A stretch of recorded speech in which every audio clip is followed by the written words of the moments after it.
What is good, folks? Welcome back to the Games Done Quick channel and the Games Done Quick Hotfix.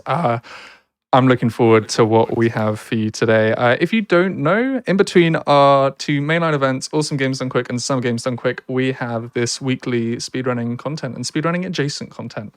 I usually host Going Places. That happened 2 days ago, happens every other week. That's a show for having a look at region exclusive games and the games that we can take on the go on handheld consoles. But we've been cooking up something special here today. I don't know how many people in chat will own a copy of this. The eagle-eyed will know that this is, in fact, an American copy of the game because European copies of this game are extortionately pricey.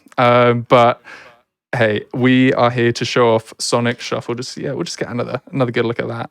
A game that has a lot to be said about it. And I am by no means qualified. When I say I got that dog in me, I'd be lying, because these two that are about to show off the story mode run of this game, they had me on a leash showing me how to get through this game at a reasonable pace, because it is hard, even on the easy mode. But they're going to make it look like a walk in the park. We are starting off tonight with a story mode run of Sonic Shuffle on this Sonic Speed Shuffle hotfix with none other than the world record holder by a mile away, Scotto Bozo. Scotto, how you doing? I'm doing quite well today, thank you. And Very joining good, me very on good. We've also commentary is GH Shuffle. Yeah. Go ahead and introduce yourself. Hello everybody, I am GH Shuffle. You may know me by GH Neko, but tonight I shall be your Sonic Shuffle sage. I know so much about this game, so much so that after you are done watching this stream, I can almost guarantee that you will be looking at this game in a new light.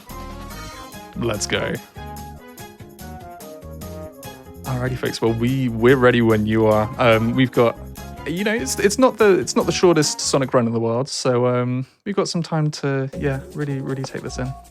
All right, well, let's get into the game. I'm going to be playing as Sonic because he is easily the fastest character for the run, and also the computers tend to misuse him. So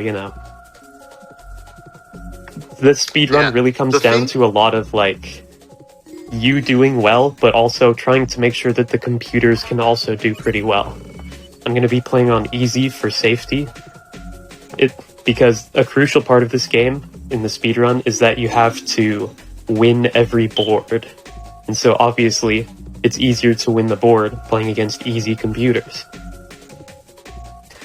So with that, I'm ready to start time. In 3, 2, 1, go. Good luck. And now we get off to a blazing start with 1 whole minute of load screens. Definitely one of the things that work against Sonic Shuffle, I guess, when it comes to the public perception of the game, is the load times. A lot of the people, at least nowadays, are blissfully unaware of how long the loads can be. So for those that have had, I guess, the misfortune to have played this on real hardware, you might be reminded about one of the reasons why you may not like it. But trust me, this game has so much to offer beyond some of its more critical faults. And I'll definitely be talking about those critical faults. Like, for example, the CPU, which I'm pretty sure everyone who's at least played this game once on a casual level have definitely had their fair share of frustrations when it comes to dealing with the CPU.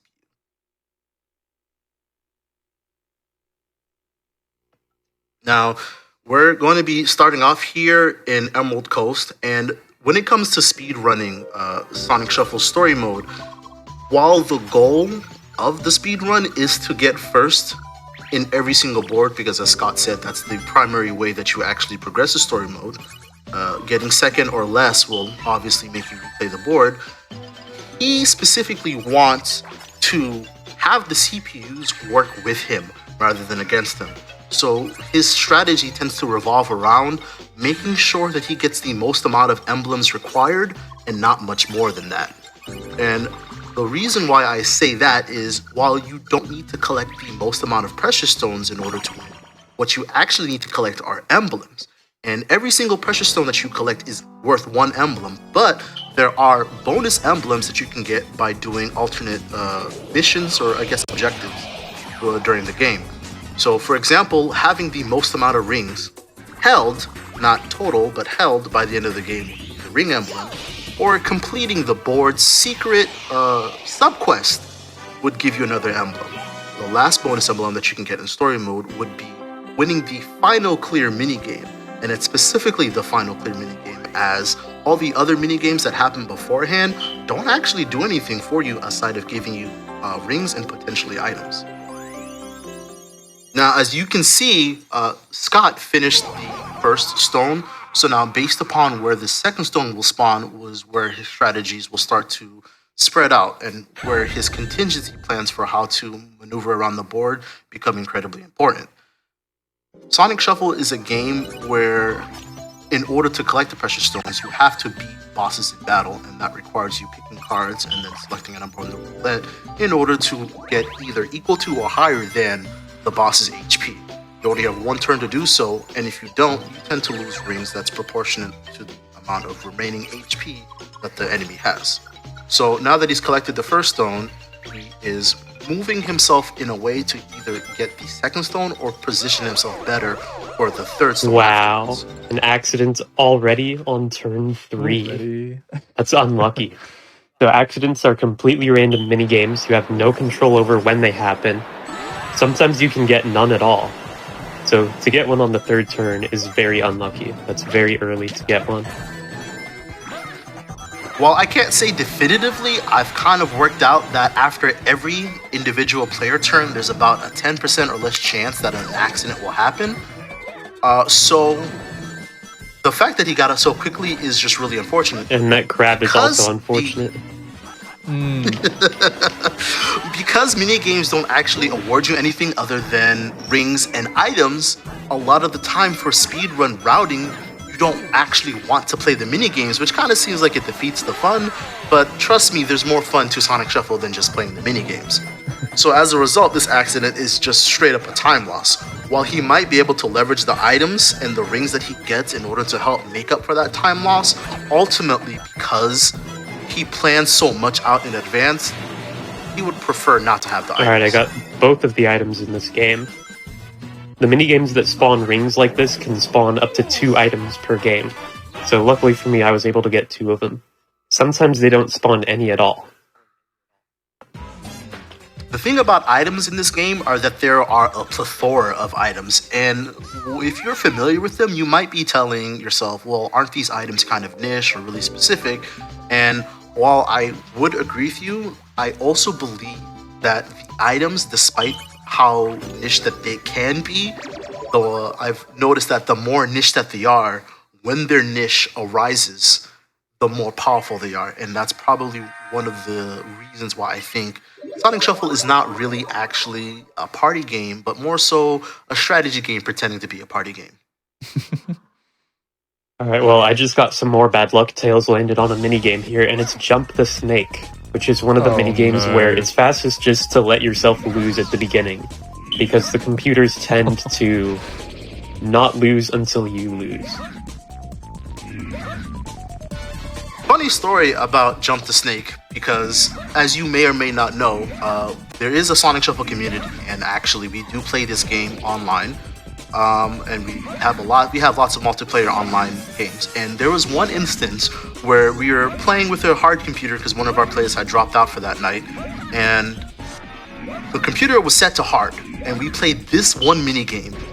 This one minigame lasted 16 minutes straight. My gosh, there's no way. Yes, 16 minutes straight.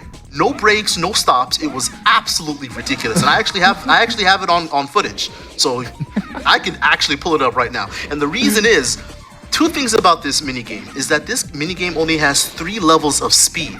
Once you hit the maximum speed, where the snake speeds up, like we just hit the first level, it will stay at that speed. It will not continue to get faster, as what you might be familiar with in Mario Party. And then also, this game also has no timer. So as a result, once you hit the max speed and you get accustomed to that movement, you can stay there in that game indefinitely. So what ended up happening is, for whatever reason, the computer refused to lose. So it was Scott and the computer playing for 16 minutes straight. And then we were just like, okay, we don't have all night. And then Scott had to intentionally lose just to continue the game.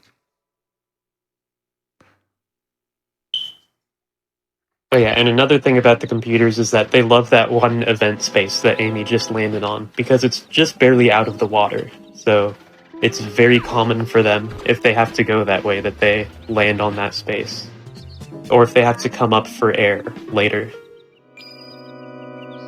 So yeah, this is a mini-event. It's just random stories. Some of them give good things, some of them give bad things. Some of them do nothing. And Amy got 50 rings from that, so I guess she's a bit more of a threat now. Mini events are complete random. Like, these are like one of the true elements of Sonic Shuffle that you feel like you're not in control in any regard. And I think that can add a nice little bit of spice to them, but for someone like me who tends to get the short end of the sticks in the online games that we play, I'm not really that big of a fan of mini events anymore.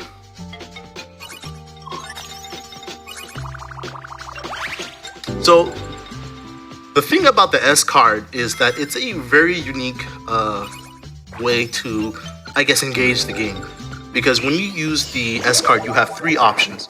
You can do a card roulette, where you can select between 1 to 7 based off of your timing, or you can steal somebody's hand, or cards from other people's hands until your hand is full. And oh my god, we got Over the Rainbow. So, while I just told you that Jump the Snake is a game that has 3 levels of speed and can run infinitely, it so happens that Over the Rainbow is also another mini game that has 3 levels of speed before it caps and can go on indefinitely. So you're having Scott's having some awful luck. You guys get to see some of that was fast. Ridiculous mini games from the jump. That was really fast though. Wow. But Amy gets even richer now. Amy has more rings than me. And that may be a problem, because that just means you are you might not be able to get the ring emblem to help guarantee the win, huh? Now, one thing about story mode in Sonic Shuffle is that there are actually 2 really critical mechanics that are cut from story mode, and that is the ability to steal rings after winning a battle, and the ability to land on the space of another player and duel them. In Versus mode, after you win a normal battle against like a random enemy, the game not only rewards you 1 item, but the chance to steal rings semi-randomly from another player. And it's that push and pull of rings that end up making the game really, really fun, because rings have a massive influence on strategy throughout the course of the game. And similarly, duels, when you duel another player, not only can you steal the rings based off of the difference in score, but you also make the losing player rest for 1 turn. Both stealing rings from battles and duels are cut out from story mode, so as a result, you can end up in situations where you're unable to prevent the CPU from being in a position where they can win a lot easier. Dude, Tails was cheating so hard there. Every single tennis ball went straight to me. That was hard to watch. I'm sorry. This mini game is rough for the trio, quite honestly. This is like one of the few 1 versus 3 mini games where the solo player tends to have a pretty good advantage over the trio.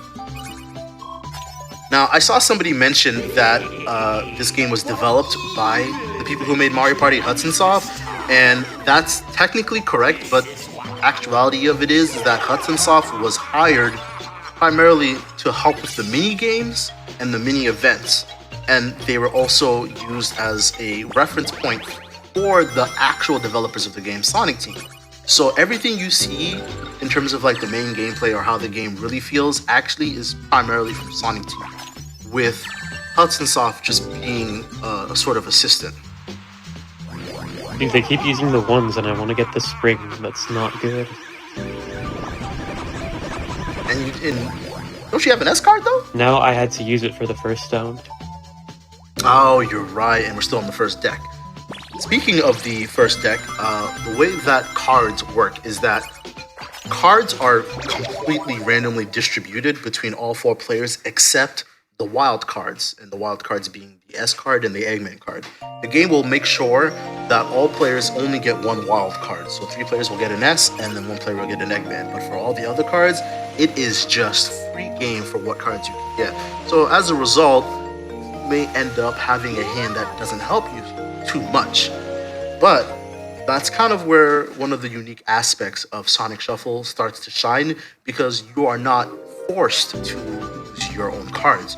You can freely take cards from another player. The only caveat is that you don't know what cards they hold in hand. So you have to balance the risk and reward to make sure that, hey, if I'm going to take from another player's hand, is this a good idea? Is this going to work out in my favor? And Sonic Shuffle makes sure that you have that information in order to make those informed decisions. Because to the right side of all the cards of everyone's hand, you have the discard pile. And that will show you all the cards that have been currently used as part of this current deck, and then you use probability and process of elimination to give you an informed decision in terms of what risk you're taking by taking from other people's cards. Alright, well, it looks like both Tails and Knuckles are gonna drown, which is gonna warp them both straight to this battle space. And it looks like Amy's also gonna drown after using my Eggman card. Wonderful. Funny thing about the computers using the Eggman card, the computers actually cannot tell the difference between an Eggman card and an S card because within the game's logic, they're both considered wild cards. And that's all that the computers are able to see. Amy rolled Eggman 3, she swaps places with me now. Oh no. That's actually not bad. Okay. Now, interesting thing about the Eggman card is that all the options on the Eggman spinner are not actually bad options. There are 3 different colors. There's red, there's blue, and then there's gold. And all the red ones are intended to be detrimental effects, while the blue ones are supposed to be quote-unquote neutral effects, where in the sense that they mess with everybody rather than just the person who used the Eggman card. But then that one gold card is technically considered the good option because everyone is rewarded with a swap jewel item, and that allows the player who uses the item to swap places with another player at semi-random. It might feel like a good item because you're not necessarily being punished, but all that it really does is that it hands off the punishment to all the other players. So it can end up making the game turn really chaotic against players who really know the power of the swap jewel. Alright, I got a play cooking here. I'm 17 spaces away from the stone now, which means... Can he add numbers together? Yes. He can! Scott go. Scott the speedrunner knows how to do basic math. Let's go. And this is probably one of the more basic strategies that players can use in order to really give themselves a leg up over the other players. Understanding the board, understanding how the cards are distributed, how each item can be useful, so on and so forth, is usually one of the basic ways to really get some fun out of this game.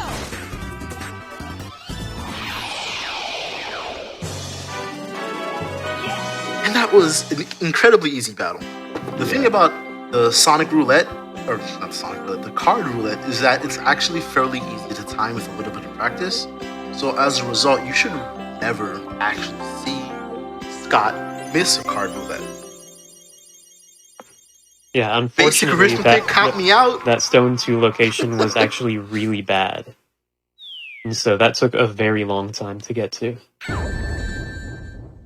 Yeah, I actually think that Eggman 3 really worked out in your favor because it cut down on a lot of the movement needed. Yeah, and I didn't even have a 3 So- to get to the spring, so... So you just saw Amy get hit with 16 tons. And what the 16-ton weight does is for the player who's furthest away from the stone that was just collected, they lose half of their current rings. And while you might feel like that is a punishment, in actuality, it is a balancing method.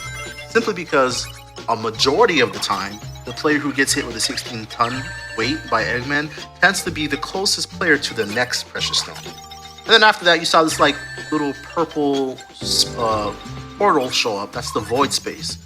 You land on that space, and you are allowed the opportunity to spend 50 rings and run a spinner. And whoever the finger lands on will have their precious stone stolen. But if you don't have a precious stone to be stolen, you still lose the 50 rings. And then we get to see Sonic's patented spin cheating. So one of the really cool things about Sonic Shuffle is that all characters have an ability on the board and in battle. except Chow. Oh, come on, Knuckles. Sonic's ability, a failed S. Whenever that's an AI unfortunate. picks an S when they want a 1, they're always going to get a 2. Every single time, without fail. That's just how the game works. We call those situations failed S's because they basically just waste an S and not leverage it for how strong that it is. So, as I was saying, all characters have an ability on the board and in battle, and Sonic's ability is actually incredibly strong.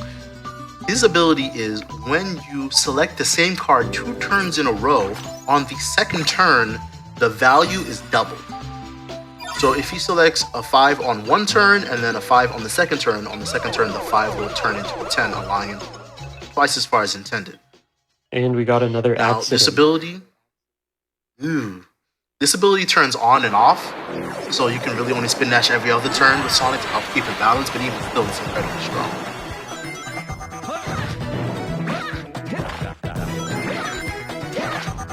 So someone in the chat was talking about how they were frustrated when it comes to the AI because the AI will steal their cards. There's a reason for that. I won't go into a super long dialogue about it, but essentially all computers will take a snapshot of all hands. Like they will see the cards everyone has as a snapshot. However, this snapshot does not change. So if, for example, player 1 has 1, 2, 3, and 4 as their 4 cards, the AI will know that they have 1, 2, 3, and 4 in that specific order. What you're supposed to do to counteract that is press and or hold X button to shuffle your cards when it is not your turn, and that will change the order of your cards so that it will turn in from 1, 2, 3, 4 to 4, 3, 2, 1. And because the computer snapshot of your hand does not update, they'll still think that the card order in your hand is 1, 2, 3, 4. So after you shuffle, they'll likely pick the wrong card than they had intended. And that's the key, like the number one key to stop the computer from taking all your good cards. But the game doesn't really explain that, which is probably one of the biggest issues with this game, is that it doesn't really teach anyone anything. So a lot of players, in my experience, have been unfamiliar and lacking the that sucks. Oh, do you have at least more than one item? I have the regular speed rolled still. So it's a 50-50 toss-up whether it's going to take the turbo speed roll or the speed roll, huh? Yeah. You're going to have to use that next turn. Oh, you got lucky! Okay, that's pretty good. That's pretty good. But yeah, as long as you're shuffling your cards properly, the computer will actually never take the cards that you want. But a lot of people don't know that.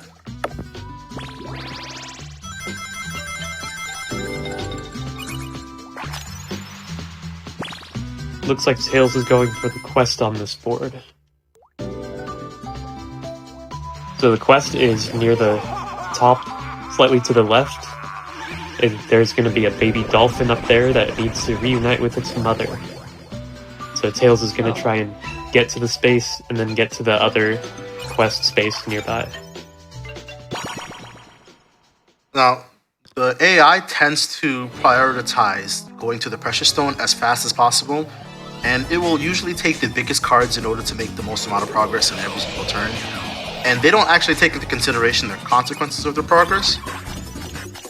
But sometimes, instead of going for the stone, the AI will go for the quest or it'll go for the void space. But generally, you can always expect the AI to go for the stone. A lot of people like to compare this game to Mario Party, and while I think that is... It's not that I think that it's incorrect or wrong or anything, but I do think that is one of the more unfair comparisons, because this game was so deliberately designed to not be like Mario Party, that if you go into Sonic Shuffle expecting Mario Party, I think a vast majority of the time you'll be very disappointed. Despite what it may look like from a surface level, there's actually a lot of thoughtful design from Sonic Team that went into this game to make it an experience that is not only simply just like unlike Mario Party, but on its own incredibly robust. But I do think that it has the misfortune of being an incredibly in-depth game. Okay, I think I have a crazy play going. I think I have a crazy play. I moved 7 spaces last turn, and I think the stone is in the top left. Okay. We're about to see something cool. We're about to see some real spin cheating. Look at Look at this. that. 14. Bam. Oh, that is beautiful. Amazing. No way. Oh, it's no. It's so good.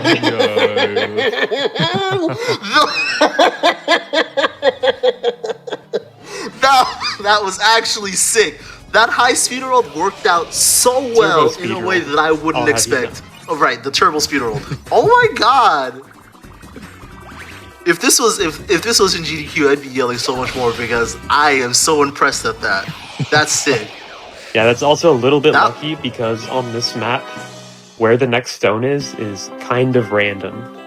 So the fourth stone, it could have been here, it could have been in 2 other places where stones haven't showed up yet, which I believe are the dead center and the where's the other one? The top right. And this is why we call it spin cheating. Because if that was done in like a multiplayer game, I would have been upset because that's crap. That's so unfair. The only 2 characters that can do that type of movement is Sonic and Supersonic. And Supersonic is soft banned for having the same ability as Sonic, but just better.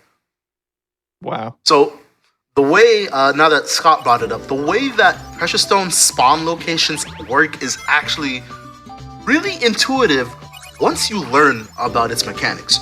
So, for those that don't know, Precious Stones will only spawn on Precious Stone spaces. There are only 7 predetermined Precious Stone spaces on the board, of every board. And the first and last stone, no matter how many stones you're playing with, because you can play between 2 to 4 stones, no matter how many stones you're playing with, the first and last stone spawn locations are preset. So, the potential up to 5 precious stones in between the first and last, those ones are technically random, but it's a type of random where you can still predict where they are going to happen.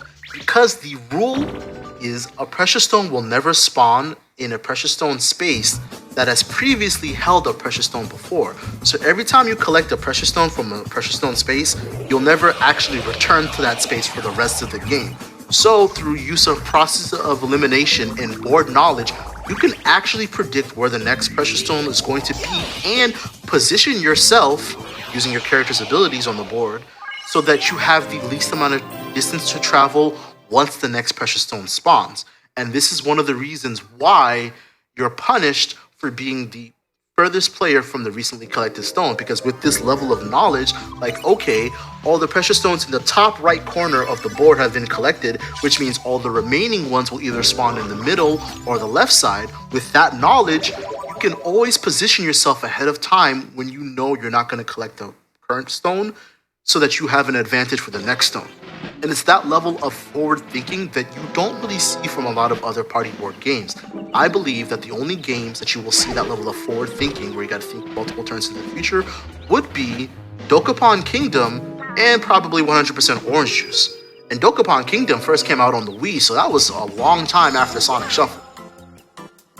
So for people who like to make a comparison between Sonic Shuffle and Mario Party, I think it's actually more appropriate, personally, to have a comparison between Sonic Shuffle and Dokapon Kingdom, if you're familiar, or 100% OJ, if you're familiar with that instead.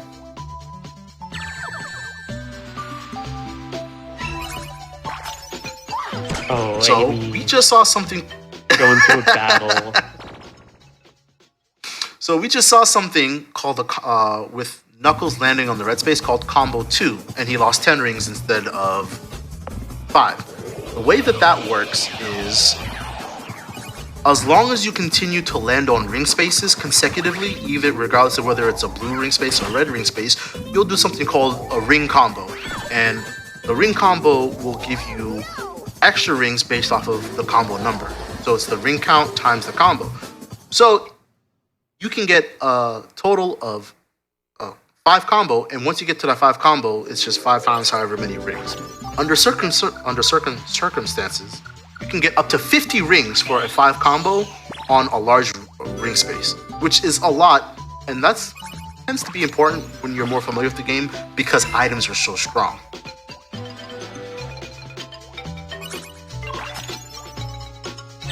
I wish Knuckles would just stay still. Because the 6th stone is going to be in the top right, and he's so close to that spot. Alright, I'm going to do a little save scumming here. because there's 1, 2 left, and I don't really want to land on that event space. Wouldn't the soft reset actually be faster than open air menu? No, the soft reset makes you choose the VMU again, so it's a lot slower. Ah, right. Speaking of VMUs, more information for those who are unfamiliar with this wonderful, wonderful game. If you have a VMU in slot 1 of your controller, the game will actually display the cards that you have on hand on the VMU screen. So you can just look down at your controller and see what cards you have. In story mode, the cards will always be shown on screen no matter what. But in versus mode, if you have a VMU in slot 1, it actually hides your cards on the screen in-game, and you can only see the cards on your VMU screen. Yeah, and that's part of why I was able to see that 14 spin dash in advance. Is because I was able to look down at my VMU and see that I had an S in my hand. Nice. So now that somebody's landed on the void space, we get to see potentially Knuckles isn't rich enough. some frustration happen. Oh, he's broke? Yeah. So you need 50 rings in order to use the void space. And basically what it does is it lets you steal a precious stone from another player. But you have to spin the roulette to do it. So you're not guaranteed to steal from who you want to steal from. Surprisingly, that's the only restriction for the void space. Typically, I think with Mario Party, correct me if I'm wrong, if you are in first place, the boo doesn't let you steal from another player. But I could be wrong. It's been a long time since I played Mario Party. But here, as long as you got the money, it don't matter if you are the only person with stones and everyone else has nothing. You can still steal from another person. Unfortunately, once again, I didn't have a 4, so I had to use my S card for that. Ah.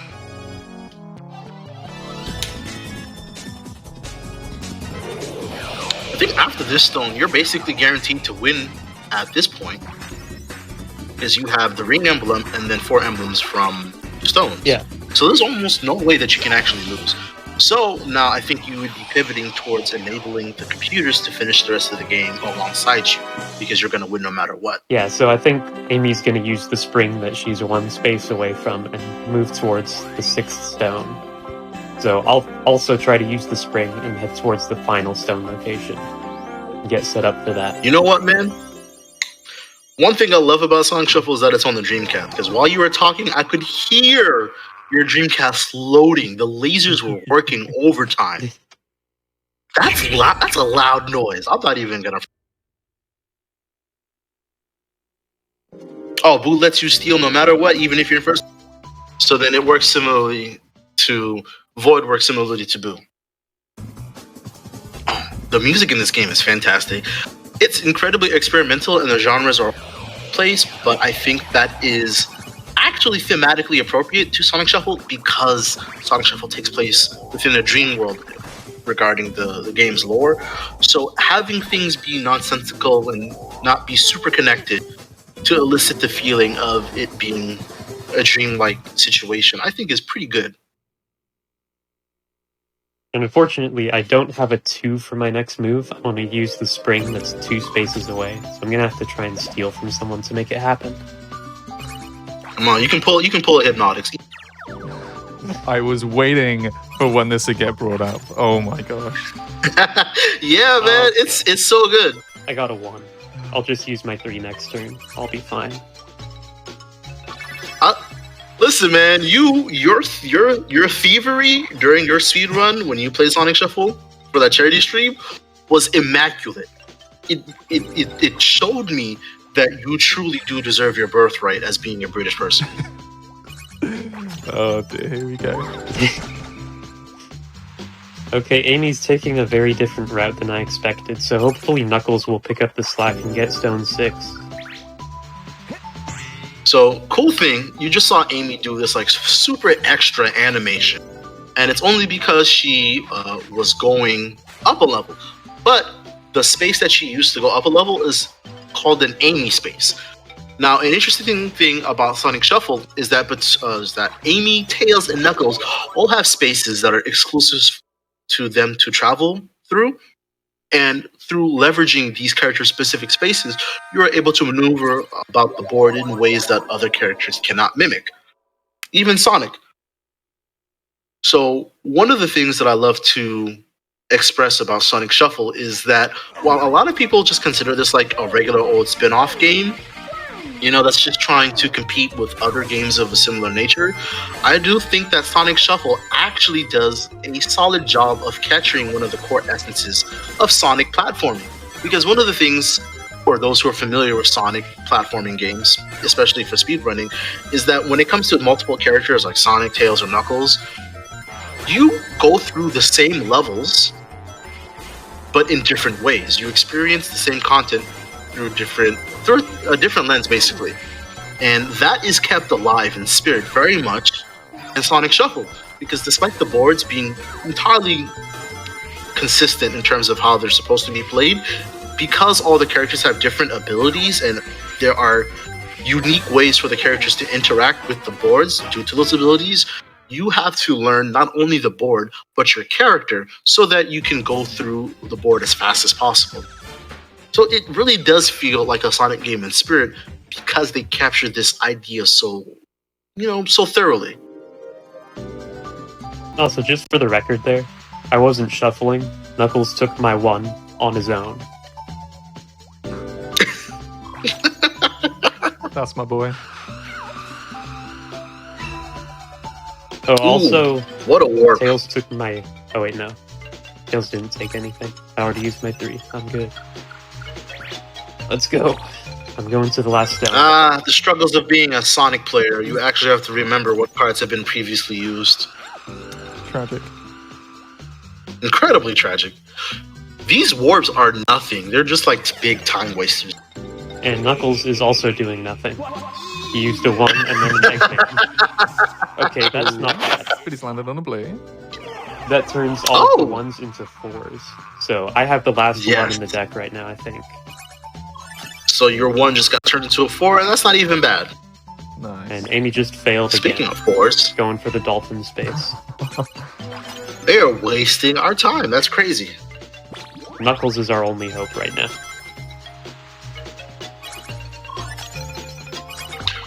Please, Obi-Wan Knuckles, you're our only hope. Okay, Tails actually is going to the spring. Tails is good. I actually don't know anything about Star Wars. And I watched Star Wars Episode 1, and that's it. So, I lied. Tails is our only hope. And I'm sure GH is very happy to hear that. Of course! That's my boy, Tails! Oh man, that's my boy. Anytime Tails is in the spotlight, I am feeling that. Like, for real, for real. Tails succeeding? Yes, give me all of that. I love it. You love to see it. Get this guy off comms. Oh, please. Scotto may be playing Sonic, but low-key, I'm rooting for my boy's Tails. Besides, it's a Sonic game with Tails in it. How can you not root for the best sidekick, right? You want Tails to help make this game go faster. You want the world record. You want to show off this game. And you know what? I think Tails is best easy. Also, just for the record, this isn't even a bad time for Emerald Coast so far. Like, Tails is going to get a 2 here. He's going to use the spring. He's going to be right next to the next stone. See? Yeah, I think on average, the boards are supposed to be done in under 40 minutes for world record pace, I believe. Yeah, about that. Oh, Amy got a very nice warp there. Ooh. Wow! Okay, so once Tails gets the stone, Amy should be in the best position to get the final stone, and that will... Actually, it's definitely a toss-up between me and Amy here. Well, you just used your first card, so you can just spin cheat your way to the next stone. Easy. Well, we were talking about characters that we really like. I get just a slight suspicion that GH really likes Tails, but I wonder where chat's preferences lie, because this is one of the few games that Amy's playable in. So I wonder if there are any Amy fans in the chat. She's alright, but Knuckles is where it's at. I don't know, TBA. I know there was another streamer who plays a lot of Sonic games, but is also a big fan of Sonic Shuffle. She actually seems to be interested in learning to speedrun with Amy for this particular game. And I actually touched base with her not too long ago. So hopefully in the future, if you guys are familiar with who I'm talking about, you'll see her actually doing a Sonic Shuffle speedrun with Amy. Are we talking Callie? Yes. Yeah, nice. Yes. Yeah, shout outs to speedrunners, for real. Alright, I've just run the numbers. I used a 5 last turn. I can get to the stone in 10 spaces. Yo. But I don't have another 5, so I have to use my S, and then I have to use a 6 in battle. So that also means the computers can't steal it from me, or else I won't be able to do it anymore. 5-head strategies. Very nice. Oh yeah, also this animation is obnoxiously long. It really is. It's like one of the only unskippable cutscenes in this game, and it doesn't make any sense because it always happens on the last stone for this board exclusively. Alright, Knuckles isn't stealing. He is wasting time, though. Oh, good old Knuckles. Just Dude, this is the 3rd time we've gotten this. That's crazy. Are you serious? I thought it was only the 2nd. Oh my god. Is he going to be lucky, though? Let's see. Hope he gets robbed. What's that? As if he wasn't broken up already. Good. Oh, he he got deserves 50 it. rings again. Let's go. Wasting time.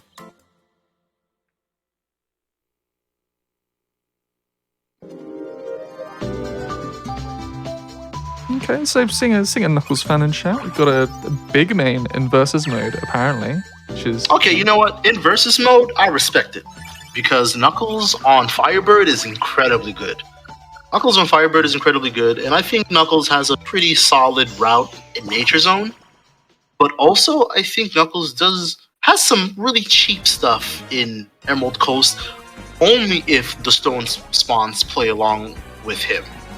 Because in the bottom, there's like a little knuckle space that lets him onto the ship and skip a lot of the maneuvering to get to that particular stone or just put himself in that area.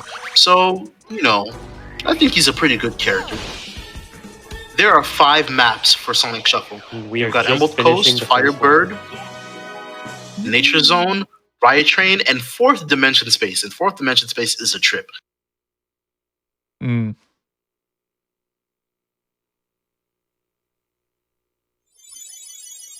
Now, for a lot of people who have tried Sonic Shuffle, especially in their youth, this may be an unseen because the first board has been finished. I know a lot of people who couldn't even get past the first board. I spend a lot of time actually kind of hanging out on Twitch and helping people learn how to play Sonic Shuffle.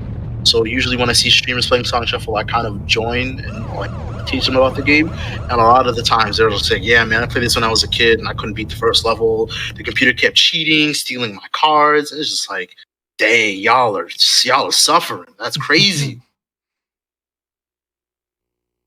I think Hip was the same way, dude. Yeah, I mean, yeah. And I remember it was like, I think I'd done like one long attempt and I was just like, yeah, all right, maybe I'll hit you up for some advice. And then I eventually did. And in an attempt to save Scum, I reset the game like a good chunk into the second board, which I think we cried a little bit and then moved on. But yo, we're at the mini game at the end of this map. Explain what this does for us. So the clear mini game always gives you an emblem if you win, but otherwise it doesn't really do that much. It gives you like one last chance to get a few more rings.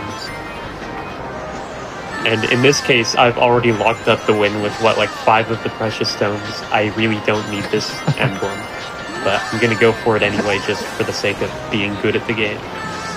You can get some more rings for Sonic's Ream, the best feature about this game. Rings always matter, man, no matter what. I wouldn't call this game Mario Party but Sonic. I think it's fair to consider this way closer to Dokapon Kingdom or 100% OJ as opposed to Mario Party. This game just is mechanically so different. And while the main comparison is it is a party board game where you're collecting currency, doing mini games, and then collecting the big shinies in order to win, I think that is just a definition of the genre, which just happens to be invented by Mario Party. So credit to Mario Party for inventing the genre, but for one of the earliest entries of this particular genre, I think it does a standout job of differentiating itself from Mario Party to the point that you play this game expecting Mario Party, you're not going to be happy.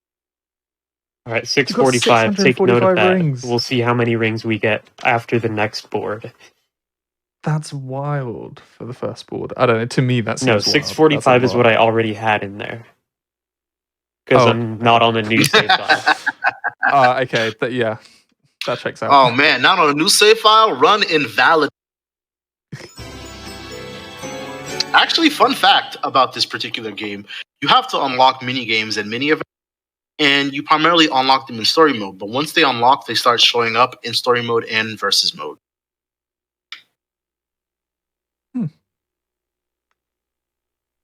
Listen, when it comes to Sonic Shuffle, there are no silly questions. I am here to answer all of your questions about Shuffle.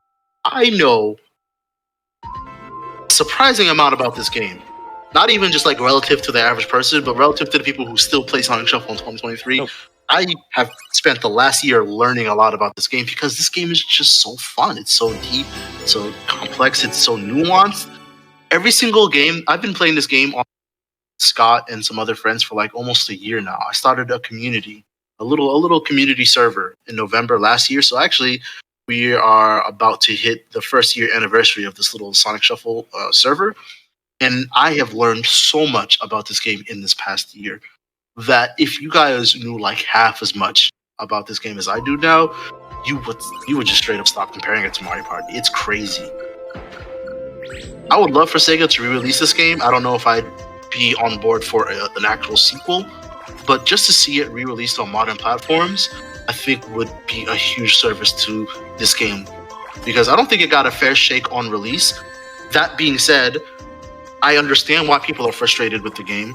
The AI feels like that it cheats and the game doesn't tell you how to deal with it. The load times are atrocious, and in general, the way that the mini games are handled in the game are so unlike Mario Party, and just people may not like the mini games in general. So I do think that there are legitimate reasons to not like this game, but I do think that it was set up to fail from the jump. Like, this game was actually supposed to have online. They were supposed to add online to this game and have it use the modem for the Dreamcast, but it got cut from development because, once again, Sega didn't give their dev team enough time. What could have been? What could have been? And see, I do accept all questions, and Big. So I have a tier list. Me personally, I have a tier list for this game, and Big is among the top tiers. Big is a very good character.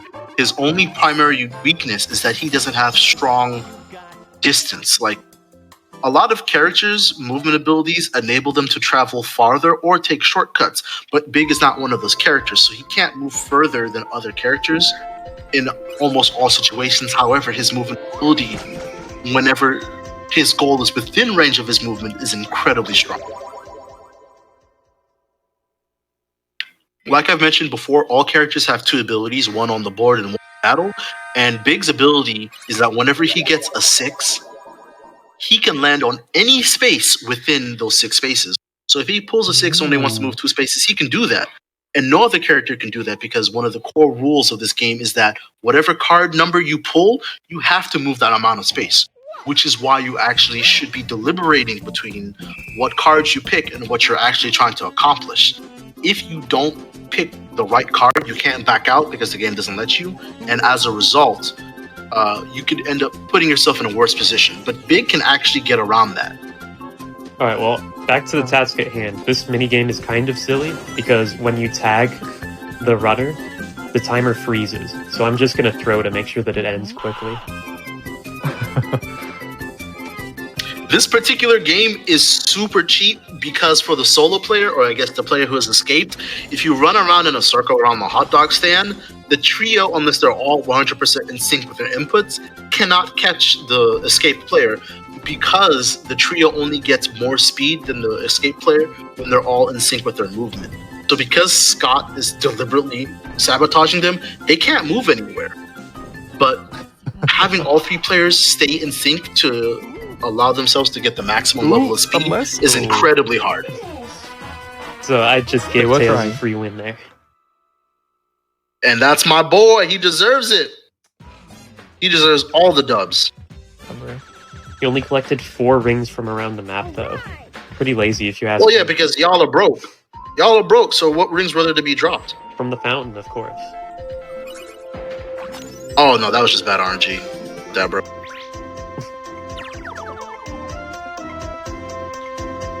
Alright. Surprisingly, when it comes to this game, there actually isn't too much RNG that you actually have to worry about, unless you're doing something insane like speedrunning the story mode. But who would do that? Imagine. Yeah, like, just why bother? One criticism that I do also this game, one major criticism is story mode is not good. I think that it is actually a disservice to the game simply because the criteria around story mode is insane.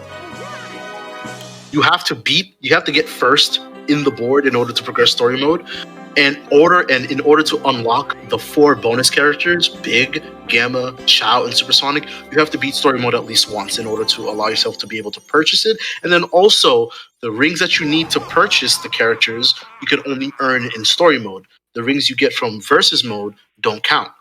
So the game has you trudge through 5 boards where they're all 7 stones. You don't got to do 7 stones in versus mode. So for a lot of people, that's a lot.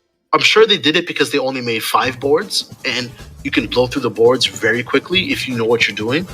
But I think that it really hurts the game because you got to deal with the CPU, you got to deal with always getting first place. There's no way to steal rings from other players. There's no dueling, which would be excellent methods of helping yourself win. It's not fun. So for anybody who ends up giving Sonic Shuffle another shot, if you have the ability to connect your VMU to your computer or through whatever other methods you use to play the game, try to get yourself a completed save file and just stick to versus mode. I think you'll have a lot more fun there. Man, yep. I'm getting a lot of. You cannot unlock the characters. Oh, and it's Sonic Live.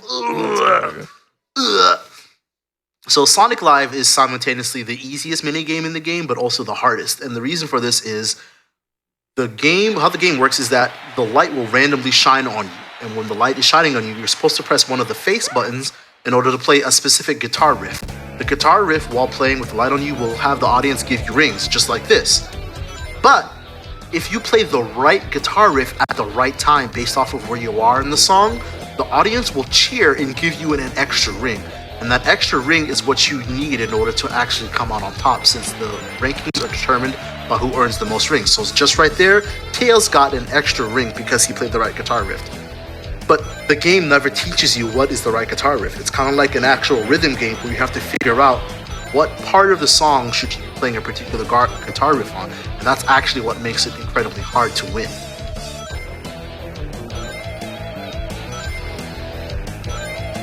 And you can technically learn what guitar riff to play at any point at the song through lots of practice, but you can't play until the light shines on you. So you need to keep an internal sort of like metronome of what buttons you should be pressing at what time, just like a rhythm game, but you can only actually press those buttons when it's your turn.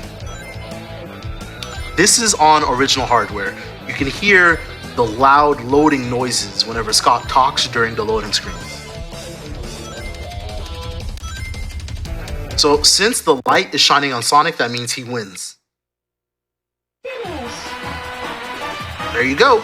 Let's go.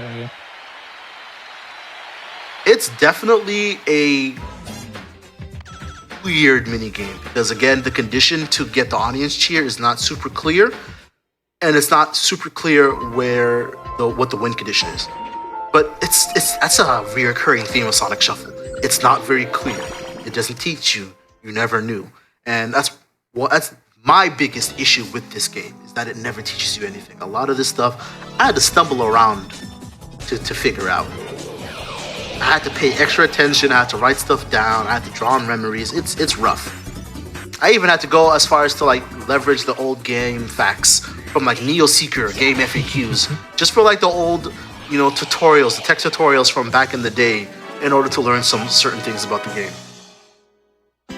I can almost guarantee, I'm not going to say I can almost guarantee you, but in my personal experience, every person that I spent at least an hour on helping them understand the basics of the game that the game doesn't teach you, almost all of them basically came out and saying, wow, this game is actually pretty cool. Why didn't it teach you what to do?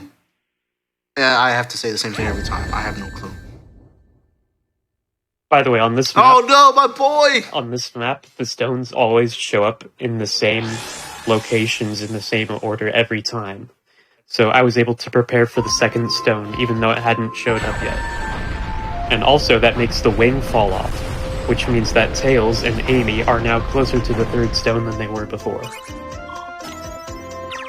Every single board has some sort of really big gimmick so that the experience doesn't feel samey from start to finish. Of course, as you play the game over and over, it does tend to feel a little bit more samey because you're used to all the gimmicks of the boards, but even still, the way that the players interact with the boards and trigger these specific gimmicks or events of the board tend to keep the experience fresh most of the time.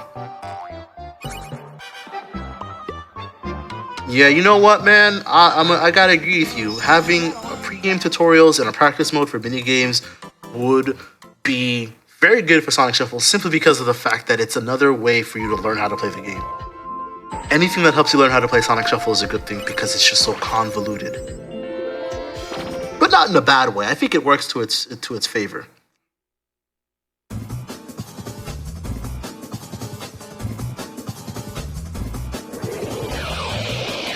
The explanation before the minigames aren't actually sufficient most of the time, I feel, because a lot of the minigames have a little bit more depth than what the pre-game tutorial teaches you about. Like, for example, the minigame Shoddy Work is a game where it seems like you're supposed to fill in all the spaces, but the game doesn't actually want you to do that. And the in-game tutorial does very little to communicate this information to you. I wouldn't actually compare this game to Mario Party. I think it's too different. But if you really do need some sort of link between Mario Party and Sonic Shuffle, I will say that the Hudson Soft workers that were brought on board to work on Sonic Shuffle ended up being leading developers for Mario Party 4 and 5. So if you think Mario Party 4 and 5 are especially good games, specifically with the mini games and the events that go on in this game, they got that experience from Sonic Shuffle prior to. So Eggman just shrunk the ring spaces. And that may feel random, but that's actually not random at all. Between all four players, if they accumulate a total amount of times that they land on a blue space or a red space, that will trigger Eggman to come and shrink one of the spaces. So, for example, if all the players between all four of them land on the blue ring spaces 15 times, Eggman will come to shrink the blue spaces and enlarge the red spaces. And conversely, if all players land on red spaces a total of 10 times, he'll come to shrink the red spaces and increase the blue spaces. Come on, forklift. Give me something good. That's good. I'll take that. Yes, because the board quest is actually about to spawn soon, I'm pretty sure. Probably. It's kind of random when it starts.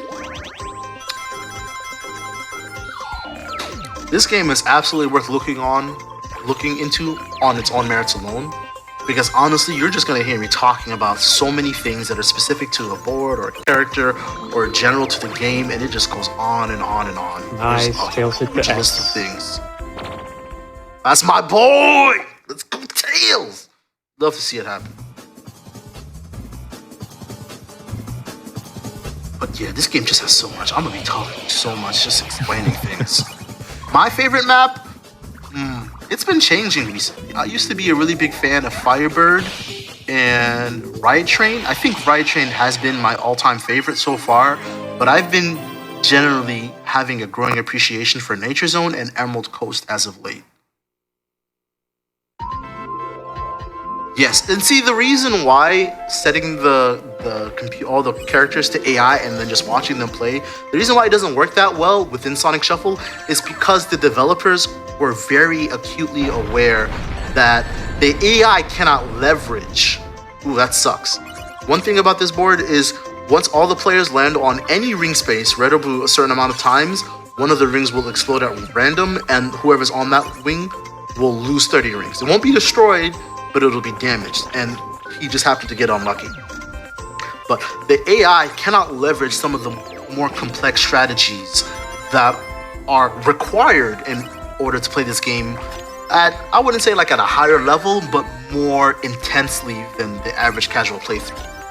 There are like item combos and 5-turn long strategies and just looking 10-15 turns ahead into the game that you would normally do as a player that the computer can't do. And that's one of the reasons why I'm pretty sure they made the computer so unfair, because once you start actually leveraging tactical depth that this game offers at every turn, the computers fall over. I tend to refer to the difficulty in this game as reverse rubber banding, because it tends to bully new or inexperienced players very, very much. But for players like me or Scott who are very familiar with the games, the computers, even on the hardest difficulty, even when they're given leverage, don't stand a chance, because there's a lot of tactics and like ways to exploit the game's mechanics that the computer can never accurately reproduce. And so if you're just watching the computers play by themselves, it's not going to have the same magic that you would get from another party board game, just because Sonic Shuffle is not made to be played with computers. Like I said, it was supposed to have an online mode. So a lot of the design is around getting players to learn the game and really leverage what this game has to offer.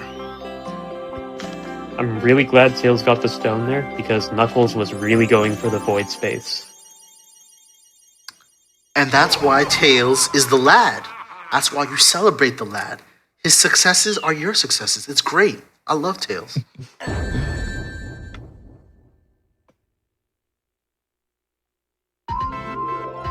I think when it came to Sonic Shuffle, they took the Dreamcast tagline a little too seriously. Mm-hmm. It's still thinking. Okay, we don't need that much thinking.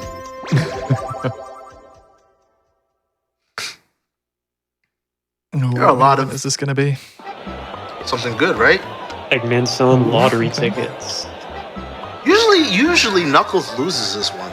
Funny thing about the mini events, there are certain mini events that will be automatically succeeded or failed based off of the character that you play as. Ooh, Knuckles so didn't there's get actually...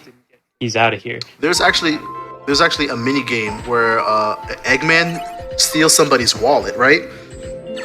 And if you're playing as Knuckles and you encounter this mini event where Eggman is stealing somebody's wallet, Knuckles will chase after the thief, but then the thief will trick Knuckles into looking in a different direction and run away. And that happens 100% of the time.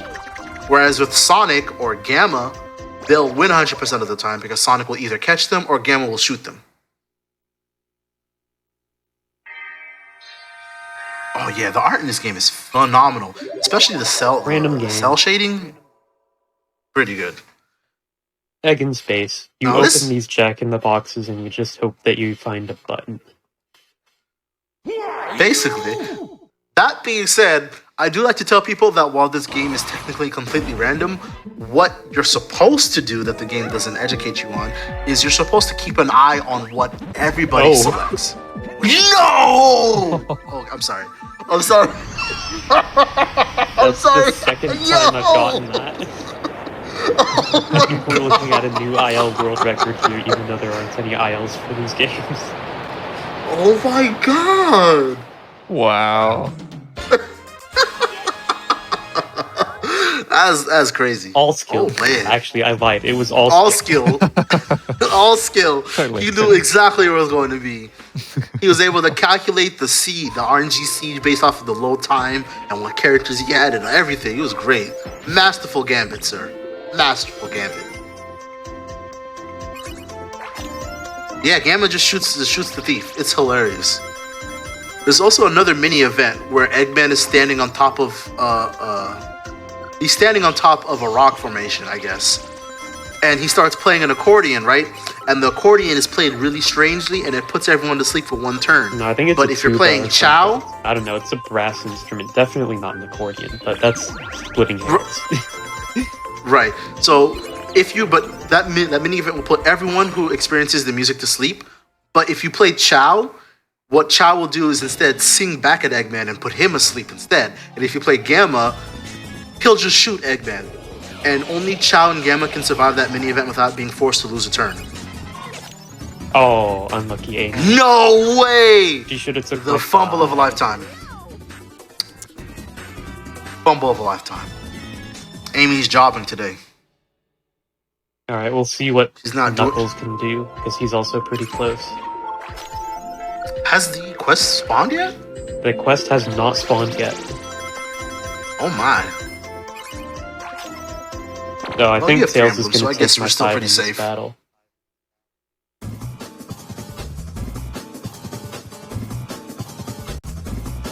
Now, the thing about battles is, while you can win by getting a number that's higher than the enemy's HP, there's actually tangible benefit towards matching their number because you get a critical, as you can see right here. And in story mode, criticals will give you 2 items instead of 1. But in versus mode, you still get 1 item, but you get to steal twice as many rings from another player. Shuffire, not that good. Medium, also not that good. Okay, there it is. Hopefully they leave a 1 for me.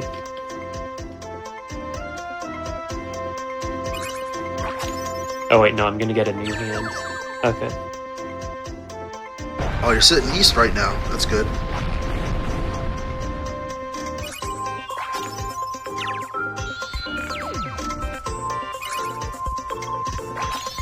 Nice. And I have a 4, which is perfect to let me get to the 5th stone. And it looks like Tails is gonna get this. Nice. Fellas, do we reckon after this turn we've got a little time to have a quick break? Sure. Cool.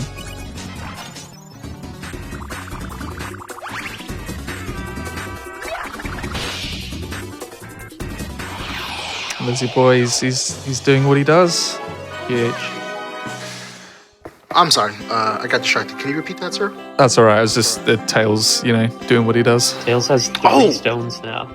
The Let's lad. go! I might have to The steal lad from him is 'cause doing he's the getting best too job. good at the game right now. Well, I mean, that's just what Tails is. He's the best character in the game. Easy. Gamma's MO is to shoot a lot of things on site. There's another mini event where Gamma can walk up to a gong that he finds in a bamboo forest, and his first instinct is to shoot the gong. And of course, for him specifically, that's an automatic win, and he gets a bunch of rings from it as a result. Oh, cute. Actually, I don't think that one is a win. I know it's a win for Oh, Amy. you don't think? It's a win for Amy, Knuckles, and I'm pretty sure it was Gamma. Okay, I like what Sonic, Knuckles Super is Sonic. doing. He's going for the void, Oh. which is going to be where the next stone is. I like that. The AI is set to easy right now. I don't like what Amy's doing because I think she's going to land on the event space. Yeah. And we get a mini game. Let's go. Alright, Yes, one last minigame. there are before our character-specific events. Yes, there are And it's a character-specific fast one. events, and Yes. there are also events that great. have character-specific outcomes. This mini game is just the jump spam, the jump pad spam from Sonic Adventure 1. It's so silly. break. Yeah, and you just have to make sure the next number exists and you can get to it. Technically, like the TLDR aspect of this game is you just mash jump. There's some nuance to it, but the game happens so fast that you don't actually see the nuance come into play a lot of the time. Yeah, all I had to do there was once I got to 9, I had to wait a bit for the final one to swap to 10. Honestly, that was a pretty clean number jump. Nice. Well, are we looking to pause the timer around about now? Yep. Pause. Awesome. Well, timer is paused, folks. We've already enjoyed just about an hour of awesome Sonic Shuffle action, but as we usually do on Hotfixes at around about this time, we give ourselves an opportunity just to get up, have a stretch if we have the capacity to do so. Make sure we're staying hydrated. I know that I need to stay a little more hydrated, but yeah, just a chance to have a little break, have a little breather. We'll be playing some music during the breaks as well, and we'll be coming back with some more Sonic Shuffle action, not just the story mode, but way later on the show, we are also going to be having a showcase where GH is going to pick up the controller, and so is Xenos. Xenos is going to be joining us, and we'll see how they battle it out on a versus mode. But until then, we're just going to have this quick break. We will see you afterwards. Enjoy the tunes. Let's go.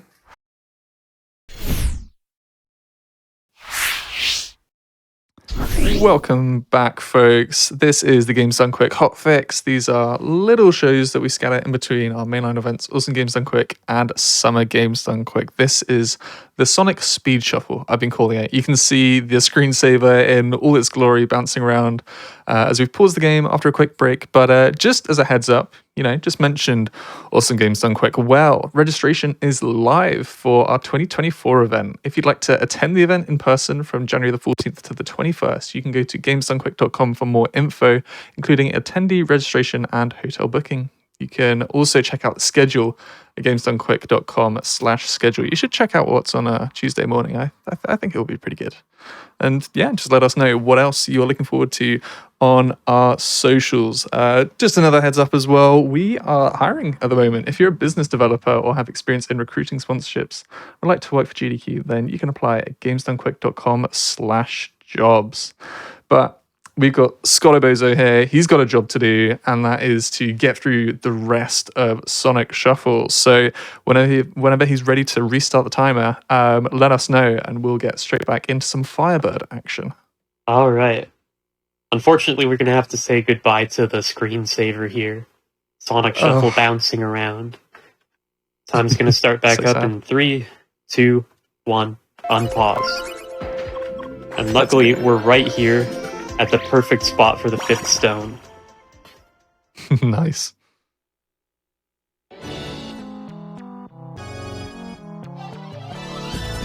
And of course, this one's going to have 5 health.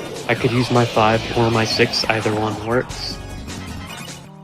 I'm going to go for the 5, play a little risky. Ooh, okay. A little risky, but it's a 5. That's an easy crit to hit. Yeah, it's no problem. I've played the game a few times. Just a little, not too much though. Just a few. And luckily I have a couple 2s in my hand as well, which will be perfect for getting me to the forklift next turn. And if the forklift happens to put me right back where I was before, that's 4 spaces away from the forklift, so I can use the other 2 to spin dash. How nice is that? A little insurance. Let's go.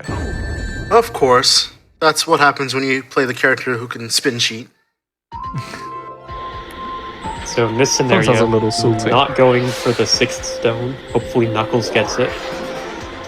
So I'm not even going to shuffle, I'm just going to let him have my good cards. So what's happening right now is that it's turning into nighttime, and what that means is that a lot of the spaces on the stage are actually transforming into different spaces. But as a result of it being nighttime, a lot of these spaces are being transformed into battle spaces, which can mean big time wasters. So I saw a question in the chat, does hitting a critical do anything special? And the answer is sometimes. It's only in regular battles like this, not in boss battles. So in regular battles like this, in story mode, if you get a critical hit, you'll get 2 items instead of 1. And in versus mode, the game lets you steal rings from another player after winning a battle. And if you get a critical hit there, you get to steal double the rings. Ooh. One of the things that this game low-key tries, not very hard, but still tries to teach you, is to get items.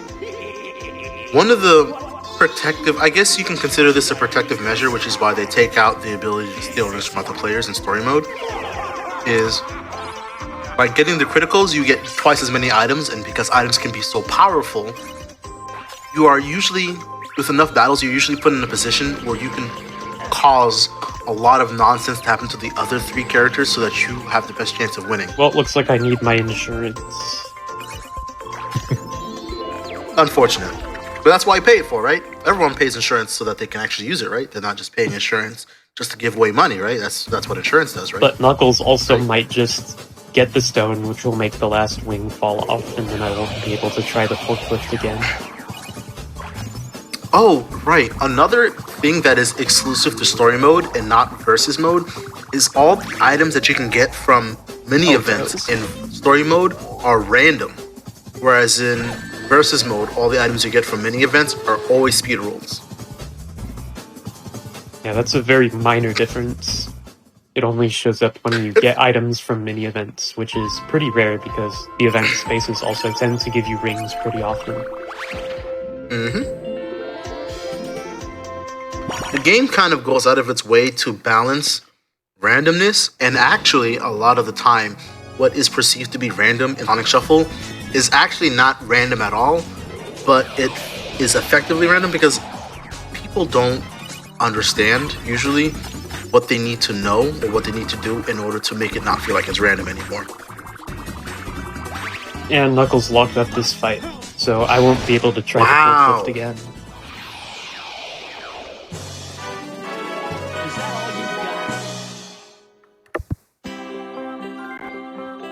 Is that all you got? I love it. Fun fact, Knuckles in this game is actually being voiced by Ryan Drummond, which is also Sonic's voice actor. This is like the only time you see Ryan voice Sonic and Knuckles in the same game. I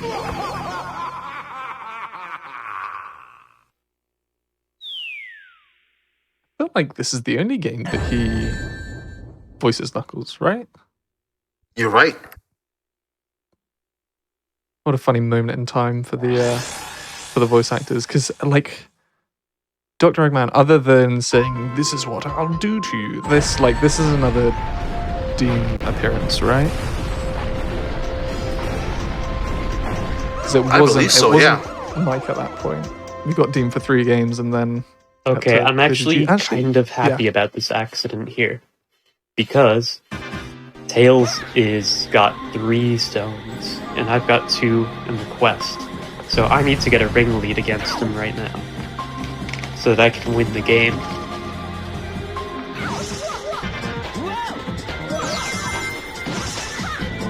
And Tails fell off. That is perfect for me. Not perfect for GH, but it's perfect for me. I was about to say, what I are hate you it. saying about that, GH? I hate it. I don't like it. I don't think he should have fallen off.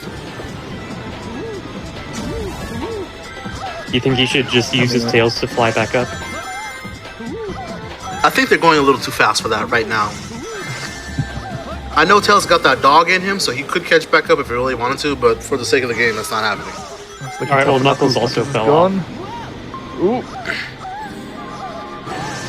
Looking a bit hairy brain as well. This is one of the rougher mashing minigames in this game. This game actually doesn't have a lot of mashing, but sometimes when you do need to mash, it is punishing. I've actually seen people struggle to mash in this game, and they consider themselves good at mashing. Alright, well, I think I did pretty good. Nice. I should have a good ring lead now. Maybe even enough to How'd get you mess the up at the end, man? Yeah. Look at that. Nice. How did you mess up at the end?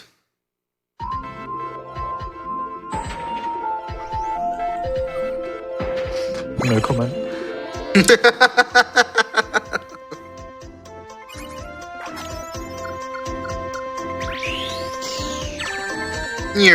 Spin cheat, as usual. And into light mode. So this is actually your opportunity to get a decent amount of rings. So earlier I had told you that this little situation that's happening right now is not random. So when Sonic landed on that red space, that was the 10th time it was landed on between the 4 players. So now they're in light mode for 5 turns.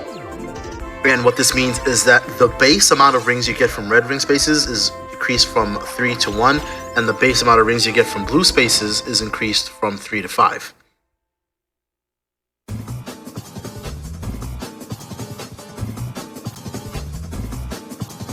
So now that he has access to blue rings during light mode, he can actually focus on getting ring combos in order to help guarantee that he gets the ring emblem. Yeah, By giving himself a little leeway in case somebody steals. It's especially powerful right now, not just because of light mode, but also because it's the last stone, which doubles all of the rings. Oh, right. So if I land on the blue space right next to me next turn, I'll get 5 because it's light mode, doubled because it's the last turn, and then doubled again because I'm going to be on a combo, so it'll be 20. Yes, that's right. And I'm going to save stone for it, because that's way too good. And if I actually used the 2, I would go into a battle that I can't win. Which is like the opposite of getting rings. Yeah, that's not okay. The last stone doubles the base amount of rings that you get or lose from ring spaces. So now that light mode has set red ring spaces to -1 and blue ring spaces to -5, the last stone doubles it to -2 and +10. So then with a max ring combo of 5, he can get 50 rings from landing on one blue space, which is a lot. So I took Knuckles' card. That was wrong. There we go. That's a funny joke I see there in chat. Oh my. Did you just activate dark mode? I guess so. Okay, so when you activate one mode, you can override it with another mode, which he just did. So he just got dark mode, despite light mode being active. That wasn't even one turn, bro. That's crazy. Oh, am I going to be stuck with the last card? I think it's actually a 4. Yeah, I'm stuck with the last card. Ooh, unfortunate. I'm going to do a little bit of stream sniping to remind myself what the last card is. It's a 3. Wow. Smart. And 3 will land me on the shop, which is a fast move. So not only are you spin cheating, you're just shuffle cheating in general. And Amy's broke now. Love to see it. She did a little too much shopping, I guess.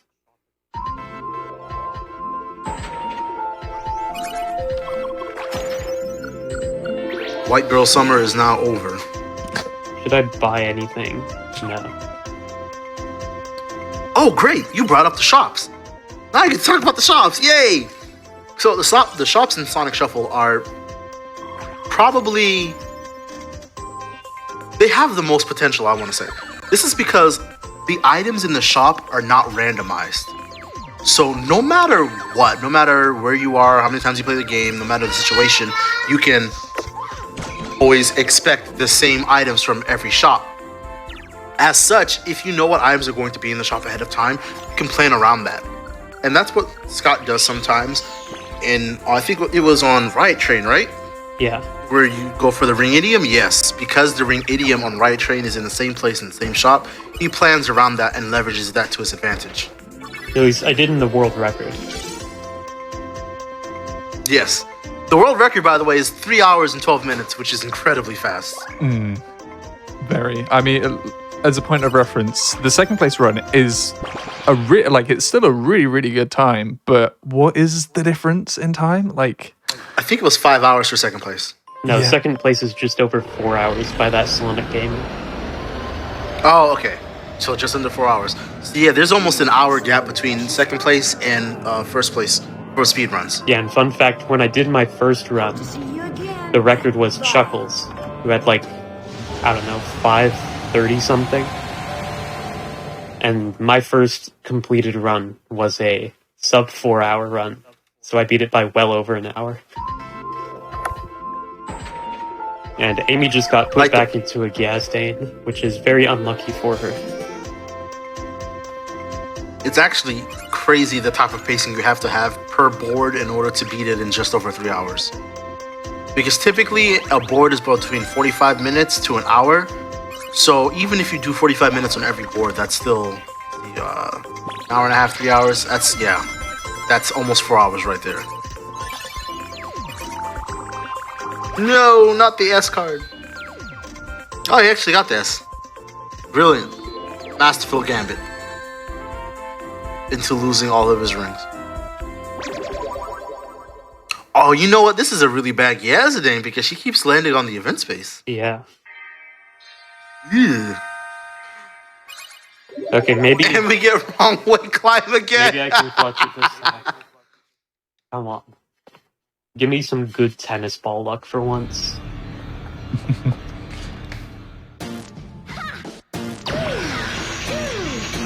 You just gotta mash harder, bro. Yeah, let's hear that mash.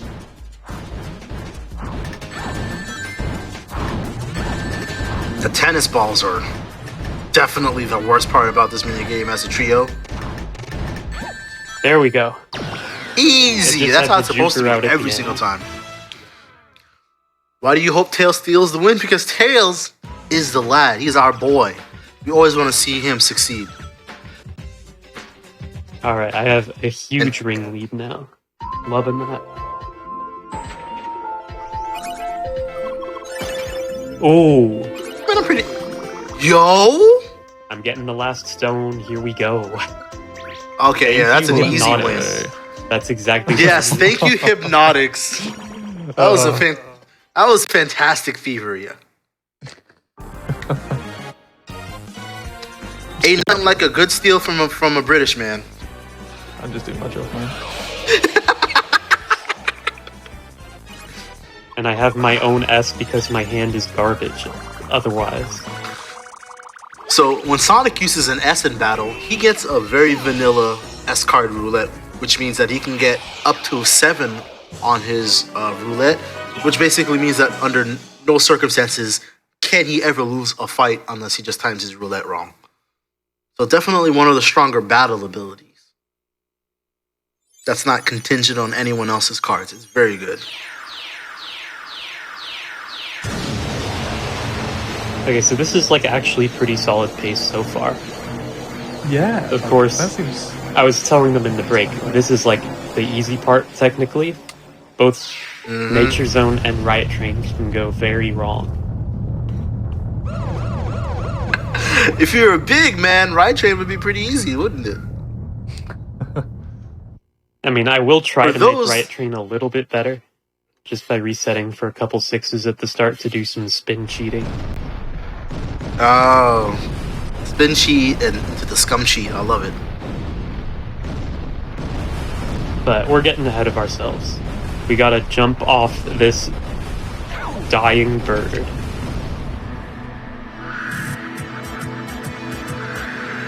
And this minigame, it's just first to the floor.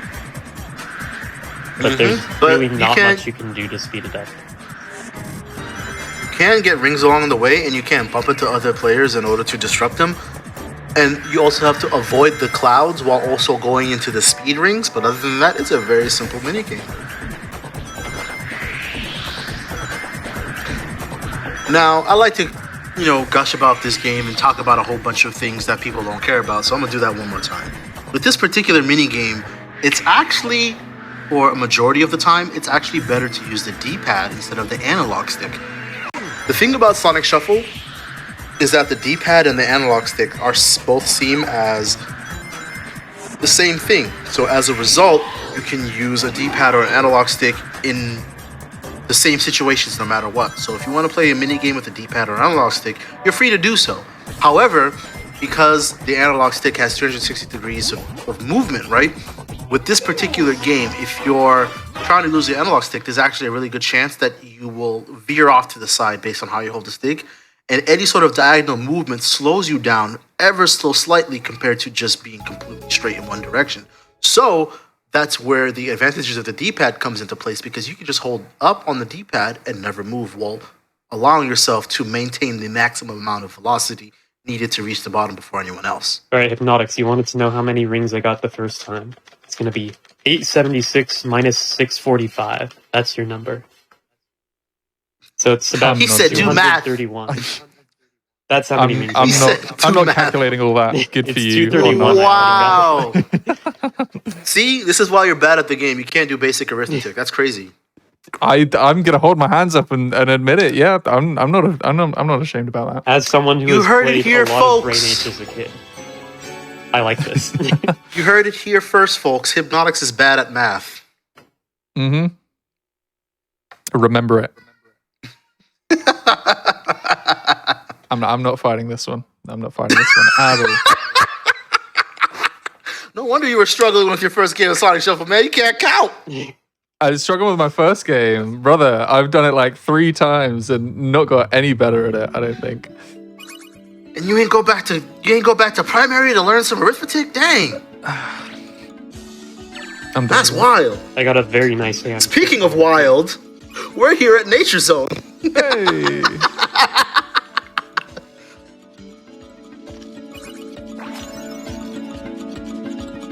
I'm mashing the hell out of X right now because I don't want them to steal. Oh, my you don't. six. Good. So another fun fact about Sonic is that this game has an incredibly high polling rate. For those who don't know what a polling rate is, a polling rate basically is how fast the hardware can interpret your inputs. The higher the polling rate, the more inputs within a second that the hardware and the game can process. Sonic Shuffle's polling rate, very high. So high that I realistically cannot reach the limit of the polling rate that this game supports. So, the reason why I'm telling you this is when you're shuffling, you can shuffle as fast as you physically can mash. So if you hit like 20 APM mashing, the game will support it. And that's really cool because that makes it more likely for when somebody is trying to take cards from your hand, you can definitely make it really hard for the other places through your cards. And the reason why, another segue that is important, is because shuffling cards in this game is true random. And what I mean by that is there's no mechanism in place to make sure that you don't shuffle the same 1, 2, 3 cards into the same position as it was with the last shuffle. So if your card order is 1, 2, and 3 with your 3 cards, you can shuffle, and it's actually possible for you to shuffle the cards into the same exact position so that it stays 1, 2, 3. The game technically shuffled, it just didn't give you a new order. Because of this lack of security for the randomness or when you're shuffling the card, it's entirely possible that you'll shuffle your card and they still steal the card that they wanted because you just didn't get lucky. So having a really high mash speed makes it so that you can sort of counteract this true random demerit and make sure that the cards is moving. It's great. Hey, glad to see you. I thought you were going, hey, because Tails just got crushed. No, absolutely not. I don't like seeing my boy getting crushed under any circumstances. Top left is our stone location. Are you serious? That's actually really good. It'd be so funny if we got world record this during this stream. Oh, Knuckles took my ass. No! Oh, You gonna restart? No. Oh, he's rolling with it. Is there a test at the end? The test is when you come into the Sonic Shuffle community and you play online. That is your test. If you ever join the community and you play online and you don't get 4th place, especially playing your first like 1, 2, or 3 times, that means you passed the test. Is that all you got? I'm telling you guys, like I am so serious. This game has beyond a laundry list of stuff to learn about, and a lot of it's just for like base level play. Like it's very casual, but only on the surface level. It's like, hey, I look like a fun party game, but watch out, I'm not. And watch out for that That's what monster this game up there. is. That's gonna probably get hit later. Fun fact, that monster is the only situation in the game where you don't actually have to land on it in order to trigger the event. Sonic Shuffle is big on you have to land on whatever you want in order to reap the rewards. But with that monster, Oh, mashing minigame. you just have to actually collide into it. let's go. All right, who's gonna get eaten? Hopefully nobody, so the game ends faster. Knuckles has got it by the looks of it. Looks like Amy. Amy's coming Looks back. like we're gonna have an Amy sandwich. Oh, whoa! She said no, thank you. She pulled out that Pico strength real quick. Good lord! I thought she was gonna lose. I'm gonna be real with you. Oh, thank you, Hypnotics. I appreciate it.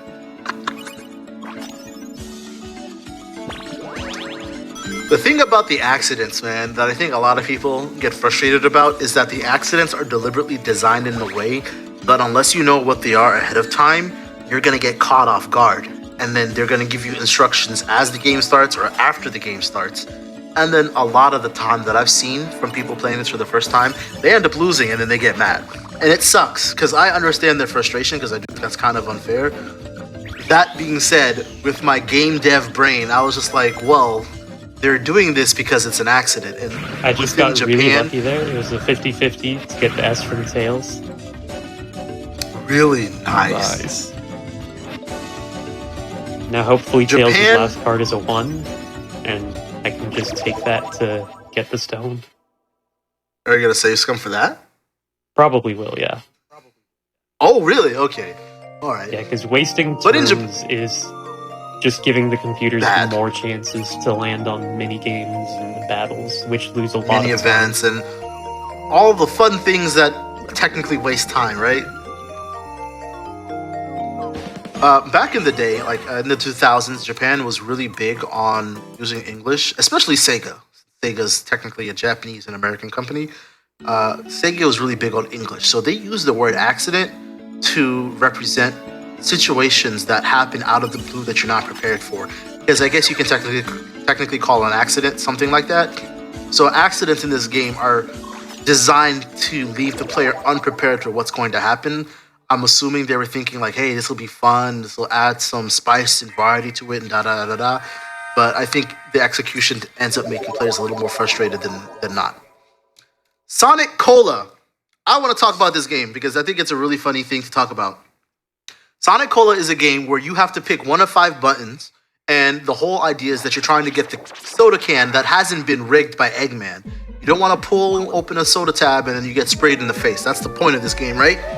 Now, you have 10 seconds to pick a soda can.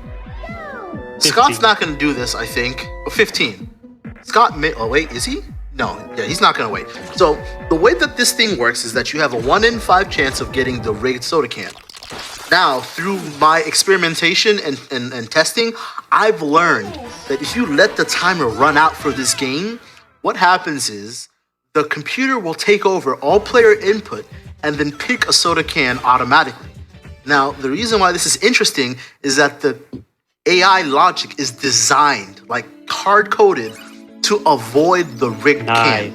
Not absolutely, but like definite, like good chance, like 75% chance that the computer will definitely not pick a rigged can. So if you let the time run out and you let the computer take over for the player, what ends up happening is a super majority of the time, the computer will make the player pick a can that is safe. So if you're trying to win Sonic Cola, the best move to make is to not actually do anything and let the time run out. Luckily for me, Knuckles just took the rigged can, so it didn't matter. What a bro, right? Yeah. Which was really Let's see, awesome mini because events- he had the most rings going into the game. Mini events and mini games are not 50-50. It feels, I haven't been able to dig into the code to find out, but it feels like a 7-3 split in favor of mini games. Yes, it is an 80% chance that you don't pick the rigged can anyways, but the computers know which cans are rigged. So it's only like a it's a more reliable probability that if you let the computers pick for you as a player, that you will come out the victor. I've done some, it was a small sample size, but I've done some data gathering specifically on Sonic Cola, and I definitely confirmed that a majority of the time it's actually a safer bet to let the computer pick for you than to try to gamble and not pick the 1 out of 5. Because here's the thing, it's only a 1 out of 5 chance of not picking the rigged soda can if no one else has picked the can.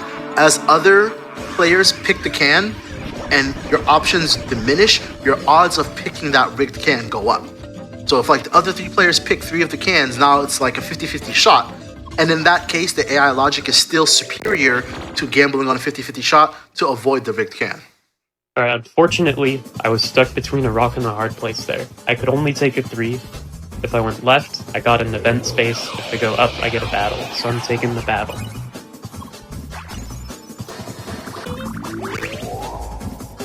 Clean, very clean, as usual. There isn't source code. There's a prototype that you can grab off of the cutting room floor, and then also you can poke around, and you can actually poke around pretty successfully into the game's memory through hex, and you can learn things about the game through poking around the game's hex values because of memory storage locations. So no, there's no source code now, although that would be great. But there are ways to learn more about the stuff under the hood. I think the only thing that's really been holding me back is the fact that there isn't a reliable way to use tasking for Dreamcast in general. So I can't use task technology to help confirm some theories that I have about this game. Like, for example, the spinner. The spinner in this game is only semi-random. It's not actually random.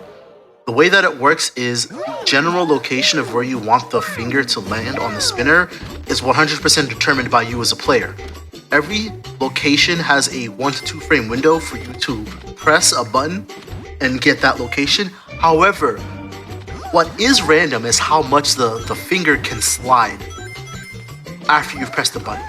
And that can generally cause you to not get what you want, but it is not significant enough of a slide that overrides your ability to time the spinner properly. So as long as you are conscious of the size of the option where you want to land, as long as you're conscious of that, it's actually possible to accommodate any sort of slide RNG and still get what you want consistently. So, because in our net games, vast majority of the time, like at least 70% of the time, we get what we want on the spinners. Knuckles sucks. I was like actively trying to make the 3 fall over to make it easier for Knuckles, and he just still didn't win. I was actively trying to throw, and the computer lost. How about that? Should have been pushing the other computers into the ball, no? Alright, I think Knuckles is gonna get this next stone, so I'm just gonna get ready for whatever happens later. We vibing. Tails also could get it. He's pretty close, but he just failed an S. But he failed it too. Yeah. Yeah, he just failed an S, so... My Tails, you can't let us down like that. It's better that Knuckles Tails goes for it anyway, because he's on the side without the monster. Sorry, I'm getting over a little bit of a cold. Which is crazy, man, because you've been coming in hot with this game. Hey, man. Honestly, I wouldn't be surprised if you got a world record here. Gargantua. What a game. Boy, if I had a nickel for every minigame in Sonic Shuffle that revolves around stomping on people, I'd have 2 nickels, which isn't a lot, but it's a really weird thing that it's happened twice. Now, the thing about this minigame is you need to be within a certain range of the giant character in order to shoot. So if you see the word shoot, you can shoot. But if you don't, you have to actually get closer. And then also on top of that, you only need to hold the button in order to shoot rather than press it rapidly. But this game can be incredibly lopsided in either direction simply because there is like a sort of cascading, rippling effect where once one of the trio players are taken out, it's so much easier for the solo player to win. Nice.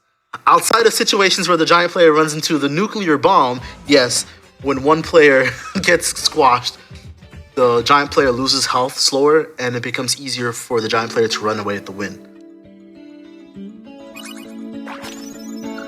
Brent, you gotta stop calling it Mario Party at home. It's not. You're killing me here, bro. Tails on his way to take another S that he doesn't need. Into a mini event. To a mini event. Tails is doing a little trolling right now. Let's come back.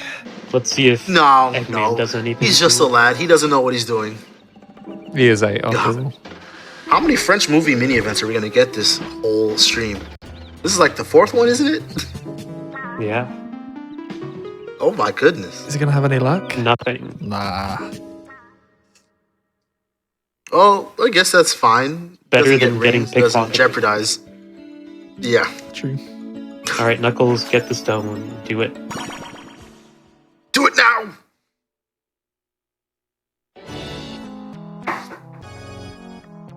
So now we get to see whether Knuckles is...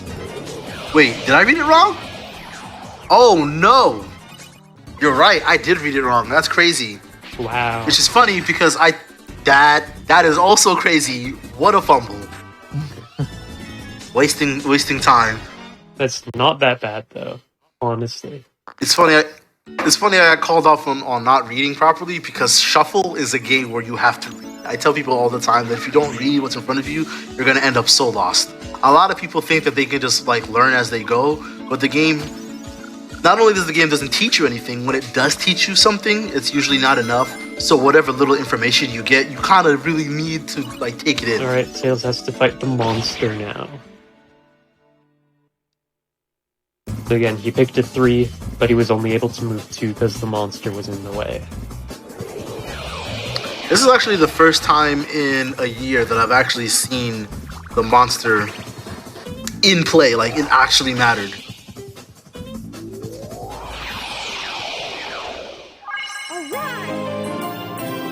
Listen, Sonic Shuffle is just a Gigabrain game that just happens to be in the same space as Mario Party. I really don't like comparing the two. Yeah, we can appreciate both of them. A precious sight? Okay, so what a precious sight does is that it gives you a roulette from 1 to 6, and if you roll a 1 on the card roulette, it warps you to the currently active precious stone, and then you immediately trigger a battle for it. So it's basically a go straight to go item. Funnily enough, Precious Sight does not work if the final stone is locked off for whatever reason, which is what actually happens on the final stone here in Nature Zone. Oh yeah. Yeah, Sonic Shuffle does not hold punches. Good lord. Okay, so the thing is, Tails is an easy computer, so the chances are very high that even if he uses it, which is already pretty unlikely, he's gonna mess it up. That's So another I'm fault doing or a another little bit issue of my with own AI. research right now to find out where I can find a thief's eye in the shops on this map. Oh, okay, I got you, bro. No, I already know. It's I the got top you. right shop right next to Amy here. Are you serious? Okay, cool. See, now you're about to see some strategy actually happen. You have to see some strategy actually happening, and this is probably one of the reasons why I love Sonic Shuffle so much. So what Scott is planning on doing is going to the top right shop, which is the quadrant 1 shop. So he's going to quadrant 1 in order to grab the thief's eye from that particular shop. He's going to use that item to try to steal the precious sight from Tails. And this is so that he extra can use good that. because Tails just used his speed roll, so all he has left is the precious sight. No way. Okay, so he's trying to steal the precious sight so that he can warp straight to the stone, which will speed this up a lot, and then also give him an easy greater lead over the other characters. Good. Watch this. Oh, we're spin cheating into the thieves' eye. Nice. Yo! Look at that. This is about to play out so What a beautifully. play. And I'm gonna buy 2 This of is them gonna play out just to be so safe. well. Ooh.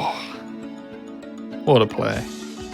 See, the thief's eye you'd almost never want to use, even if you got it for free. But now the situation has presented itself where the thief's eye is basically the best play that he can come up with right now. And we get Frosty Rumble again.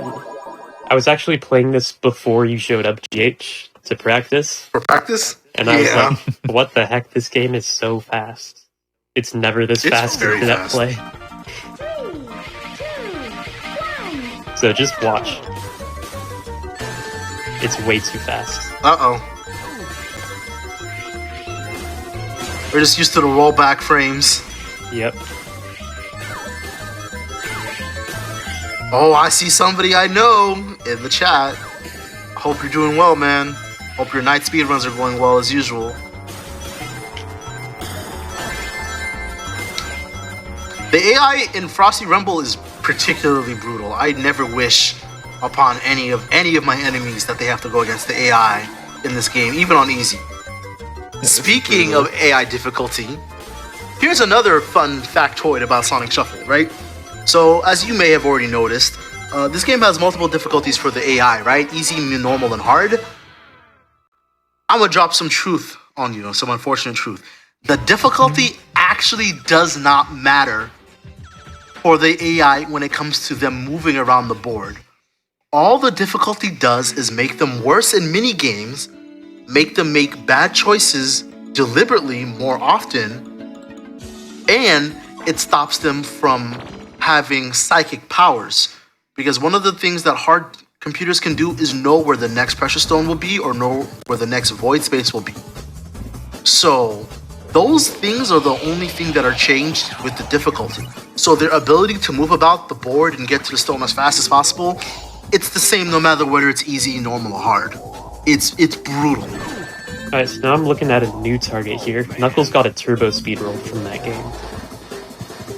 If I can get both the precious sight and the turbo speed roll with my thief's eyes, that's gonna be so good. That would be good. So now he's talking about using both the thief's eye. So I think I'd like to give you guys a little bit of preamble.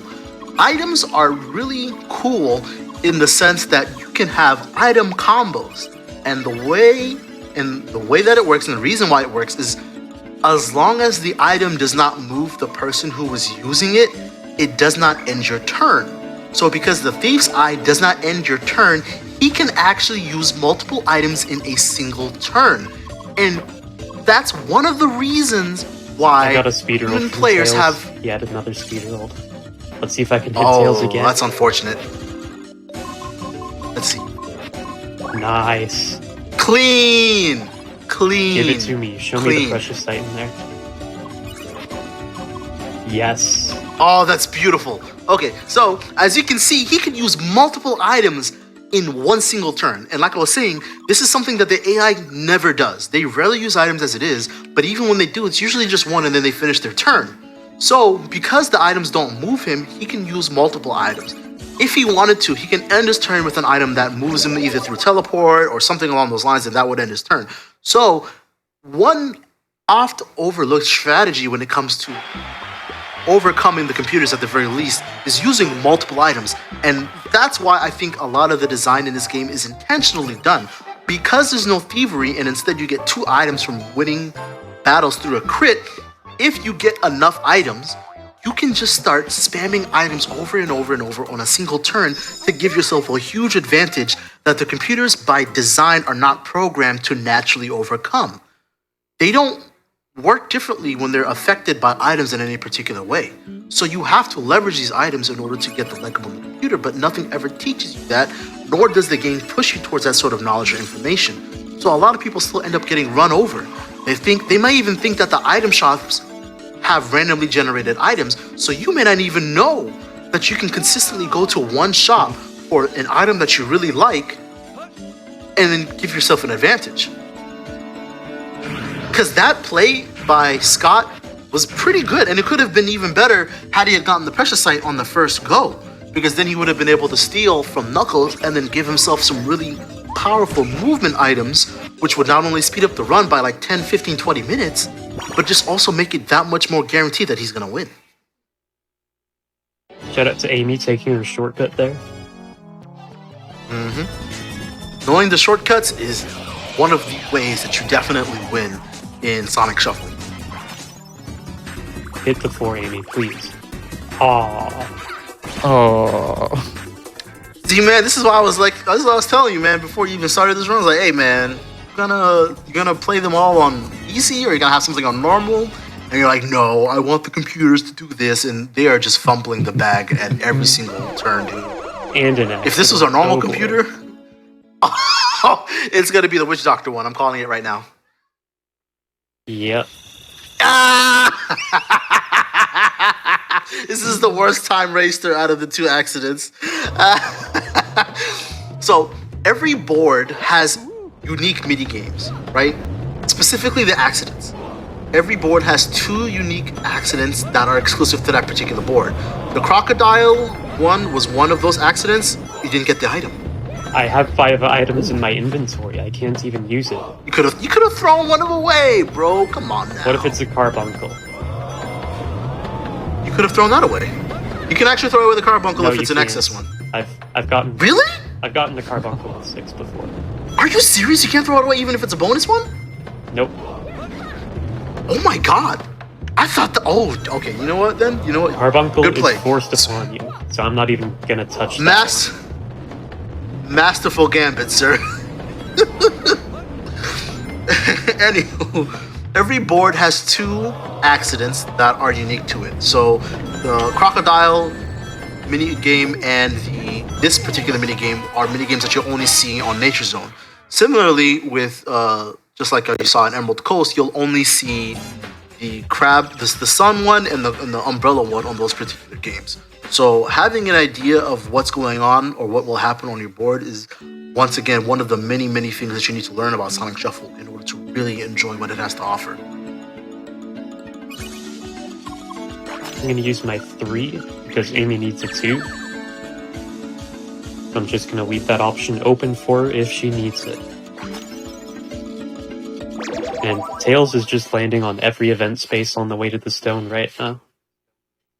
Yeah, he's doing a little trolling this game. Oh man, bungee jump. Bungee jump is a funny mini game. So it's technically a. I mean, it says that it is a. Was it a 1 versus 3 game or is it a versus 4 game? 1 versus 3. Okay, right. Okay, there you go. It says that it's a 1 versus 3 game, but really it's more of a versus 4 game because the way that bungee jump works is if the solo player grabs an item from one of the trio's hands, he gets the item, and the player who had the item grabbed gets rings. However, if the solo misses all of the rings, the solo player loses 20 rings. So you can intentionally go out of your way to either help or hurt the solo player depending on your intentions. And if you help the solo player, you get something out of it too.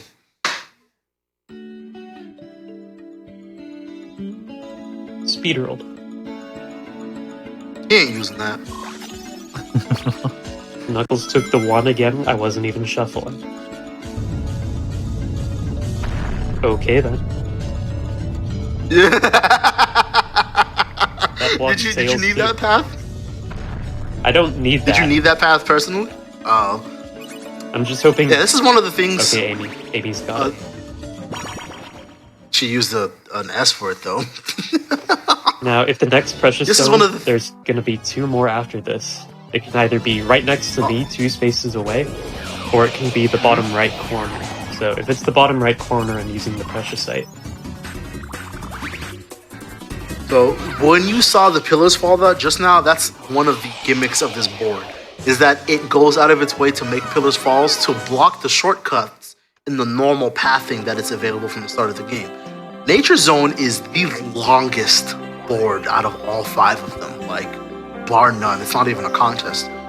And it goes out of its way to make things take longer.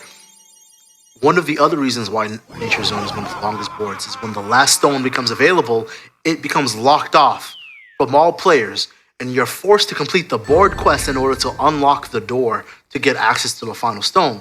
So in essence, rather than this being a 7-stone board, it is actually an 8-stone board because again, precious stones are 1 emblem, right? So you are forced to collect 8 emblems at bare minimum in order to complete this board. And it's rough. It's rough for timing, it's rough for speed runs, and just for casual games, you can make the game drag on a bit longer than what people want it to. Okay, I think I'm gonna go straight for the quest after this. And the reason why is because Knuckles is right next to the spring, which will take him to the bottom right, which is where the 6th stone will be. Listen, if you missed this game, if you're interested in playing this game, if you want to give it another shot, if what I'm talking about is making you reconsider what you thought that you knew about Sonic Shuffle, we have a community where we play this game. We play with each other, learn about it, we have fun. I have a stream actually where I stream this game. I'm playing with other people 3 times a week. And I also have VODs on YouTube, so you can really learn what this game is about. I think Knuckles is gonna steal my 5. Just a hunch.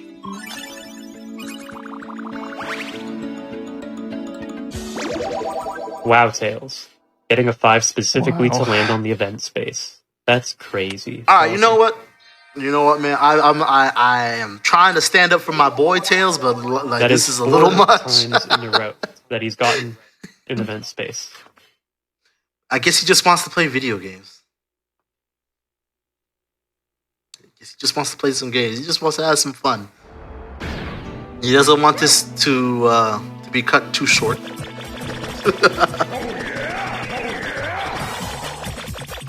I'll take the power-ups.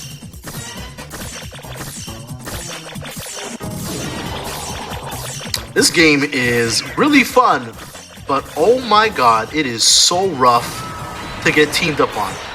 If you guys understood how often I get bullied in this game by the other human players, you would feel bad for me. You would think that they have an agenda and they got it out for me. It's wild. I don't like it. I used to love this game until every single time this game comes up and I'm like the first one getting shot by 3 other people for no reason other than I'm existing. Well, It's usually crazy. actually. No, not at all. No, You it are is no. usually me. No, it is usually me who's getting bullied, specifically in that minigame. I'm not talking about in general. It's specifically that minigame. If you think that it is you who gets bullied, you are blind. You don't remember. Crap. I don't want to hear it from you. The amount of times I have to go off to the side and stay away from the fray just so I don't get shot up like I'm in Compton. I don't like it, okay? I grew up in some rough areas, and the way you guys treat me in that tank minigame reminds me of those rough areas, okay?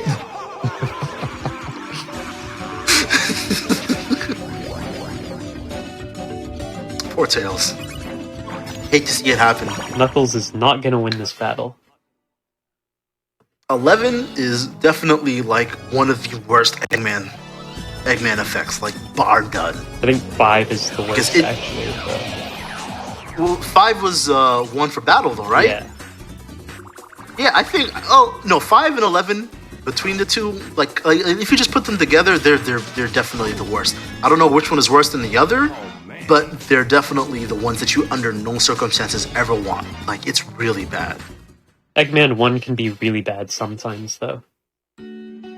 Yeah, but it's also really funny when it happens when you want it to. Like that one time, Yeah. where we were playing with Sinos, and then I'm like, I hope you get a 1, and then he gets a 1 and lost 100 rings. My man was quiet. He was not happy. Jump the snake again. Darn. Unlucky. And the thing that really hurts about the Eggman spinners is because the spinners are not completely random, you have a really huge impact on where it lands. You can, at least 70% of the time, consistently get the option that you want on the Eggman spinner. So if you're knowledgeable about how to do that, it just feels really bad to try to get something in specific, and then you get something way worse. A remaster would be great, as well as online play, but you can totally get online play right now.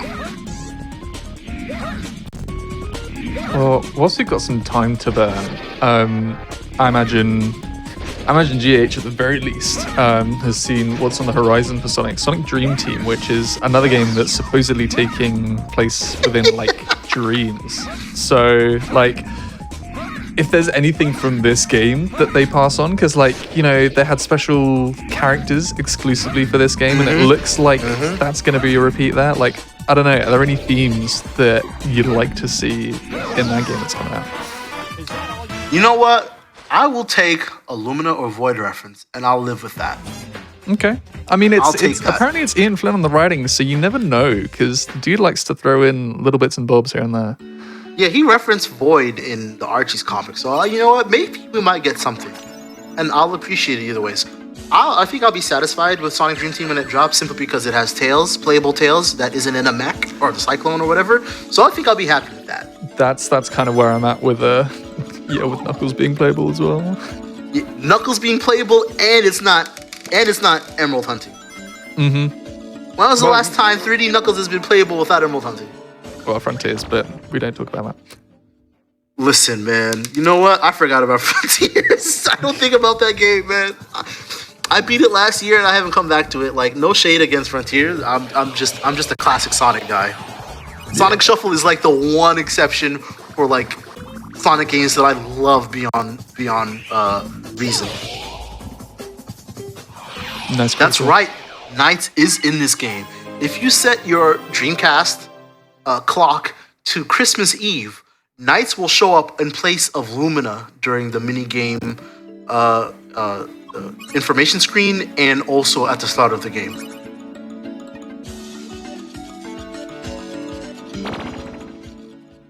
Oh my god, he went into a battle. Dang.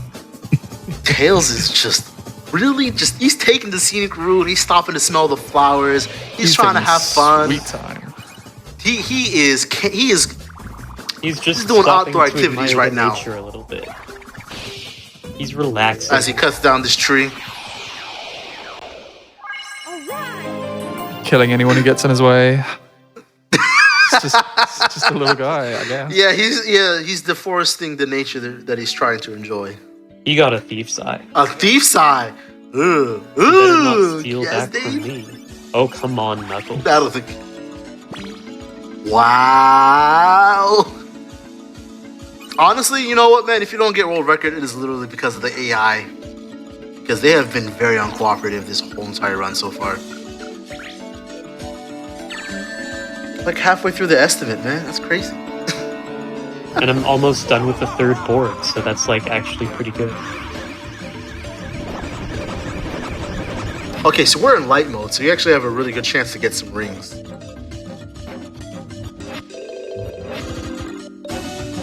Tails. He goes down, not risking the water. Doesn't Nature Zone have a ringidium somewhere? Let's see. No, No, I it think doesn't. it's That's just unfortunate. Riot Train and Firebird.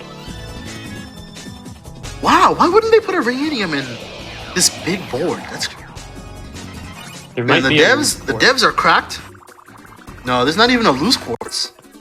Like I give a lot of praise to the devs because I really, through playing this game so much in the past year and really taking my time to dive deep down into the design, and not just like as a player of the game, but also as somebody who makes games myself, as a hobbyist indie dev, I've taken the time to really appreciate some of the more deliberate decision making behind the game's design. But then sometimes they baffle me with some certain stuff, like this place not having a single loose quartz or a ring idiom is kind of weird because it's a big board.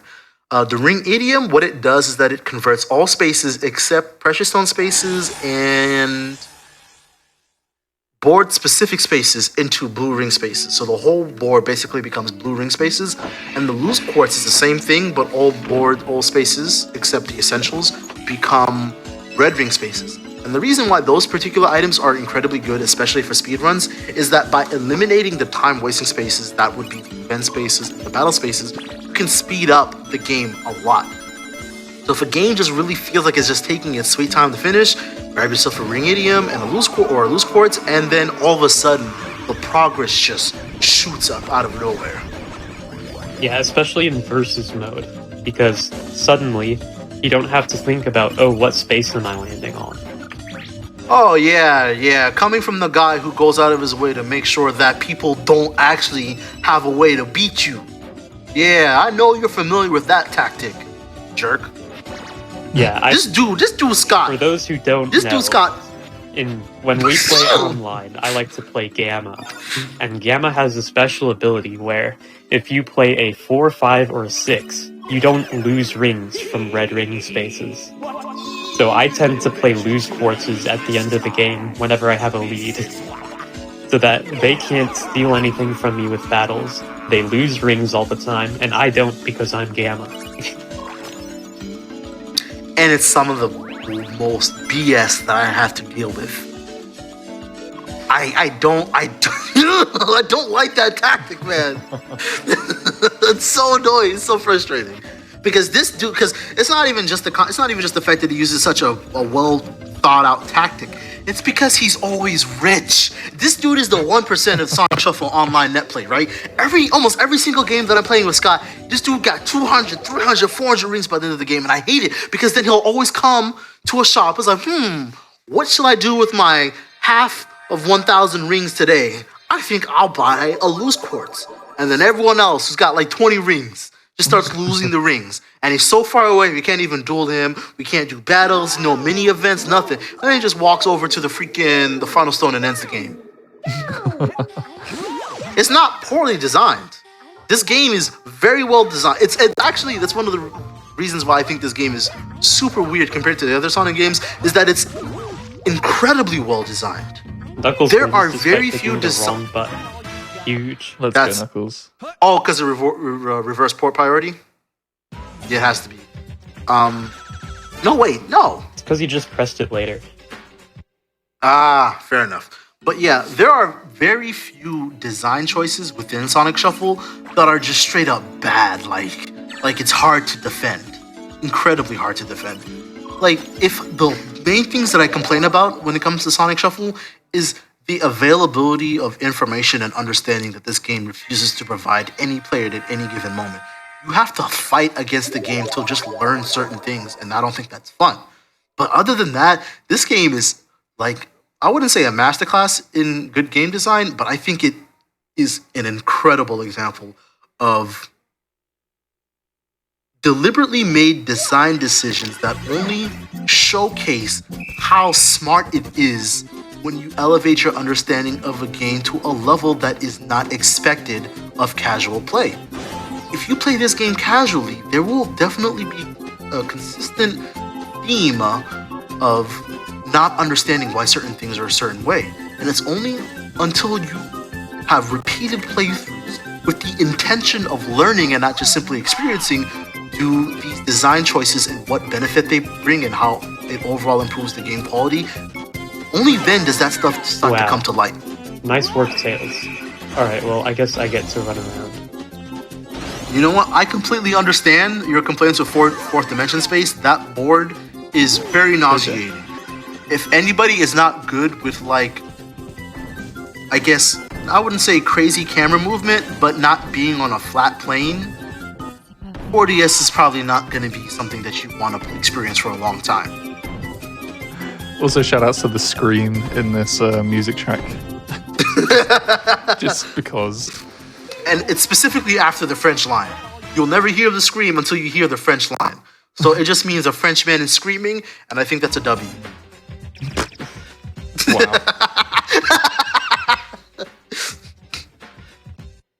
This is not a European safe space. I've learned today. What are you talking about? I cherish your British heritage and what abilities it grants you in this game. I think it's fantastic. It's laudable. It is. I'm jealous. Okay. All right.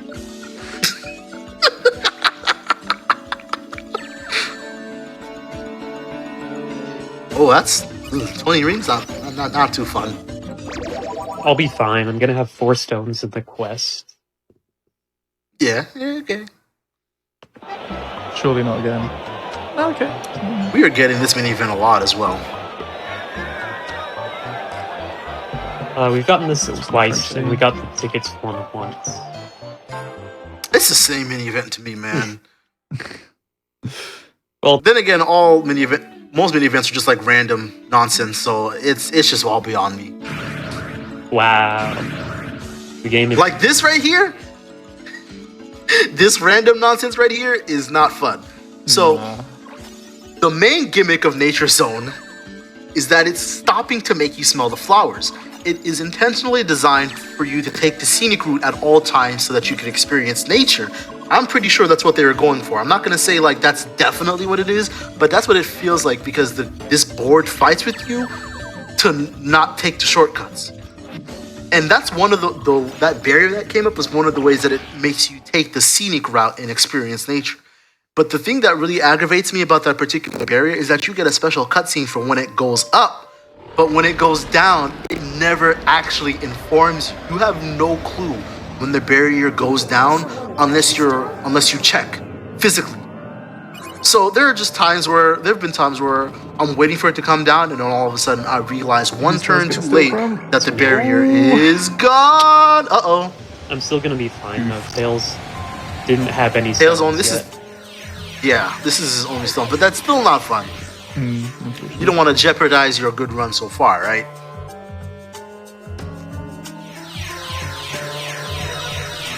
I mean, maybe I should have save scummed last turn to go for the last 3, but I didn't feel like doing that.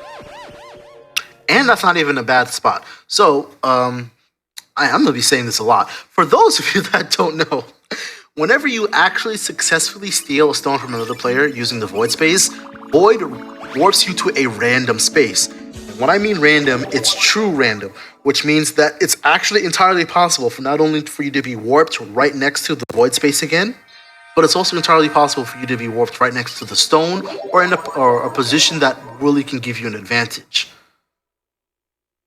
So sometimes it's just worth stealing the stone, not even for the stone itself, but for having it teleport you across the map to somewhere way better than where you were at.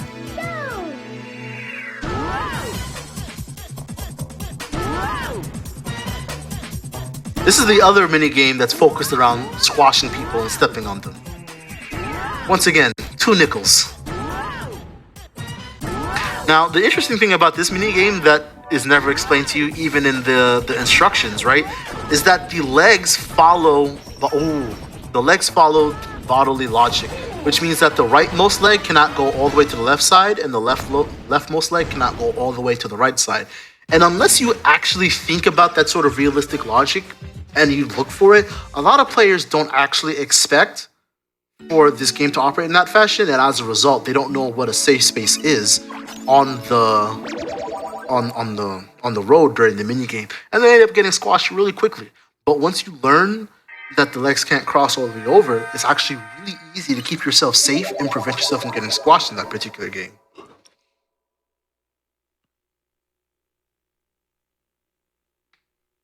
Now, this minigame is just my least favorite minigame. I hate this minigame more than any of the other ones. Just because the camera is rough. Oh yeah, this is definitely adventure camera syndrome. It is awkward. And you only have 2 camera angles. Close and really close, and that's it. And you gotta go around chasing people. Like, you see how he's going down the ruins, and then the stairs get in the way of his camera, so you can't even really see what's going on. Like, look at this. It's not fun. And he's not even faster than the other characters. Oh, he's going for your boy. Leave him alone. He's just a boy. He's just a lad. Hey. There you go. Give it to somebody who deserves it.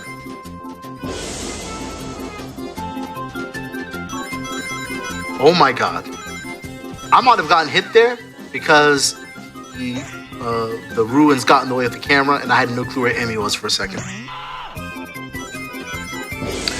Let's see, the minigame where Eggman goes, oh yeah, all the time would be Thor's hammer. And that's the minigame where he's in the Eggmobile trying to hit you with lightning bolts from above. And he constantly says, oh yeah, in that particular minigame. Oh yeah.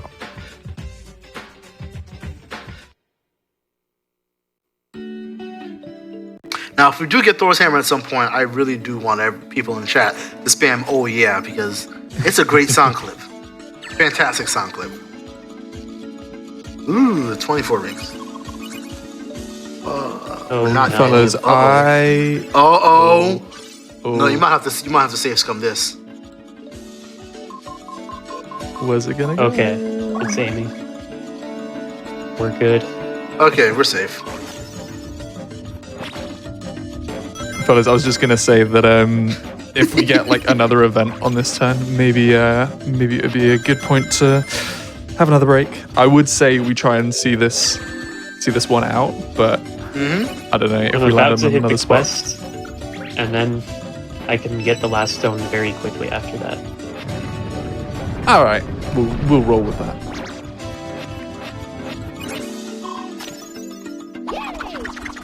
As long as none of the city characters in this game put us on a event or game. Yeah, when Tails decides to stop trolling, then I think cooking. Nice one, Knuckles threaded the needle, dodging the battle space. Amy's got the mini event though. Amy. Nah. Oh, at least it's only a mini event. What's it gonna be? Yeah, it'll be pretty quick. Quiz time. Ooh. Man, this quiz right here be giving me a heart attack sometimes, because a lot of the times the questions are really easy, but sometimes the questions are nonsensically hard. Oh yeah. Yeah, I mean, They ask for information that you, under no normal circumstances, you'd actually be trying to remember. yeah, sometimes you get like, how many rings do you have? Or if it's the late game, there are a few that can be really hard. How many battle spaces you've landed on, or how many ring spaces you've landed on.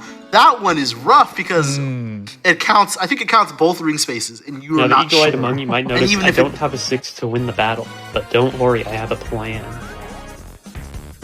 Oh, he's cooking. Don't I you bet it's a speed worry. world. There I is bet it's a speed absolutely world. nothing to worry about. Oh my god. Okay.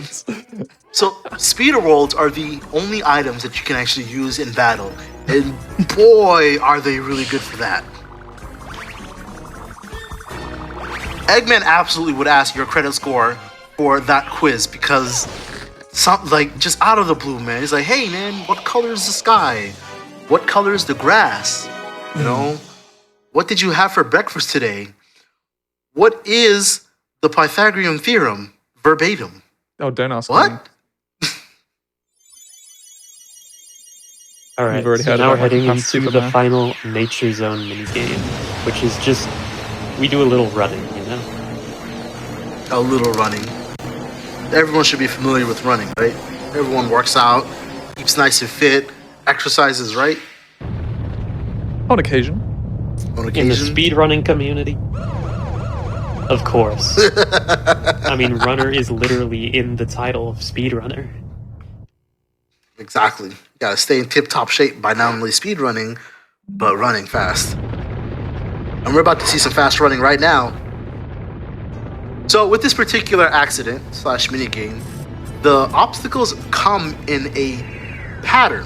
So as long as you become familiar with the pattern, you actually can give yourself an advantage over other players who are unfamiliar with the pattern.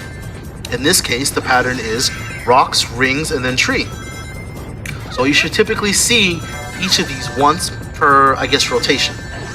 So if you see the tree, you know you're not going to get another tree until you see at least a rock and rings. So using this helps counteract the fact that the camera can put you really far up to the point that it feels like you don't have any time to react, because you're not supposed to react. You're supposed to react in combination with predictions. And you only can get those predictions by understanding the pattern. Of course, the little arrow, exclamation mark that shows up is useful, but that only really warns you about the tree because you can't jump around the tree. So you kind of have to make sure you're jumping, moving properly, keeping track of the pattern, collecting the rings, staying ahead in order to get all the good things out of this one particular mini. It's definitely a knowledge check minigame more than it is a skill check. This without this information, I can completely understand why people would be frustrated with this game, because it can feel like you're being punished for being in the lead. But no, the game is just requiring for you to understand the things about this minigame that are not taught to you in order to not get washed. And with that, we have successfully won Nature Zone. Easy. Let's go. So as soon as we load into Riot Train, we can do the break. Epic. Oh, great.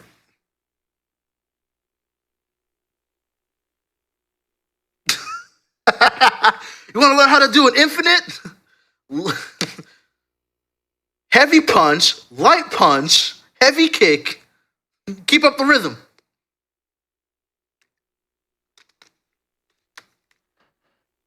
Funny how we say, oh yeah, we'll have time after the game loads, and it's Dreamcast that we're working with here, so It's taking its you time. just let it This do is its thing. There's the logo. This is why Let's I- Riot Train. People who want to play this game on real hardware, I ask them if they can get themselves GDMU so that they can run on real hardware but without the disk loading issues, because the loading, man, it's when you're just trying to have fun, it's not fun. How long do you reckon it adds to your runs? Like maybe 20 minutes, Scott? Something like that. Either way, pause.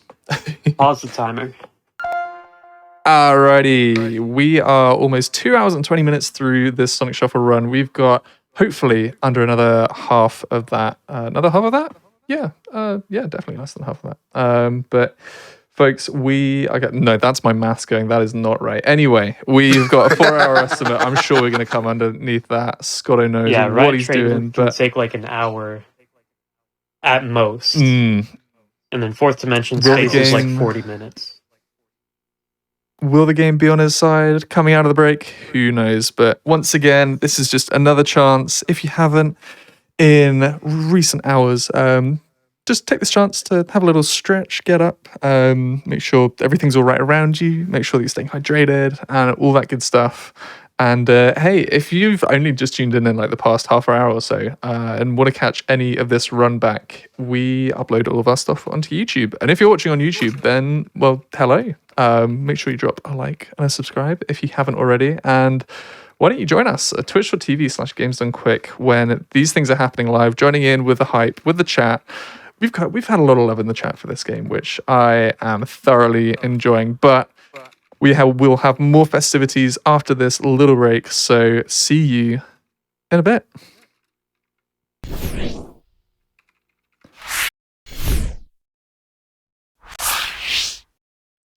Yo folks, we back. Welcome back. This is the Games Done Quick Hotfix. If you haven't joined us for this run so far, Hotfix are different shows that we do in between our mainline events, Awesome Games Done Quick and Summer Games Done Quick. These are either one-offs like today or regular programming. Speaking of regular programming, weekends we usually have these special one-offs, but during the week we have different things coming along, and awfully silly, a focus on, I mean, you know the drill.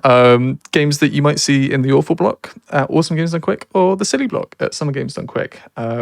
Conception runs that show, and it's a lot of fun. And then after that, we also have Out of Bounds, which is a focus more on the glitches that we see in speedruns. But this is a one-off. This is the Sonic Speed Shuffle, just a chance for the Sonic Shuffle community to show off what this game has got and what it is to show off. And these are a whole load of fun. So just a reminder that your subs, Prime Gaming subs, gift subs, and bits cheered on the GDQ Twitch channel help support Games Done Quick Hotfixes happening. Shows like this and all of the other regular programming that we have. So if you enjoy the daily speedrunning content, consider subscribing to the channel. But I'm trying to think of something funny to say. I'm subscribed to this content that we're seeing today. Some awesome Sonic Shuffle action, some more lovely screensaver action as well. What's the next color? Oh, that is a garish yellow. I'm gonna let Scotto take it away and spare our eyes of this interesting gradients that we're seeing. Ooh, it's an interesting one. All right, we're just about ready to start Riot Train. We can unpause the timer in 3, 2, 1, go. And Riot Train is a very separated board. You can see it's much more linear than the other boards.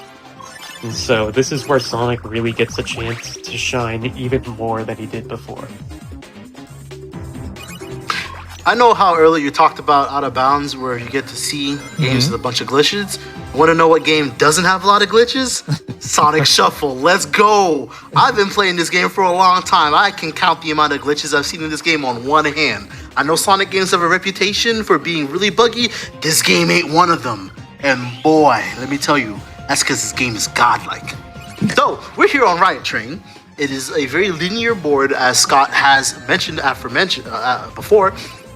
And we've already... Here we go. Bam! That's our first gimmick about this board. The rotating space. So, the way that the rotating space works is that if you move past it in a single turn, there's a 50-50 chance that you will be sent back towards where you came. But the other 50 is that you get to walk over it normally. If you don't want to take that gamble, you have to land on the space, and then on your second turn, then you can continue onwards. So you have to take a chance between gambling to get past it in one turn, or guaranteeing that you can get past it, but through 2 turns. It is a very unique space that you don't actually see anywhere else, and it's one of the more interesting spaces of this board. And they're kind of placed about on this board strategically. Ooh, poor Knuckles. 2 times in a row he failed the 50-50. Yeah, and I'm actually kind of low-key hoping that Knuckles keeps getting turned around here, because he's right next to Stone 3. Aw, I'm lucky there. You're right. You're right. But the rotating spaces are strategically placed so that you have to make a decision on whether you want to even bother interacting with it, or you take the alternate route. Because basically every single train car has like 2 roads.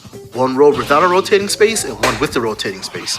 So it really comes down to how you feel about interacting with the various board gimmicks to determine how you move about the board, which kind of makes up for the fact that this board is very linear and it kind of pigeonholes you into going in a particular way.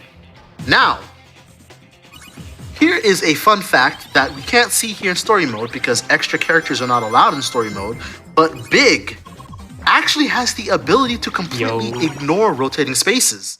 If Big rolls a 6, he activates his movement ability where he chases after Froggy. If you missed it before, I said that Big's movement ability allows him to land on any space within 6 spaces. So if he pulls a 6, he can land on the first, second, third space, whatever. This ability has the unintentional side effect, because I think that they left it in, but not on purpose. Big's movement ability does not interact with the rotating space. So if you use his ability on Riot Train, you don't actually have to worry about the 50-50, which means that technically there are some routes exclusive to Big in terms of completing the board that only he can do. Yeah, the best way Big can use it, technically speaking, is to get to the board quest after it's been activated. Only unfortunate thing about the board quest is that it's so far out of the way to activate, it almost never gets activated. And then here is the second gimmick of this board. The 2 train cars that you see were not actually the whole board. What actually happens is, as the game progresses and stones are collected, parts of the train will detach or reattach to basically extend what is easily accessible in the board. Now, I say easily accessible because even when the train cars in the back are detached, you can technically still go there, usually through warping. So if you are unfortunate enough to be hit with an item that warps you to a random place, you can actually find yourself out on the disconnected train cars with no way to actually get back to the main board unless you take a helicopter space. So, despite the boards not actually being in play in the most colloquial sense, they are still actually in play. So, depending on what nonsense happens, you may actually see somebody trapped on the last 2 train cars at some point during this game. Now we get to see the first of 2 accidents here, exclusively to Riot Train, and it's actually a pretty simple game, but surprisingly I've seen a fair amount of people not actually understand what they need to do or how they need to progress. Basically, you need to avoid being hit by the obstacles that are very hard to see, especially within the cave, and then not fall off the end of the train cart. Then you're supposed to progress to the very front of the train in order to win. That was fast. Yeah. One interesting thing about this game that is not like built into the game, like rather, it's not something that the game teaches you. You can use the D-pad and the analog stick at the same time. What happens is that the game will prioritize one input over the other. I believe it prioritizes analog input over the digital input. So if you hold up on the D-pad, you'll constantly be moving up. But if while you're holding up on the D-pad, if you hit down on the analog stick, the game will prioritize the analog stick and make you duck. So what ends up being one of the best strategies for that particular minigame is always holding up on the D-pad and only pressing down on the analog stick to avoid the obstacles when they come. What this does is that it minimizes the travel time of your fingers, which gives you an ever-increasing advantage over the other players who are not mimicking your strategy. Now, this is like a super sweaty strategy that you're trying to do exclusively when you want to win more than anything else, so it's not something you have to care about in more casual play, but it's just one of the many ways that Sonic Shuffle allows different levels of play to flourish and not actually get in their way, which I feel like you don't see too much in games that are not deliberately competitive. Okay. Sure, Andy. Go for it. Jobbing. Oh, activating the spin sheet. You love to see it. I mean, I don't actually love to see it, but I'm just saying it.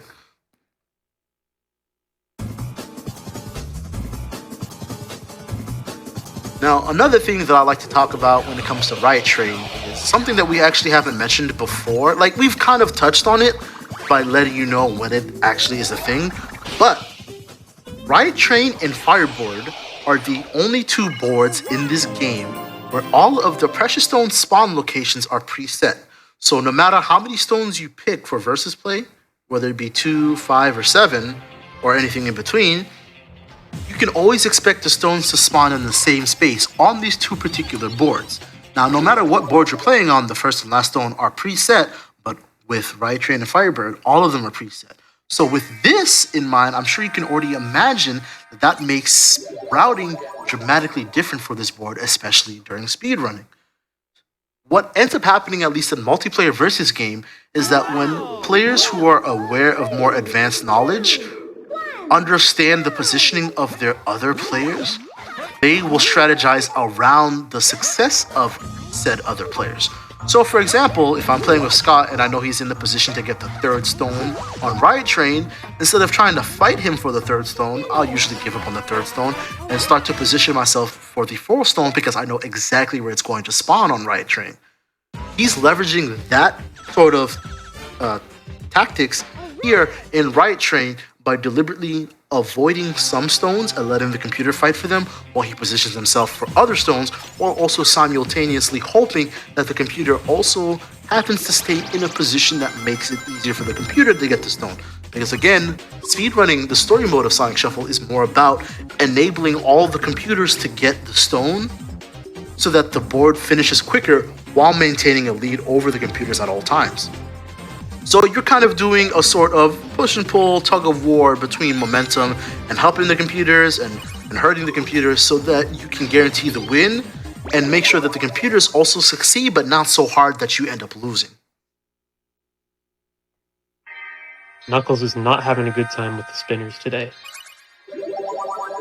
And I do not appreciate that puts him on an event space twice in a row. I guess you can say that Knuckles is being spun right round, baby, right round, right? Yep, you could say that.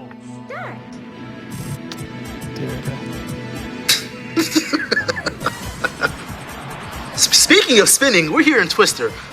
Twister is probably like one of the most normal mini games in Sonic Shuffle. It's very simple to the point, not very complicated, and not a lot of room for you to mess up. I think the coolest thing about this is that it's basically a really roundabout reference to Windy Valley from Sonic Adventure 1. But ultimately, it's probably one of the simplest, most raw, fun mini-games of Sonic Shuffle. Are we having that item? Oh my god, that was an item? Really? So the thing about Twister is that we've been playing this game, again, for a very long time. And Twister is not exclusively, but consistently one of the mini-games that can spawn items, but has some of the smallest spawn rates for items. You almost never see items in this particular minigame. Also, I hope you guys saw the Uncle Boy Muscular Drink board. That's probably one of my favorite boards. And I know that if you like that particular muscular Uncle Boy Muscular Drink board, I know somewhere out there on the internet, there's a place that sells that board on a shirt. So if you really like it, I think there's a place that you can actually get that shirt to buy it. I think it's pretty cool, and I recommend looking for it.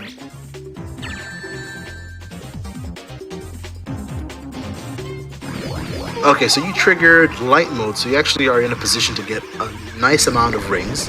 Nice little ring injection, so that you'll be set up for the Ringidium play later on. I already have 90 rings thanks to the minigame, so I can buy 3 of them. Let's go! And I would recommend buying 3 of them. A little bit of insider info. I just used a 4. I have another 4. I'm 8 spaces away from the shop. Ooh.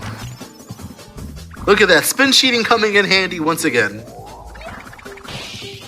When it comes to Sonic Shuffle, even though Sonic is the titular character of the game Sonic Shuffle for the Sega Dreamcast, the home of the company of which owns Sonic the Hedgehog, I tend to actually steer people away from Sonic because he's actually a more complicated character to play because of how Spin Dash works. Looks like Tails isn't going to get to enjoy his item. He's not. You're going to steal it, aren't you? Because Sonic's movement ability of Spin Dash is not something that you can turn off at will. It always triggers whenever the conditions allow it to. Anytime you play Sonic or Super Sonic, by nature of it also being Sonic, you always have to pay attention to the last 1 to 3 cards that you used. 1 for Sonic, but 3 for Super Sonic, so that you don't accidentally trigger a Spin Dash when you don't want to. Another thing that I happen to see new players who stream Sonic Shuffle on Twitch is they will pick Sonic because it's Sonic. They think he's the most basic character. and then they'll end up playing it normally, and then at some point usually during something really crucial, like a crucial moment of their game, they'll accidentally trigger the spin dash and have no clue why. They're like, why am I moving 10 spaces when I picked 5? And they'll end up overshooting where they wanted to go, and that causes a rippling effect where they end up behind for the whole entirety of the game and end up losing, and then they're frustrated. It's very sad to see. So if you ever do play Sonic Shuffle again, stay away from Sonic and Supersonic, unless you really want to deal with how their movement ability can impact your play at any moment's notice. I usually recommend Knuckles, or more specifically Amy, because Amy's battle ability is that when she uses an S in battle, it's automatically a 5. And for everything but 7 or 6 stone games, the bosses will always lose to a 5. So, typically a really good character to start with because she has some nice movement spaces across all 5 boards, and her battle ability makes it really easy for her to win battles without needing to know how to time the card roulette.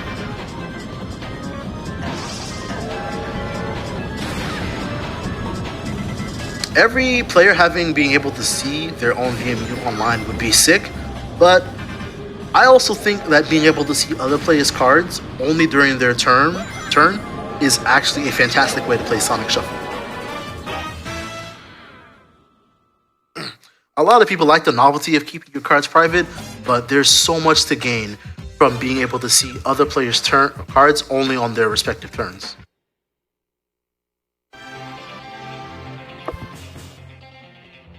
Alright, I'm a little bit worried about Knuckles' positioning right now. And I don't know why Amy didn't go for the stone. This is not good, actually. It's because she's an easy CPU, and the easy CPUs have a much higher probability of making bad moves on purpose. To help counteract the computer being able to read, like, your cards, or to be able to predict where the next stone or void space will spawn, they are deliberately programmed to occasionally make really bad moves for no good reason. And that's supposed to help counteract, their more or less psychic abilities. So if you ever are playing Sonic Shuffle and you see a computer do something completely boneheaded and antithetical to what they would normally do, it's because they rolled a probability where they make a bad decision on purpose.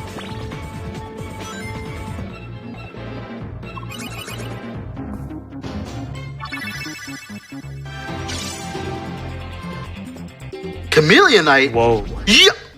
No way. That's crazy. So that's actually really crazy. So those that missed it, the Chameleonite is an item that transforms into a random jewel and then immediately uses that jewel, and she just got the loose quartz, which counteracts the ring idiom, and that's actually a really good play for her specifically, since she is the one with the most amount of rings.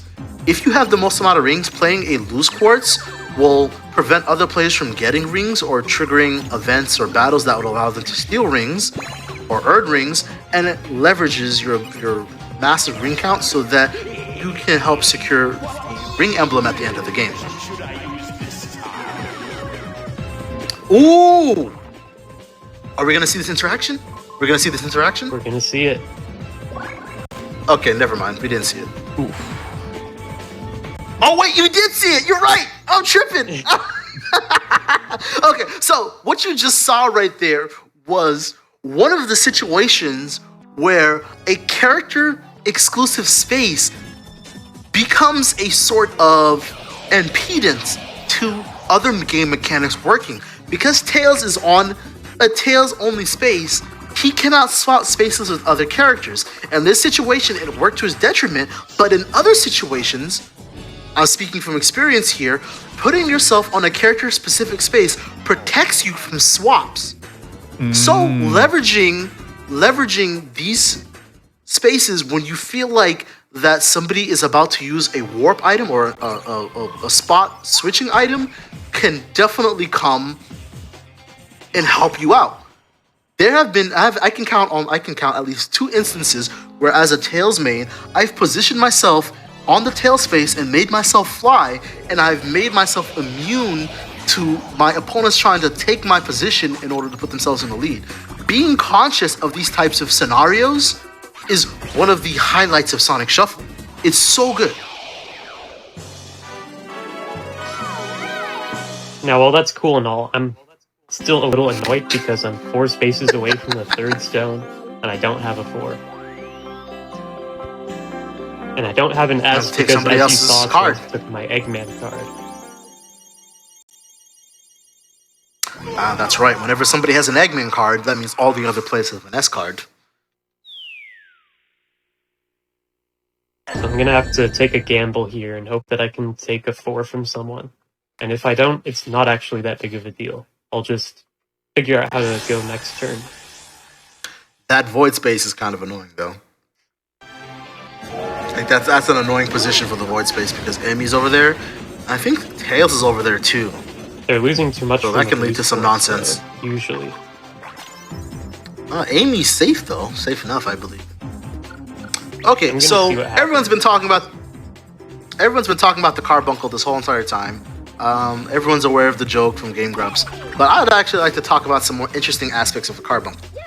I don't remember which lore carbuncle comes from. I wonder if it's Celtic or something. I know Carbuncle's a character in Puyo Puyo.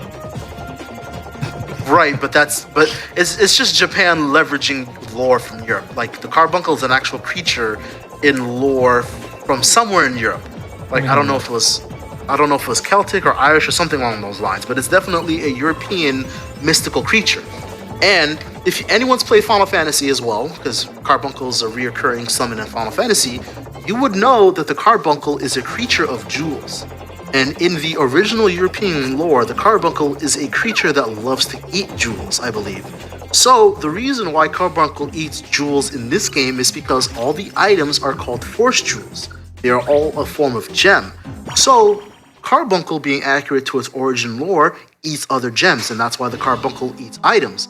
But also because Carbuncle itself is a Force Jewel, when the Carbuncle no longer has items to consume, it's seeing itself as a jewel/item, eats itself. And that's why Carbuncle does the things that it does.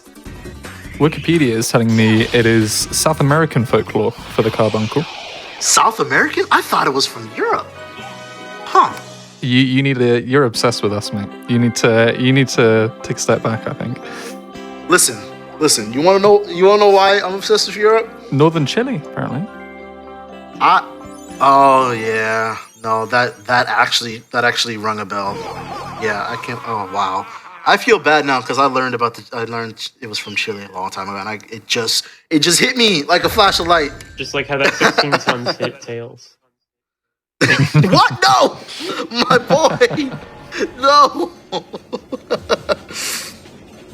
Okay, I could have sworn it was from someplace in Europe, not South America.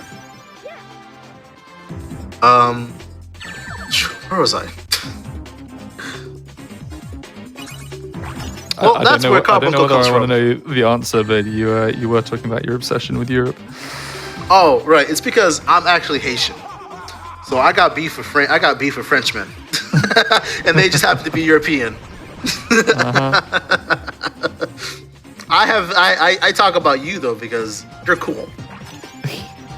Oh, looks like the Eggman is here literally just because it's a dream and world. Amy immediately finds a minigame. How about that?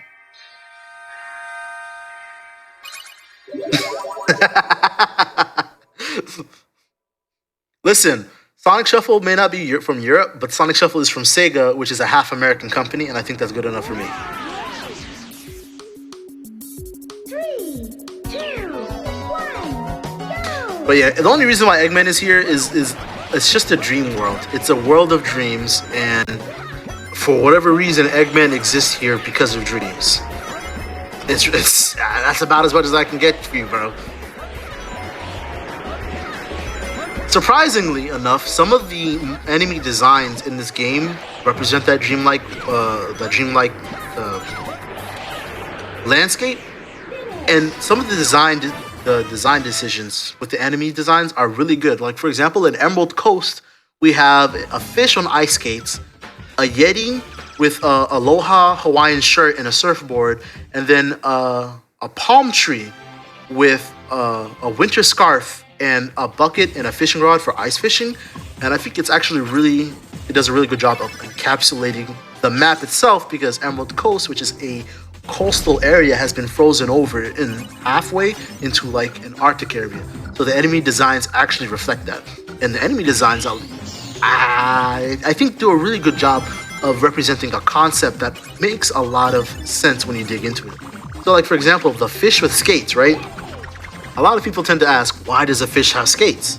Well, fish are like I wouldn't say like the stereotypical representative of evolution, but I think fishes are brought up a lot when it comes to evolution, because they have to adapt so rapidly to the environment due to the short lifespans. And I think they're using that and leveraging that with the fish on ice skates design, because it's adapting to its new frozen over environment, because it can't swim in ice and it doesn't want to swim in something super cold. So it evolves to have feet, and then it learns to skate in order to survive in its current environment. Similarly, the Yeti, I think, is also really cool, because the abominable snowman is typically seen as a fictitious creature that goes out of its way to elude being noticed by us humans. So that's kind of like Bigfoot, where you can see glimpses of it and you're like, was that the abominable snowman? But here, the Yeti is in an Aloha shirt with a surfboard, doing one of the most visibly engaging sports activities, which is surfing. Like, when you surf, everyone can see you. So the dichotomy, the conflicting dichotomy between the Yeti on a surfboard is also really interesting. And a lot of the enemy designs within Sonic Shuffle, I think, kind of tries to encapsulate this sort of, hey, I make sense within the context of reality and this dream world. And you can't look at it outside of that vacuum. I don't think that Sonic Shuffle is just a game that has really good game design, but I think the visual design and the art direction are fantastic. I know I see a lot of people talk about, hey, Sonic Shuffle is the only game with cel-shaded models and it looks really good. I wish they would bring it back. We actually did just get cel-shaded models being brought back to Sonic Superstars, but they're exclusive in the weirdest of ways. Sonic Shuffle does a lot of experimental things, and I think that it is a good representation of the Sonic team of old that wanted to do more than just Sonic. Because they're the primary developers of this game, and it wasn't just like another Sonic game, but something that they could really experiment and branch out on, I think they really went the full mile to give us an experience that you'll never get anywhere else, no matter how similar another game may seem. Look at how fast now you these get to turns see- are going with the Ring Idiot. It's so good. I was just about to talk about that. Look how fast these turns are going. Because all the event spaces and the battle spaces are just gone, nothing is actually causing the game to hang up on anything. And all this is because he knew that the Ringidium was in that one particular shop and went out of his way to earn enough rings to make sure that he could afford it. And now look at what's happening. His tactical decision that he was planning from the jump, quite honestly, is paying off in dividends. Because now we are rushing to the finish.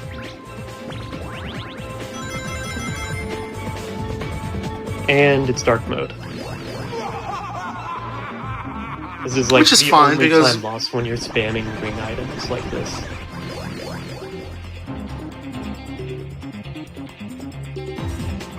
It's crazy that you say refined mechanics, because honestly, man, I really think the mechanics are super refined as is. There isn't a lot more that I would... let me reiterate. There isn't actually much, very little, about the core gameplay of Sonic Shuffle that I would want to change myself personally, simply because I think it's just such a robust game at the base. Like, one issue I have with how the game is designed is port priority. And that's not a factor here because there's only one human player, but it may come into factor when we do play our multiplayer exhibition. And anyone who's oh, the quest is active. This may be a wild card. Tails activated the quest. I think Amy is closest to it right now. But port priority in Sonic Shuffle, if you're familiar with Smash Brothers, you may already be Number familiar with 6, port priority, and it Knuckles gets basically a part works the uncle. same here. Ooh, unfortunate. So port priority in Sonic Shuffle, when two players select the same item or same selection at the same time, and anything that allows multiple players to select an item, if it happens on the very same frame, the game will prioritize the person in the higher port. And we So got the there's a game called Sonic. 3 times in a row. Wow, we're not. Accidents, like every board except Fourth Dimension Space has 2 accidents, but which accident you get when it triggers is completely random. So seeing the same accident over and over and over in the same game is actually not even super uncommon. The runner is Sonic, and you can know that the runner is Sonic because when you're playing story mode, the player is always the first player. And story mode does not have support for multiplayer, it's only versus mode. But yes, port priority basically determines that when 2 players select the same item at the same time, whoever's in the higher port priority, or in the higher port, in this case port A, gets awarded the item as opposed to the player in the lower port. And that is used more often than I care for in mini games. So it ends up being something that could actually show up and matter during our multiplayer game. The runner is a Gamma main, but because you can't play Gamma in story mode, and also because Sonic is the fastest character to play story mode with, he's playing Sonic for the speedrun. But when we do play the exhibition match, you will not see him play Sonic, you'll see him play Gamma instead.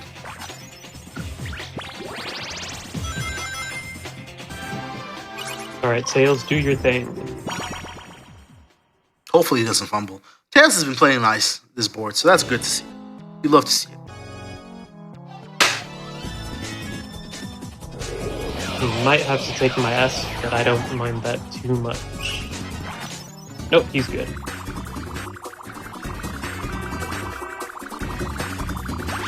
Tails? Fails. No, Wow. that's not Tails, that's Fails. Yes, we do actually have a community which we arrange online games with.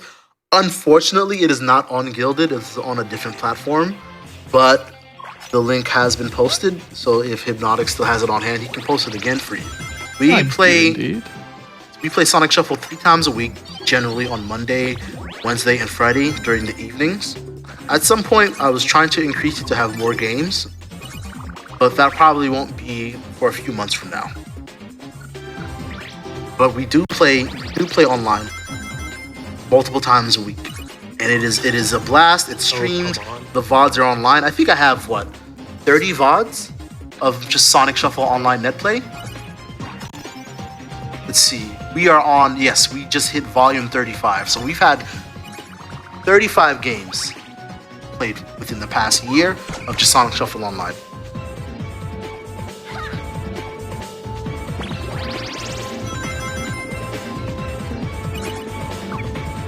Now let's see. Oh. I didn't mean to use that. Wait, okay, so, alright, I was about to say, you're about to use that on. Knuckles. I feel like, well, I mean, you could consider this a time save because then they don't have to go through the process of picking cards. Yeah, So it's technically speeding up the board. but then he's moving farther. Yeah, but he's nowhere near anything that matters, right? Yeah, but moving farther takes time too. Fair enough. Alright, I think Tails is going to use my 4 for this. Maybe I should have used the low moonstone, actually. I was actually going to bring that up. It's like, hey, maybe you should use the low moonstone. But I guess you should do it after this boss because what is this? This is stone 5. 4th stone? Stone 5? Right, so the HP of the normal battle should go up by 1 after this, right? No, it goes up after 6. Okay, But I alright. think if I use it, it should be to give myself the ability to kill a boss. Okay, fair enough.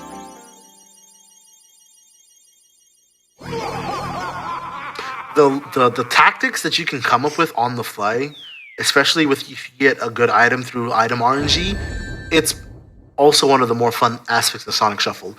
I know all the items and their effects by heart, so a lot of the time, like a lot of my experiences with a Sonic Shuffle have just simply come down to, hey, I got this item one time and I came up with these tactics using this item. at what point can I refresh this item, or refresh this tactic and use this item again in a similar way that I did last time? So kind of like chess, where a lot of chess moves have like not just that one move in mind, but tactics that can be born from that one move. So like you got to know this move, this counter move, and so on and so forth. With chess, it's like that with the items of Sonic Shuffle. You get an item and immediately, at least with enough experience, you start thinking about, okay, I know what situations this item is strong in, what situation this items are useful in. What can I do to bring this situation to fruition? Instead of just figuring out how to use this item, you're more like, how do I create a scenario where I want to use this item? Yo, we got the other accident. And then, also, this is the fourth oh, we one. do! This is the 4th accident in one game. That's crazy. Let's go. And this is also a mini game that has port priority. If two of these characters try to grab the same item at the same time, so that they would grab it on the same frame, the person who's leftmost on the controller port will get it over the person who's rightmost. The computers are really slow on these. That's crazy. We're gonna get so many rings in all the items. So like most mini games, this mini game can spawn up to 2 items at most, but it's not guaranteed. But also, like most mini games, this mini game has a sort of a sweaty tactic, I would like to say. So if you ever want to really try hard in this particular mini game, what you have to do is you have to keep your thumb over left on the D-pad and X on the face buttons, and then react to whatever you see. So instead of trying to parse everything after the curtains open, you simply react to the first visual that you see, and you're going to see the right D-pad item and the X item because that's where the curtains open up. So once you grab those initial items, that's when you parse the rest of the area to figure out what you should be grabbing. But simply just operating like that for that particular minigame tends to give you a huge advantage over other players when it comes to collecting the rings.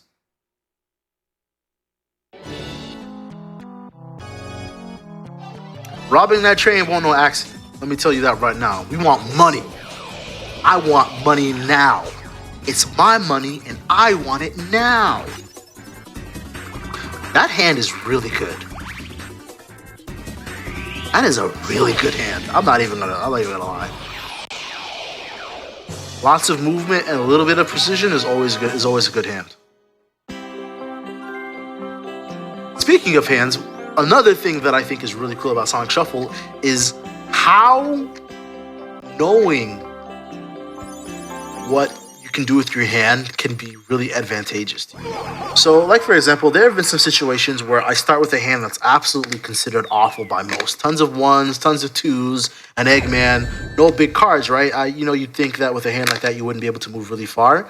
But what I've realized with experience is that if you have a really, garbage hand that's got a bunch of undesirable numbers or numbers that don't work for you, all that means is that you can just start taking from other people's hands, and the risk of getting a card or number that you don't like is incredibly low. Now, it won't be what you may want, but you could definitely work with it a lot easier by combining a high card from somebody else's hand and low cards from your hand. Alright, so this is where the ring idiom strat gets very risky. Because now everyone has a bunch of rings, and the void space is right here. So Knuckles and Amy definitely have the potential to steal a couple stones from me, which would be very bad.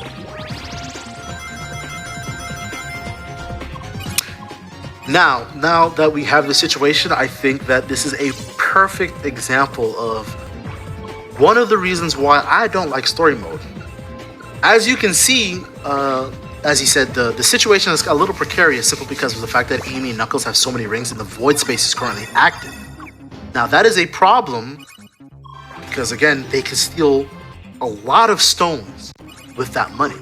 Even though it's 50 rings per attempt, as long as you don't succeed, you won't be warped. So if you go to a void space and then you fail a steal, you can try again in 2 turns. And the 2 turns is only the amount of time that it takes to get back to the void space. If you're lucky, you might even be able to get back to it on the next turn through the use of a spin dash or some sort of movement item. I'm just So gonna you can use keep Moonstone trying. anyway. You can keep trying to steal with Void, and I think that can be really rough for some players, because in a situation like this, you've got two computers that are totally willing to steal from you and will absolutely do that. And in these situations, this is where being able to steal rings as you can in versus mode would be a really good thing. Because if this was me and Scott, if I was rich and if I had all the stones but I was broke, and Scott had no stones but he was rich, like he normally does, the jackass, he would be going to Void over and over and over and over and using those rings to steal from me, right? So if I wanted to stop that, I would have to get into battle, win the battle, and then use my ability to steal rings for winning the battle against Scott. But he can't do that here because it's story mode. So this is probably one of the situations where newbies get really frustrated, because at this point they're doing well enough to get all the stones before the computers, but they're not doing well enough to learn how to protect themselves from the shenanigans of the computers. Again, one of the main ways to protect yourself from shenanigans that come from using your rings is to steal them, but there's no stealing here. Can I just say we're making amazing time on Riot Train so far? Yeah. It has been about 40 Yeah. minutes since we started Riot Train, and we're on the last stone. This would be a huge gold split if I managed to come out unscathed here. Let's hope you haven't spoken too soon. Yeah, you're not going to beat your world record, but you're actually on pace to beat second place by a fair amount. Do you also want a precious stone? Wait, uh-oh. Uh-oh. Let's see. Now you get uh-oh. It's me. Oof. Okay, so now that this has happened, I will go ahead and say is the computers are, even on easy difficulty, the computers are pretty good at spinners when they need to be.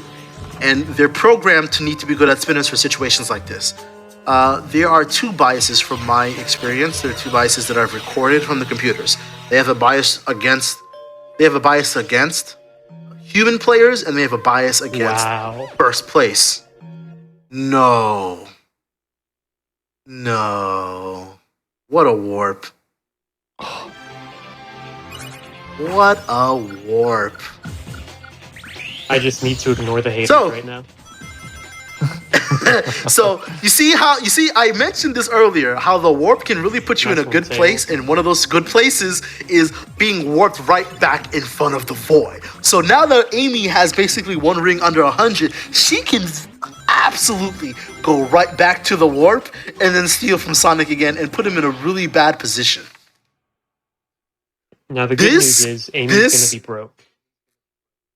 Game's gonna be broke, but Knuckles is still a factor. Oh my.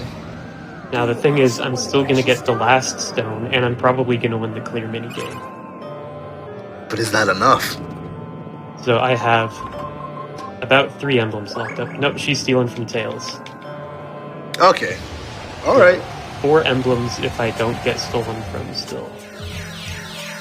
I'm pretty sure that if Amy stole from you again, that you would you would need some head on to deal with that headache that it'd give you.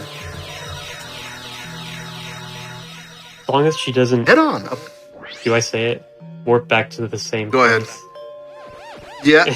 Okay. That's not that bad. I think I'll be able to get the new hand in time. It's not that bad, but if you get unlucky or she gets really lucky with movement, she may be able to go right back. Sure. These void spaces are brutal. Not even gonna lie. A 4? Oh, okay. No, that's one short. Okay, Knuckles. Oh take no! I dare you. And this is also what happens to a lot of new players when they're playing this game. A void spawns in one of the worst positions for the player, and then all the CPUs frolic to the void space, and then they just keep using it over and over, and they just keep taking your stones, not everyone else's, just yours, and then all of a sudden you lose the game. I actually think I saw this happen to many streamers. Good. One of those streamers is in chat right now. One of those streamers, I watched him play, and he got hit by like 3 or 4 void steals. Now, even and if it this isn't going to completely kill me, ruined the game. all these void animations are taking a very long time. So it's still Oh yeah, really that bad. too. This void can be really rough.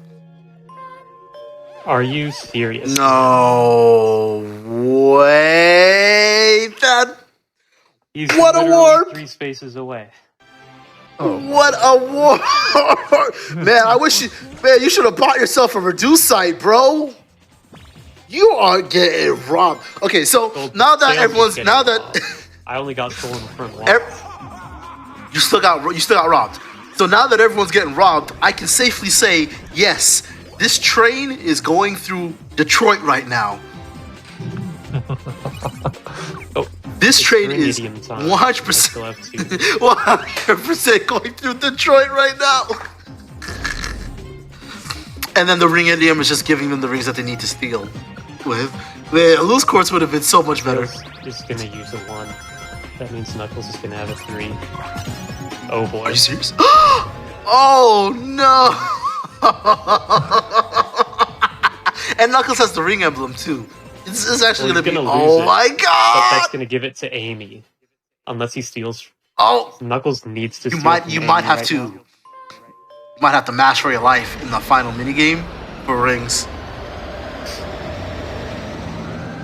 Dude, there's some void spaces that are just straight butt. Like, they spawn in the most obnoxious spaces. I would know, because usually when I'm winning in our online games, I get the Okay, worst you void failed again. spawns. All I'm gonna say is you got lucky. See you again. This You just got lucky. means It's just Amy's really that gonna simple. have 3 stones and the ring emblem, which is not good. Like, I will Oh, need to man. win. I will need to get ring emblem back. And dark mode is active Oh. right now. Eggman 1. Wait, Eggman 1. wait. Come on. 13. This is another Aw. interaction where Eggman's invention is useless. Oh, because of the ring idiom? Yeah. Okay, this is a tough call here.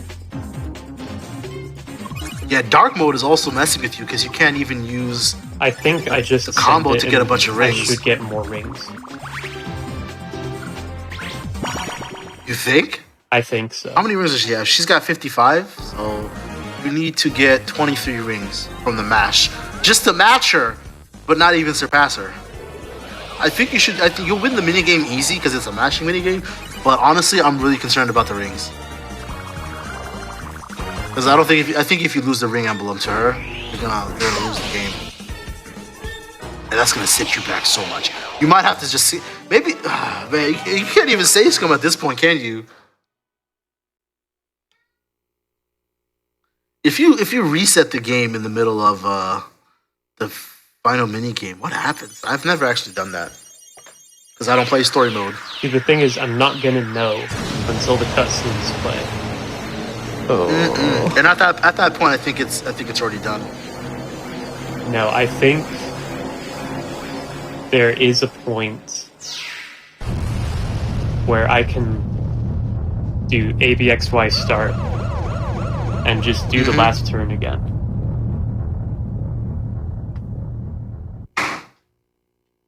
But for now, I just need to mash. So okay, this minigame is a mashing minigame where you have to swap between A and B depending on what the game tells you. Pressing the wrong button makes you lose rings, but other than that, you're only gaining rings. So he has to not only catch up to Amy, but mash hard enough to surpass her in rings by the end of the game. So this is gonna be this might be a bit of a challenge.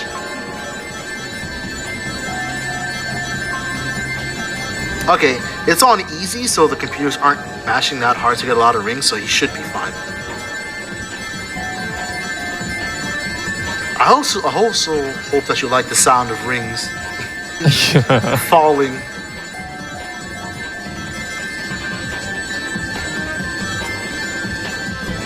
This minigame is, I think, the hardest mashing minigame out of them all.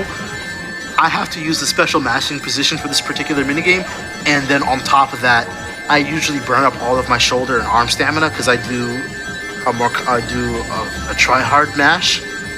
This game is rough on the arms and shoulders. Luckily, it doesn't take nearly She got as long. second too. It doesn't take Oh, nearly as man. long when you're on actual hardware that's not lagging with the rollback netcode. Yeah.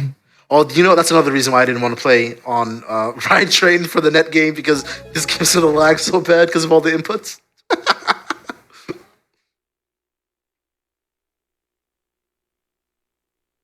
I'm not seeing the game over screen. I think I won. Probably barely won then. We're good. It's taking a while. We're good. Okay, Let's we're go. good. We made We're it. We safe. survived. We're safe. Are you guys down for one last break? Yes. Awesome. Just gotta get through all these load screens.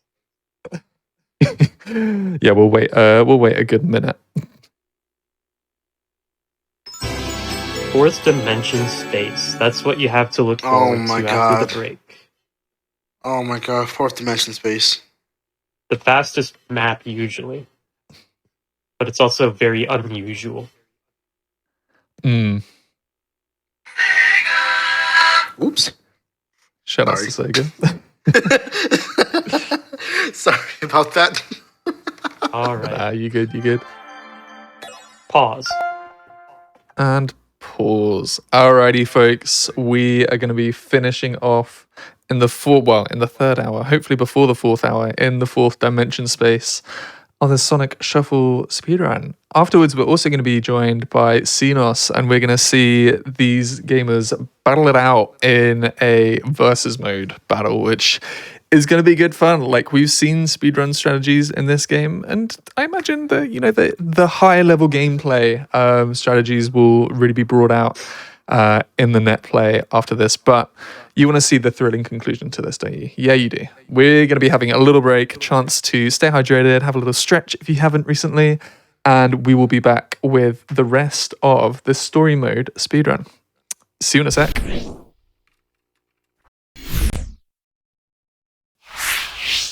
Alrighty, folks, welcome back to the Games Done Quick Hotfix. These are shows that we put in between our mainline events, Awesome Games Done Quick and Summer Games Done Quick, amongst other things as well, which I'm going to mention in a little bit. But in between our regular scheduled programming for Hotfix, we have these one-offs. If you have any ideas for one-offs, we would love to hear them. You can submit them on the Hotfix portion of the GamesDoneQuick.com website. But this is the Sonic Speed Shuffle. We have seen most of the story mode speedruns so far from Scotto Bozo, and then after this, we'll do a little bit of setup time to get some net play going and see what competitive gameplay looks like between some of the. I'd imagine that these two would say that they're pretty good at this game, alongside Xenos. But whilst I'm here talking about events, we also have Frame Fatales. Its next event, Frost Fatales, is coming up March the 3rd to the 10th of next year. The run submissions and studio applications are now open for all women/femmes in speedrunning. So if you use !FF in the Twitch chat or go to gamesdonequick.com/Frame Fatales, you can find out more. But we're finding out the last of the story mode run in Sonic Shuffle. Once again, enjoying the last that we can of the screensaver. And yeah, back over to Scotto and GH. Yeah, we're here on fourth dimension space.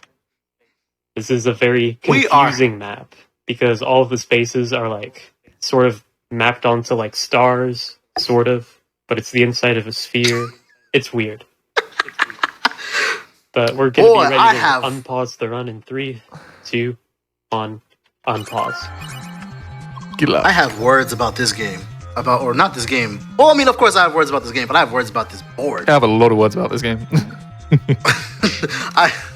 I could definitely write a nice little presentation/thesis on this game, but this board, oh man. So, where do I even begin? This board is super gimmicky, but like in ways that you haven't seen yet. Like, a lot of the boards are pretty gimmicky, but this one, I feel like, takes the cake. So, first gimmick of this board is that it is not flat. Every board that you've seen so far has been on a flat, like I am walking from point A to point B. This board is on the inside of a sphere.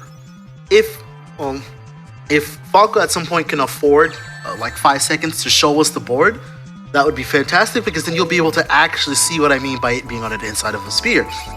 As a result of it being on the inside of the sphere, this immediately causes, for a lot of people, some disorientation and just general confusing about where to go. The game goes out of its way, it's one of the built-in mechanics, to tell you which way you should go. If you can look at the arrows next to the Sonic icon, you can see one of the arrows is colored brightly and the other ones are darkened. That's the game letting you know to go into that direction in order to get to the stone as fast as possible.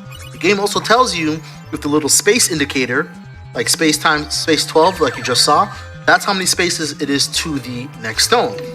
Usually, for players who aren't super familiar with the layout of the board, the bright and yellow arrow and the space indicator, the space counter, usually is one of the best tools to help newer players understand where to go and how to get there. But on 4DS, that help is kind of, I want to say kneecapped, because one of the other gimmicks of 4DS is that there are multiple branching routes in order to get to a particular location, because the routes are based off of the constellations.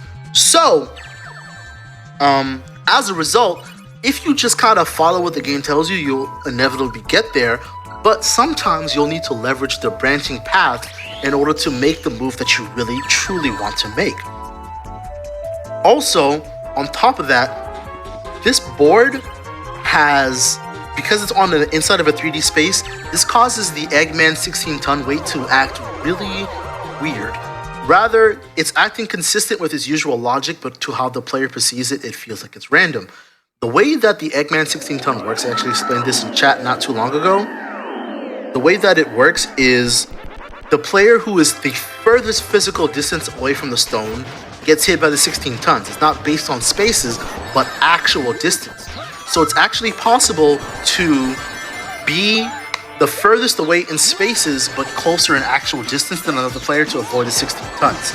But because fourth dimension space takes place inside of a 3D sphere, the consistent logic of I will drop the 16 tons on the furthest player away becomes way more imperceptible to the average player, because they are not able to properly visualize their actual distance from the precious stone compared to the other boards.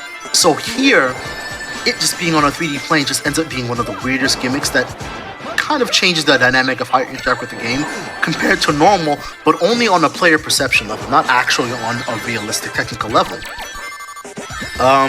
Let's see. The runner is playing Sonic, because Sonic is currently the fastest character to speedrun this game with. No surprise there. Also, you can't use the optional characters in story mode, so Super Sonic would have been out of the roster as well. So let's see, what else is there about 4DS that is just really weird? Another weird thing about 4DS is that there's only one accident minigame, which is the one that you just saw. All other boards, aka the 4 boards before this, all have 2 accidents, but here it's only 1. Another thing is the board's quest is actually the only quest that can be completed by all players. And what I mean by that is every player actually has an opportunity to complete the quest. Look at where Knuckles landed. He landed on a battle space, but he lost rings because of Eggman. That's why I said that's so good earlier, because he got Eggman 15. Oh yeah, you're right, yes. Right.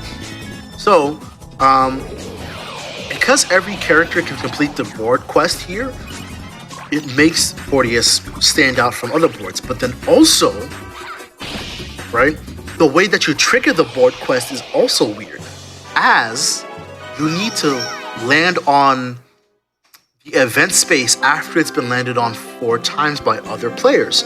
So if everyone lands on the event space once, then the 5th time it's landed on, that's when the board quest will trigger, and it'll trigger for the person who last landed on the event space.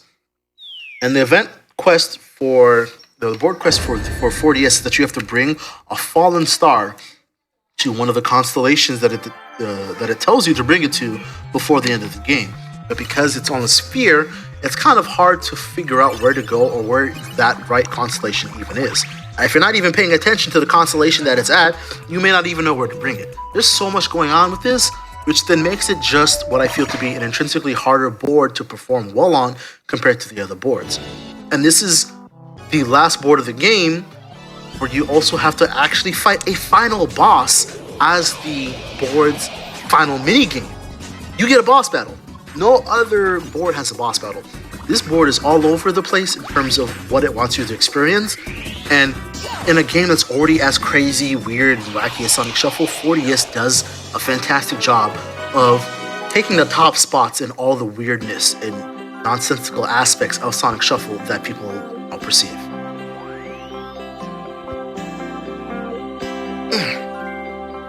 So now, let's see, that is the second stone, and we're already having a pretty good pace, so hopefully, nothing weird happens for the rest of the game, knock on wood.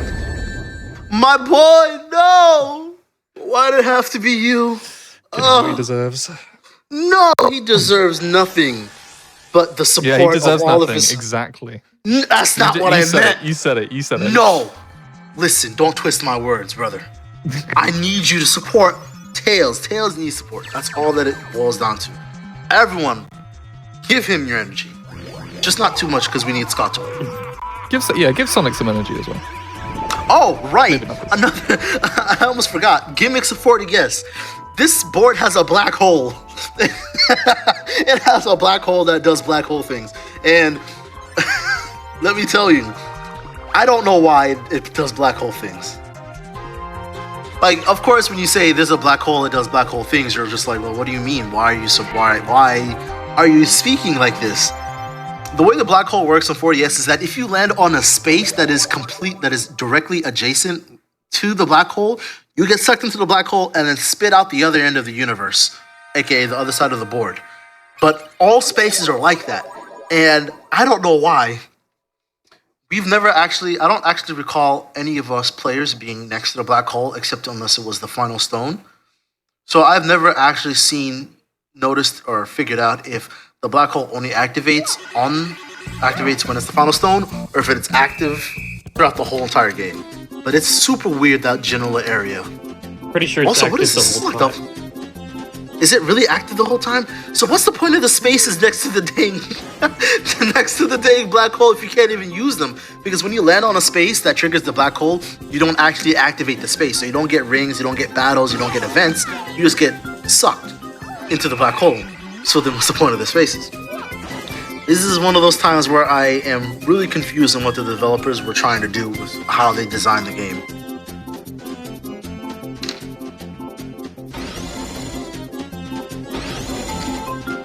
Tails is not doing a spirit bomb, but I want my boy Tails to at least be second.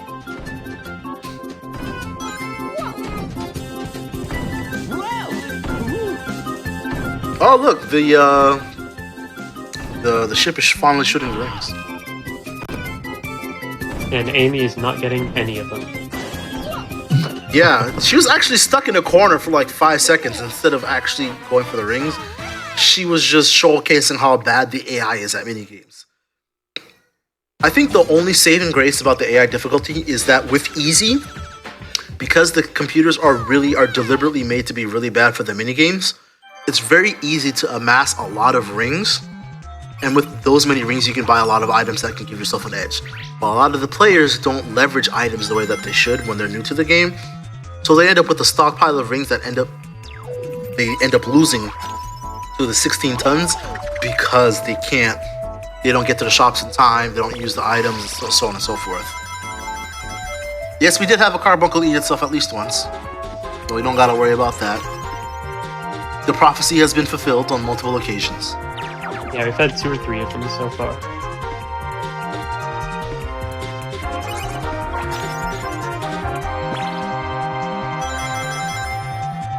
Alright, so what are you looking at right now? Where is the second stone? Dang. That was an unfortunate one. Yeah, that was the only one that wasn't in my hand. Are you serious?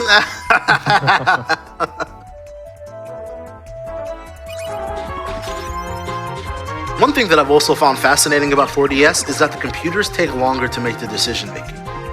If you've ever noticed that there's like a little, like right now, there's like a little pause before the menu comes up. And that pause where the menu's not coming up is the computer actually deciding its routing. But because 4DS has multiple routes that it can take, the calculations for the computer to figure out the fastest way to get to the stone takes longer than usual.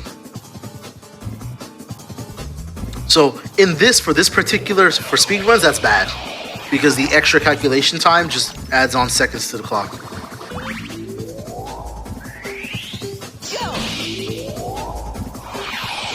The monster designs in 4DS are so surreal, and they're amongst my favorite in the game.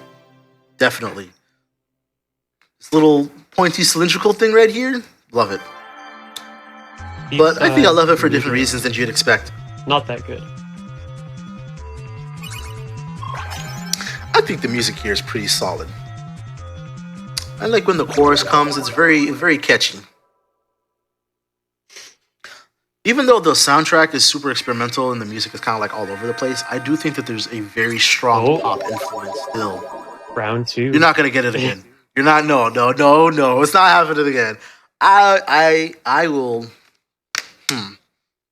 See how many boxes. I don't even know what I would do. There's 30. So we got 1 in 30. Can we get the 1 in 900? Get out of here. No. Okay.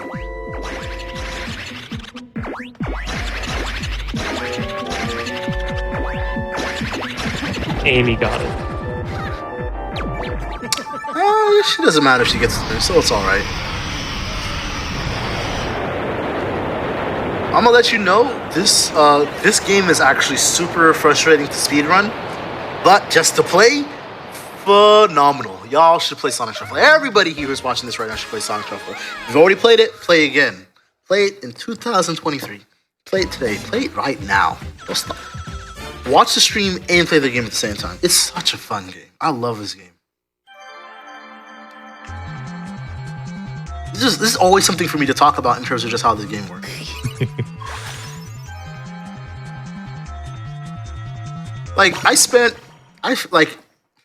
Not that it's like super relevant, but I guess you could say I'm a former competitive smasher. I played competitive Smash since 2003. I spent a lot of time. I'm pretty sure I would have been one of like a top 100 player had my parents let me keep playing Melee competitively. But instead of playing Melee competitively, I actually went up to go work on Project M. If anyone's familiar with Project M, I helped make that game. I was a developer, and I did help do balance, and I also managed the website that it was hosted on. And I did some other things. I did PR too, but I did a lot of game dev stuff in my time in the military, and it allowed me to develop an appreciation as a developer and a competitor for games that go out of their way to really enable the player by giving them a plethora of ways to hit a goal. Yeah, I worked on PM. I specifically spent time working on Sonic and Knuckles, and I also did some time working on Marth. And I was supposed to help out with the character from Advance Wars, but that never actually got finished. But I was there from the start for Project M because I also worked on Brawl Plus. But playing competitively and then working on games, and then just seeing the type of experiences that I was able to get by playing games that give you lots of options, that allow you to have constant, regular, frequent, meaningful decision making.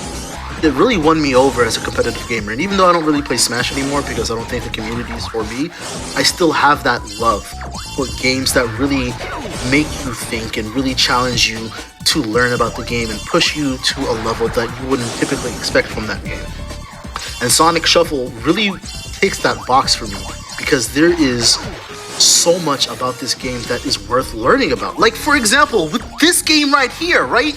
If you pay close attention to the number blinks faster as you get closer to the number that you're trying to find. So, if you leverage this fast blinking, you are able to get the number that you need to get very quickly. But similarly, if the blinking number is not enough, in the little area where you're supposed to input the number, the little outline on the outside of the box, on the outside of the box, blinks faster and gets more red as you get closer to the number. The LEDs go from green to red as you get closer to the number, and the numbers start blinking faster. It's a subtle level of game design informing the player on what to do if you pay enough attention that gives you the edge and just makes this way more of a skill-based game. You never expect to get a skill-based game out of freaking Sonic Shuffle of all things, but it's there. So many mini games have little tips, little hints, little nuances, little details that are like guides on how to beat the game even more. And you saw it just there in that game with the blinking LEDs and the blinking borders. But then also, right, I've mentioned that you can use the analog or the D-pad to play games at any point, right? So you can use the analog stick for that one particular minigame. However, it was intentionally designed that if you use the D-pad, all the numbers that you need are on all eight angles of the D-pad. So you can actually navigate the numbers technically faster using the D-pad than trying to find out with the analog stick. But then that comes with the slight trade-off of being too fast for your partner. So then you might have to strike a balance with your human partner and accommodate their skill to perceive and react to the right numbers at the right time. Because one person moves the numbers and the other presses the button. You don't get this level of nuance a lot in various party board games because it's not necessary, but it's here. And for no good reason. I like to call Sonic Shuffle a needlessly complicated game because at what point do you need this level of nuance and complexity in a freaking party board game with Sonic characters? You don't. But it's here and I love it. It's phenomenal. I could gush about this game all the time. It's so fun because you will just play the game and you'll keep playing the game, and then for whatever reason, something will click. Something about the situation, something about this mini game, something about what's going on the board, and you're like, wow, that's so cool. And then just like that, you have another trick in the bag to make it easier to win, and you get to use it anytime it shows its face. And then all of a sudden, you have a whole pocketbook of strategies like you're playing chess. Like, okay, he just used this item. What is the counterplay for this item? What is the counter tactic for this item? At what point do I need to put myself in a particular position in order to maximize my chances of dealing with whatever that person did? It's a constant mental tug of war with yourself, the other players, and what the game throws at you. You don't actually get that feeling a lot in party games. It's like I'm beside myself with this game. I love Sonic Shuffle. Like, okay, like I'm a Sonic fan. Anyone who knows who I am, I'm a Sonic fan. But I exclusively love classic Sonic. Like, controversial opinion, I don't think Sonic Adventure 2 is a good game. I think it's average. I think Sonic Adventure 1 is better, but both those games pale in comparison to Sonic 2, pale in comparison to Sonic 3. I also have the weird opinion of Sonic 3 by itself is better than Sonic 3 and Knuckles. I'm not your normal Sonic fan. But Sonic Shuffle, this game pops off so hard when you really dig into it, like beneath the surface. There's just so much meat to chew on. I am never hungry. And as a competitive player who's been playing in tournaments for years, I've won so much money, I've gotten so much attention and passion. The first thing that spawned. That's some good luck. That was some good luck. But just like, as a competitive player who's been playing this game for so long, worked on PM, worked on Brawl Plus, went to tournaments, met so many top players, like, I'm mutuals on my main Twitter account, I'm mutuals of Mewtwo King, alright? Like, I know some people, right? Sonic Shuffle, I am so glad to play this game on a regular basis because it just makes me so happy to enjoy what this game has to offer. And it's just such a shame that this game did itself so dirty by not teaching people what it has to offer when this game dropped. You will go on the Metacritic, look at this game, 50s, 60s, it's the average game, whatever. It's a Mario Party clone, whatever. They're trying to do what Mario Party did. Hudson Soft worked on this game. Why didn't they just make another? It's crazy because you just look at this game for what it is and it's just like, yo, this game, bro, this game pops off. Crazy. I love this game. It's so much fun. And I really wish that everyone who's watching this game right now really goes out of their way to not just simply give it another chance, but really just give it the investment that it needs so that you can really see what this game has to offer. Reduce site. Waystone. Okay, I'm going to use the reduce site right now. Oh yeah, absolutely. Use the reduce site. one of the strongest items in this game. And I've Like, also man, got another play cooking right now. So Oh, you do? All I right. have a little bit of Okay. insider info here. Actually, Okay. I wonder if I can go the other way. I need to check. Oh, I see that it's involving spin cheating, so Nope, I'm the not other too way is surprised you got actually something cooking. You see here what's coming into play, the multiple branching paths of 4DS. It's because of this multiple branching aspect that this board, I feel like, is not super friendly to the new players, but it also makes sense simply because it's the final board. Alright, Tails could have got sucked into the black hole there, but it looks like he got lucky. That would have been a time loss, absolutely. The battle's more of a time loss, honestly. Well, yeah, no, you're right, because we also have to worry about him getting his items and stuff after the battle.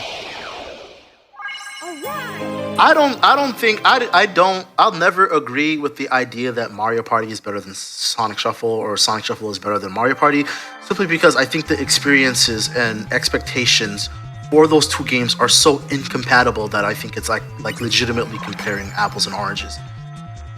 They're both party board games, yes, with the same basic gameplay goal, but I think the comparisons truly stop there. I really don't favor the comparison, because the experience you get in one game, you'll never, ever get anything tangential in the other game. I'm fairly And confident I know. that Tails is going to get hit by the 16 times here. How many rings does he have? Does he have a lot? Not too many, but I'm more concerned that it doesn't hit me, because I'm going to use the shop. Okay, fair enough. When it comes to Sonic Shuffle, or rather just Sonic and Mario, I know Sonic and Mario have a history with each other, and they're always seen as competing forces. And of course, there have been multiple occasions where Sonic comes out with a similar answer to something that Mario has done. A lot of people see Sonic Shuffle as an answer to Mario Party. And I don't think that's really wrong or anything, but I just think that the entry to this, eternal rivalry between the plumber and the rat is just way different than what you expect. Yes, I think that's actually a fair statement to make.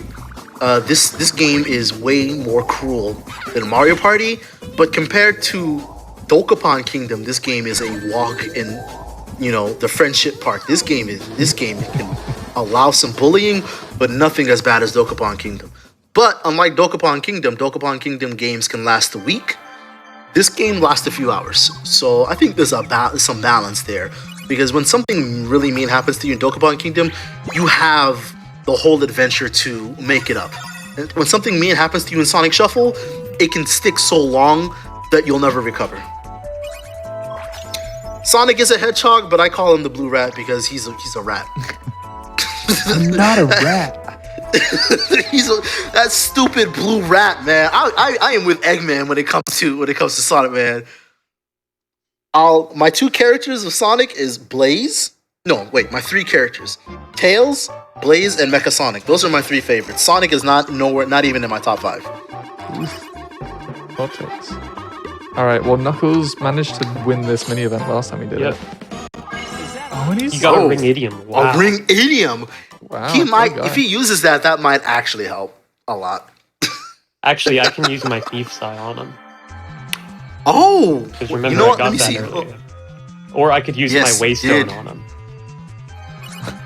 That too. Okay, hold up. You know what's funny about this ring idiom? None of the shops on 4DS have ring idiom, so I this just went actually to might be shop one of with the. loose quartz Ah, to hopefully speed things up. nice. Come on. Yes. Wow, that was tight. That was really close. I'm not even gonna lie. You did a good. Oh, did you forget about the spin dash? No, this is fine. Okay. I was about to say. I was like, I didn't think you want to get into a battle. Well, my options are 1 and 2, or the 3 I have in my hand, which would put me on the stone and give me no way to win. Okay, fair enough. Wait. Oh, that's right. You don't have a speed mode. That's from the last game. Where's that from the game before? Dang. This whole stream has been a blur for me. I've just been having so much fun talking about Sonic Shuffle. Yeah, I'm doing the running. Like- You're doing the talking. It's amazing. Like, yo, I was like, yo, this run is gonna be 4 hours. Am I gonna be okay? Magnifier, 5. Magnifier! I do not need the magnifier. I'm throwing it out. That's crazy. You're throwing out one of the best items in the game.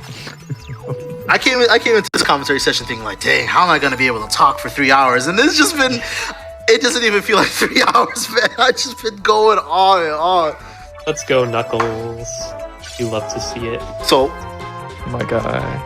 this actually might, I think this could save like up to 10 minutes, honestly, off of your run. I think I have officially done the best waystone usage of all time. This is still story mode. After this, we'll set up for versus, where we'll do one exhibition match. Oh, Amy's gonna fight it. Man. I guess that just means you're too slow. Ooh. You got me. Too clever. Frozen, he's not going to come back from that one. Yeah, irreparable damage done.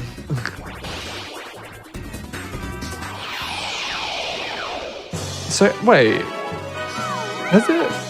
You might have explained this and I might have just tuned out. So Amy picked an S there, and it was the only option that she had there was a 5. Yes. Is that So, like Every a character buff has their from own something, unique or- S card ability. And Amy's is that Ah. it's a guaranteed 5. That's And it, this is okay. why I recommend Amy for players who are new to the game, because if you're new, one of the skills that you have to learn with this game is how to time the card roulette. The card roulette is very easy. It's a very low skill floor, low skill barrier thing, but you still have to learn it. So if you're not able to figure out the timing to always get what you want on the card roulette, Amy is a way to circumvent needing this skill, because the S is automatically a 5. You won't be able to win any fights where the boss has 6 HP, but that's literally only the last boss of a 7-stone game. If you play 6 stones or less, the last boss should have 5 HP or less, and then that means the S will always win. So it's an incredibly powerful ability for Amy. So I if you're don't think new- I'm gonna win here. Oh no. Oh no. Wait, is this the last stone? Yeah. Oh, I think who's got if it? I get a lot Tails? of rings and I win the clear minigame, I win. You're right. Oh man, I think you have to focus on. And no one was able to get Wait. the board quest This either, is like a 20-minute 4DS if I win. which is world record. That'd be IL for sure. Yeah, in the world record, I take 32 minutes on it. Oh my god. So yeah, I think you just have to focus on rings. And what I've been realizing about the 4DS final minigame is that the button spawns are kind of biased Wait, no, toward I count players are bronze. congregating. The button spawns are biased towards player congregation. So if you stick close to other players, I think the odds of you getting getting a button for you to step on go pretty high, especially if everyone clusters together. I don't think the computers will be able to outplay you in this game simply because they're on easy. So I do think that you have a pretty good chance. You just need to make sure that you get rings more than anything else. Because the winner was determined by rings, not button presses, right? I don't think we ever got a conclusion on that. Okay. Well, we might be concluding that now. So, as I've mentioned before, this is the final boss of the game. Whenever you play story mode, you'll always end up with this final minigame. But this is also the minigame of 4DS. So you're always going to do like this boss battle for 4DS, where it's kind of like everyone's sort of working together, but not necessarily. There's nothing you can do to really impede other players in this game, because I'm assuming it's supposed to be more of a cooperative experience.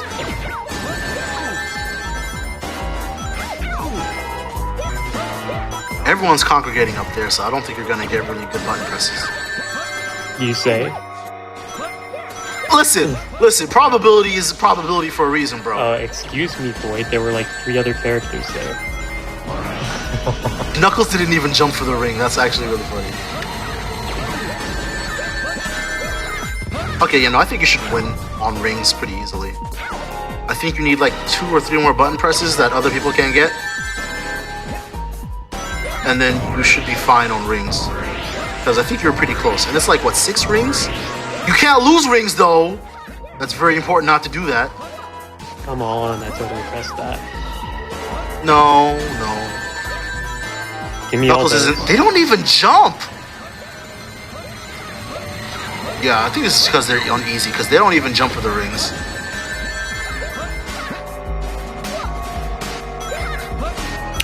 This song is called Heart of Heat. And between Heart of Heat and another song called A Silver Drop, Beezer and Live on Walnuts. Let me tell you, the names for the songs in this game are wild. But Heart of Heat is probably one of my favorite songs, even though the time signature is just so weird sounding. Oh no, I think this is still 4/4, but they use some really particular beats with the song. But it's so distinct that I end up liking it a lot. Dang, the ring's going to waste. Oh, he's getting faster. I didn't even realize that. Wow, everyone got hit by that rock. And that would be timed, assuming I win. We find out afterwards. Okay, we'll preemptively do the time now, and yes, let's hope. Okay, if we see the game, if you don't see credits, if we see a then cutscene, we win. If we see game over screen, too bad. all right, everyone, raise your dongers. Ooh. Dramatic load time. Dramatic load time. What's it gonna be? It's a cutscene. We did. Let's go! GG. Let's go! All right, that was clean. A little down to the. You know what's funny? You were down to the wire on the last speedrun I was commentating on, because you barely made estimate that time. I was about to say, yeah, the same thing happened for me. We weren't quite sure whether the last one was going to be it or not, but good job. And Good now we job. wait through a couple more loading screens, and you get to see the credits. Oh shit! I gotta reset my save data in preparation for the net play. I'm gonna do that. What a credit sequence. Oh, I love that. I forgot the art at the end of this game. Oh. Yes, sir. This It's game so is a good. treasure, and not even just gameplay wise and mechanically, like visually, aesthetically, and like with the audio too. Very good. Alrighty. That is well, Sonic what's the Shuffle, credits? Yeah. What's the credits are rolling? Are there any shout outs that either of you would like to do in regards to, maybe just speedrunning in general, this game? I'll let yeah. Scott go first. Shoutouts to all of my friends in the various speedrun communities I'm in. Mostly Ratchet and Clank is what I'm known for, but I dabble in a lot of other games that I've played as a kid.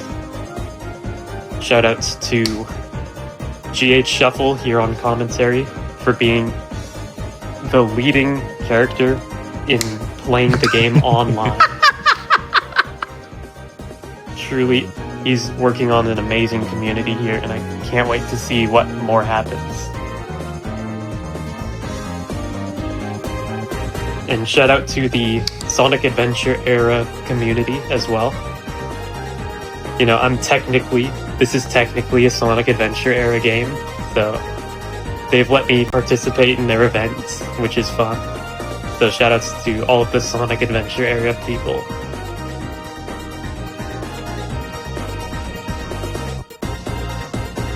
Let's see who I got shout outs for. Oh man, there's so many cool people I've met. Spreading propaganda for Sonic Shuffle. So shout outs to Scott, of course. Even though he's a piece of crap that beats me in almost every net play game that we've ever done, I appreciate him. He challenges me to try harder. Shout outs to Sinos, because he's a cool guy, very funny. His lore his lore in the Sonic Shuffle community is also fantastic. Shout outs to Hypnotics. I appreciate meeting him. He's a very cool guy. I think he does a lot for GDQ, the speedrunning community. So I really do appreciate his efforts and what he's done for us today. Shout outs to Brent Zone. He's a streamer who plays a lot of Sonic games. But I first met him through his Sonic Shuffle little era where he was playing Sonic Shuffle a lot, and I got to meet a cool amount of people through him. So I appreciate everything that he's done. He usually likes to stream Sonic Adventure 2 randomizers. They're all good fun. I've tuned into them on my other account. Great guy. Shout outs to Ho Chillin, who is a Sega Saturn speedrunner. He speedruns primarily nights, but he also does Sonic 3D Blast. Very cool guy. He's the one that helped me figure out how to set up this online community for playing NetPlay Online. Who else? Let's see. Shout outs to True Gunner Shadow, great guy from New York. We bonded over fighting games in Sonic Shuffle. And then there's also a Makaru, who's like the only guy who's modding Sonic Shuffle right now. Fantastic dude. Shout outs to Callie and Aunt Moira. Those are also two fantastic Sonic Shuffle enjoyers. They're both wonderful women who do play the game on occasion, but they also do play a lot of Sonic stuff. Shout outs to Emerald, the Sonic speedrunner, because he played Sonic Shuffle with Jet and Izzy once on stream before. I think somebody else. I think it was Scott Falco. That was actually a really good time. There's so many people that I want to give shout outs to. So if I miss you, please don't hold it against you. Y'all, there's just so many people that I've met. Shout outs to Gambito, my brother from another mother. We spent time in the Navy together and we bonded over Smash and Sonic. And shoot, this is the ending now? Dang. Shout outs to my family, shout outs to my wife, shout outs to my kids. They're all great. They all support me here. And you know what, man? Shout outs to GDQ, trans rights are humans' rights. I appreciate all you people. And everybody here who goes out of their way to try Sonic Shuffle again after seeing this stream, double shout outs to you. Hit me up. I will hook you up with Sonic Shuffle Online, Sonic Shuffle Strategies. I'm working on a guide. I got tutorials on how to play the games on my YouTube channel. I got you. Just don't matter. Look me up on Twitter. It's GS Shuffle. Hit me up. Be like, hey, I want to play Sonic Shuffle Online. Hey, I want to learn about Sonic Shuffle. I got you. I got you. Trust me. I will go out of my way to help anybody who wants to learn to play Sonic Shuffle, play Sonic Shuffle. Easy. I love this game, and I want all you all to really see what this game is worth. So thank you, everybody. Awesome. Well, I mean, I'm not as deep into this game as these two, as you've probably heard from me just letting them take it away and show off all that this game has got and talk about it. But I might as well do a shout out just to like the other folks that have run this. There aren't really all that many, but we did mention him earlier. That Sonic Gamer, like he's put a fair amount of time into this game and got a really nice time that's far and away ahead of the other three runners. One of which is me. A big thank you to GH and Scotto, not only for doing today and you know the versus mode that we're going to see later, but also for just walking me through that game like I was 3, just to get to the end of it. It was a blessing that they managed to help me out with that. And the other 2 runners on the board, we've had Chuckles, who kind of started things off, and then Daniel Ham, one of the only Japanese runners of it. And just Sonic speedrunning is pretty epic, I'd say. If you've got any interest in speedrunning and you don't really know where to start, Sonic series has got a game for almost everything. Not first-person shooters, we've got third-person shooters if you fancy that. But RPGs, Metroidvanias, 2D platformers, 3D platformers, we have got it. So if there's a passion that I could sort of reflect off GH, it's not specifically Shuffle, but it's just the Sonic series as a whole. So if you ever feel like learning any Sonic speedrun, then hit me up. I will matchmake you with a game of the Sonic series, because truly, it's just, the series is so good. I know the GH was saying it earlier, but I love this series. It's so cool. But I'm talking about this as if we're about to go offline. Do not get that idea, everybody. We've only just started. We've seen the majority of Sonic Shuffle that we're going to see this evening, but things are going to be it's going to be going up a notch. We're going to see potentially the real ugly sides of these players come out, depending on how heated the competition gets. We are going to be having a versus mode to close out this Sonic Speed Shuffle hotfix. So please do stick around because this is going to get interesting. So we'll see you after this break. Make sure if you haven't, have a little stretch and make sure you're staying hydrated as it goes into morning, evening, afternoon, wherever you are. And we will see you on the flip side for some competitive action. Let me tell you, man. Let me tell you.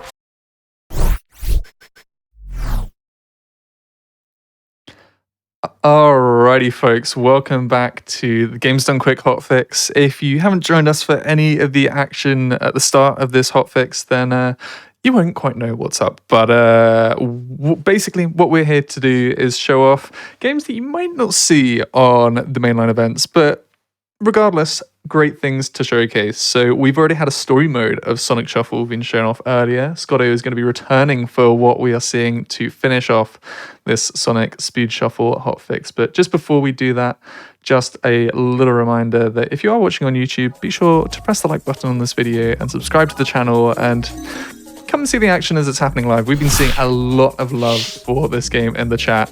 And yeah, it's been very hype. And we are going to be riding that hype. Big ciao, Amy.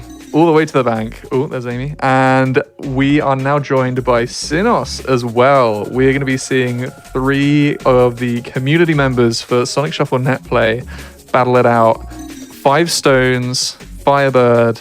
I'm going to let them take it away. Okay, yeah, I see what's on the screen. Big ciao, Amy. Perfect. I just didn't What's want to up, interrupt chat? you. It's your boy, GH Shuffle, here to show you peak Sonic Shuffle multiplayer gameplay. Y'all are in for a treat tonight. Time to pick my boy Tails, and now I'm about to win this. Let's go. You sure about that? Oh, shut up. Fighting talk already. All right. Yeah, okay. The speed run is over. I don't gotta be nice. I'll just be PG, but I don't gotta be nice. I take this game very seriously. Like many things. Yeah. Okay. Well, you have yet to see me at my true power, so hopefully you'll. Well, I'm still not gonna show off my true power. Y'all don't need to see that yet, because y'all want entertainment. Y'all don't want a blowout, so I'll be holding back still. Well, it looks like you might win darts. All right. Well. Oh, of course, because I am godlike at darts. It's All right. just Let's say time starts now. Yes. before they forget. Yeah. So in versus hold mode, on. we always Watch start this. with a minigame Watch that this. I'm about determines the player. to be a. Ooh, I'm a monster. I already messed I'm a up. monster. I'm a monster. What? I think what? I'm a Knuckles monster. actually beat you. Yeah, this is really yeah. close. Yeah, Knuckles beat me, but I beat them both. I beat Scott and I beat Gamma. Or I beat Scott and I beat Sinos. I'm not very I'm a good monster. at darts. Yeah, you're not good at darts, and I can see that. What's good? Who was on the floor? You, not me. That's what I'm talking about. Knuckles going first. I is gonna be accept my crazy, faults. though. I already. Uh-huh. I don't Okay. mean I'm rubbed in. If I was playing the game, I would be Knuckles. So I'm as much as you guys are great. I'm going to be rooting for the computer on this one. Okay, yeah, That's this is fine. you in spirit. Yep, I would definitely play like a hard mode CPU for sure. Oops. Oh. Yeah, let's just make sure that that this is there. All right, what did I get? Let's go. I get the first stone. All right, clean. Second. Okay, so now I'm just hoping that I don't get Stargate or anything that will stun me for one turn. Okay, Yeah. it's a minigame. We're good. Or Medusa. Don't forget about Medusa. Thor's hammer. Okay. All right, everyone in the chat. We're playing Thor's Hammer. We're playing Thor's Hammer right now. So every single time that you hear, oh yeah, I want to see that in chat. All right? Great. Perfect. Wonderful. You'll be hearing it a lot. Yeah. Precious stones and force shields will come your way, but only if you say, oh yeah, in chat. I thought that was a Egg Sun thing. Yeah, it's also Exxon, but it's also Thor's Hammer too, because he says it a lot here. Oh yeah. Oh yeah. Oh, the only thing that I will let chat know in ahead, because of how our online system works, there are instances where we can get some lag from too many inputs because of the rollback netcode that we use. So if it does sound like that, if it does seem like that it's lagging, it's literally only because it's being played online and no other reason. Our computers are strong enough for it, it's just how the netcode works.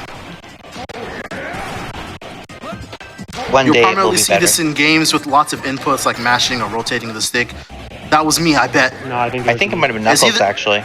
It's either me or that stupid robot Gamma that got it. could be Knuckles. It looked like Knuckles I agree to me. with Dennis that it could be Knuckles. Really, Knuckles? Who cares about My Knuckles? guy, my guy. Oh, another item. Mine! Sonic. Oh That's my mine. god, wait. Okay, no, there's no way I got that. The camera is so weird. The thing about this particular minigame is that every time the lightning hits the floor, the camera shifts permanently for the rest of the minigame, so that can... Oh, I was gonna go for that kill, Keeps bro. moving. I don't think we've ever had this angle before. Yeah, we've had this angle before, and it's one of the worst angles because it's so hard to tell where certain things are due to depth perception because it becomes so flat. Knuckles won. Wow. Oh my god. Is Knuckles on hard or is it He's on hard. It's hard. easy? Okay. I got I lost second. third. Dang, I only got I'll 2 take rings? I got a third? Alright, whatever. It's Knuckles fine. sweep, Wouldn't baby. it be funny if this was a No, pressure it's site? fine. that. Knuckles got the one force march. Sonic Oh, got the no. fire. Oh boy, here we go. Oh my Who god. it's should already I beginning. mess with? Listen, all I'm gonna let you know right now, you come for me, and it's the end of your life, okay? you even so much as look at me, and I will make sure that even your children and your children's children will never win at Sonic Shuffle. Ever. I will raise my descendants to track you down. I will hire PIs. I will leave a trust fund for my kids. They will hire a PI, track your children down, and challenge them to Sonic Shuffle for the rest of their lives, and they will never win a game. I am letting you know right now. Don't mess with me. I am not that guy. The speed run is over. The nice, clean commentary is over. Only thing you're not getting is the potty mouth. All right? Don't mess with me. Okay, then. Yeah, okay, great. Now that we got that straight, you got 2 other targets. Mess with them. All right? It's just that simple. I'm gonna be It's honest. It's so shrimple. I haven't jumped into any of these community nights, but what I'm establishing right now is that Skoro, Sinos, you are way too kind to be putting up with what GH is throwing at you right now. You're just taking it like champs. You're just like, all right, he could say whatever, but you're letting the gaming do the talking, which, I admire it. I appreciate it. I missed the crit.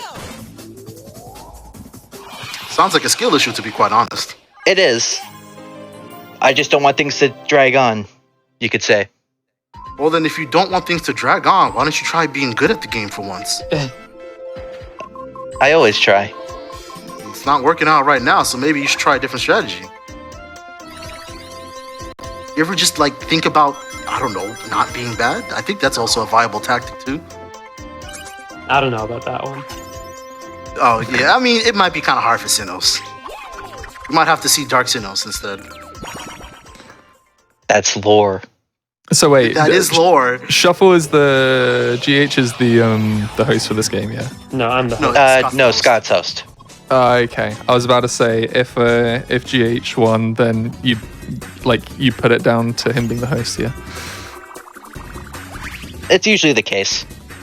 Yeah, understand. Okay, so what I just did just there for all the viewers is that I specifically use, okay, I hope y'all will appreciate the type of nuance that I'll bring to the discussion because I'll at least be explaining my decisions. I don't know about the other guys, but I'll explain my decisions to help you guys really understand why this game can be so deep. So specifically, even though I had 3 out of 5 cards that could actually beat the boss without an issue, the one reason why I picked the 5 over the 2 and the 3 is not simply because it's easier, but because I wanted to do something that is called a card burn. And a card burn is when you use excessively high numbers in order to accomplish something. So if the boss has a 2 and I'm using a 6 for no reason, when I have a 4 or 3 or something that can get the job done better without wasting my bigger cards, it's called a card burn. Because Sinos, He has 50 rings. you know what? All I said is don't mess with me. But like I was saying, I specifically used the 5 to get rid of this big card so that other people don't have access to it. Because the game, especially when it comes to moving... Oh, really? Oh, really, Sinos? Okay, alright, understood.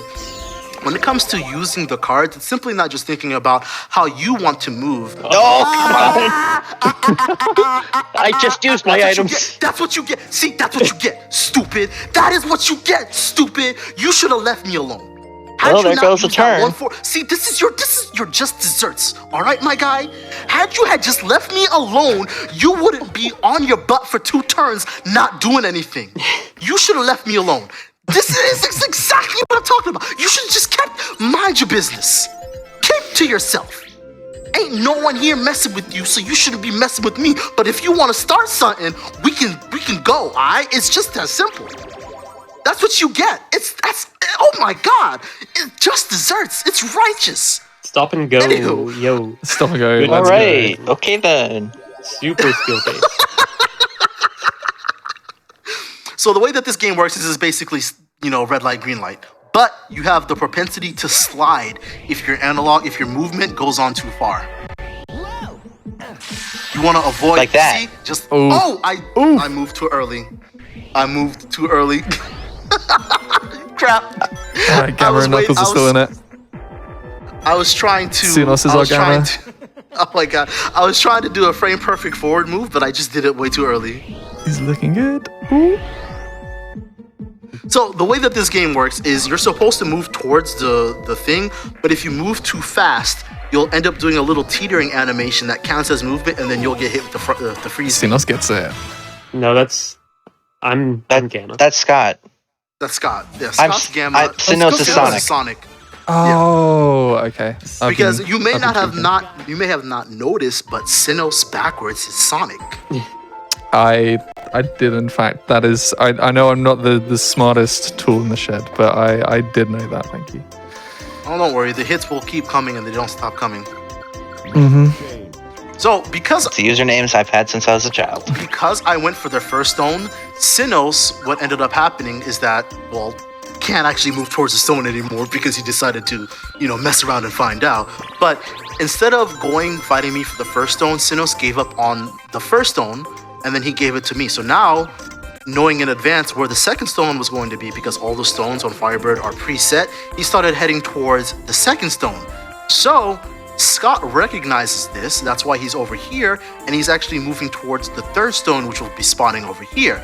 But this is also a pretty good position for me, Sinnoh's, and Scott, because the fourth stone will spawn right here, followed by the fifth stone if we were playing at 7. But we're only doing a 5-stone game, so the final stone will spawn here. So upon getting the fourth stone here, it's basically a beeline to the last stone here. So depending on who gets what and where we position ourselves throughout the game, getting the fourth stone could also mean simply getting the last stone, and that might be the factor that decides the winner super far in advance. Okay, what do I want to do right now? I don't have any items. So, I think I will take one of your cards. Oh, and nice. that's not a good card. That's not a good card, but it's okay. 3, 4, Eggman 1. 6, 7. Eggman 15. Okay, that's not too bad. That's not too bad. I was trying to go for 14 on purpose because that would give everyone a swap jewel, but I didn't get too far off from it, so I was probably like a frame or two off on my input. But, it is what it is. Oh, look at this. Once again, Scott, the person with all the money, is doing battle and is going to get more money. Wow. The 1%er is 1%ing again. Who would have thought? I wonder which broke person he'll steal from, because as far as I'm concerned, everyone but Scott's broke. Well, you all got more than 10. I'm getting something. Oh, Actually, no, Sinnoh. Oh, you're getting something. Wow, what a surprise.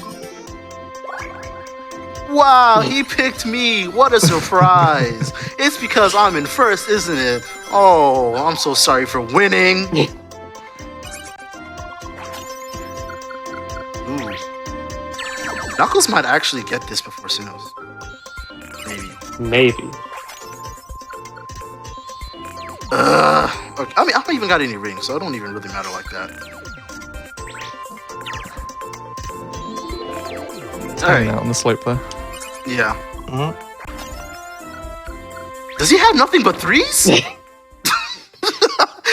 Let's go. Like, I wasn't really battle. paying that much attention to the card distribution, but that's a lot of 3s already. And there's still one more 3 to be used. Kind of need my 3s to win the battle, but Well, you need a 5 to get somebody there. doesn't have the 3s to win the battles.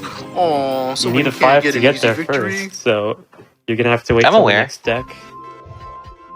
Okay. And his spin dash is broken too because of the mini event. So you can't even spin dash. I used a spin dash to get where I did. Yeah, but it's been 2 turns, so your spin dash combo's been broken, so you can't actually spin dash anymore. No, I already used a You spin wouldn't dash want to to get to spin that dash. spot. Oh, you lose. He's Okay, 5 okay, away. okay, so Can't it wouldn't spin have dash mattered. 5 anyway. There's like 3 different. He had a ways. 6? Oh my god. This dude had a 6. I could have been schmoovin', but no, I had to get a 3. It was so shrimple. Well, Come on, I'll bro, just do boy, this. get more broke. Wow, he's going for the pennies. That's crazy. And he's about to take. No. Did you just shuffle it out of his hand or what? I wonder, what can I cook? I think I'll do this. It's not even Gamma specifically. It's just Scott. I don't know what this dude does. He does some voodoo that you do, and he just always be rich. It is the most aggravating thing ever. That's like the one thing that. Oh my God. god. Well, there goes my only shot. I know, right? I wanted to go for the S, but I didn't want a chance to shuffle. But now he's in basically the best position for the 3rd stone. I'm just gonna relax So I think here at for this, a bit. yeah, I'm sure. So I think at this point, my strategy is to stop going for, because what I was doing is that I was moving upwards so that I can try to prepare myself for the board quest, because the board quest can spawn in as early as the 2nd turn or the 3rd turn, but it can take as much as like 8 turns. So I was thinking maybe if I hang out here for the board quest, I could get myself an emblem that can't be stolen. But since this stone is getting ready to be obtained in like a turn or 2, and this stone will take 1 turn for Scott, that means the stone over here will spawn, and I'm not even in a really good position for that particular stone, because like I said earlier, I want to get this stone and then make a beeline to this stone so that I'd have the emblem advantage, but that might not even be something that's worth doing. So I'm gonna give up on the board quest. I'm gonna hope for a good warp. I think you'll stay there. Oh, never mind. Oh boy. Oh goody. That's not like the best warp, but it's still definitely a much better position that I was in, because now I'm primed for the 4th stone. Oh boy. So now what is I have to this? position myself in a. It's the Okay, gong. so we're gonna find out if he. Yeah, we're gonna find out if he automatically wins this, like I said earlier, because I'm pretty think sure he it's automatically neutral. wins this.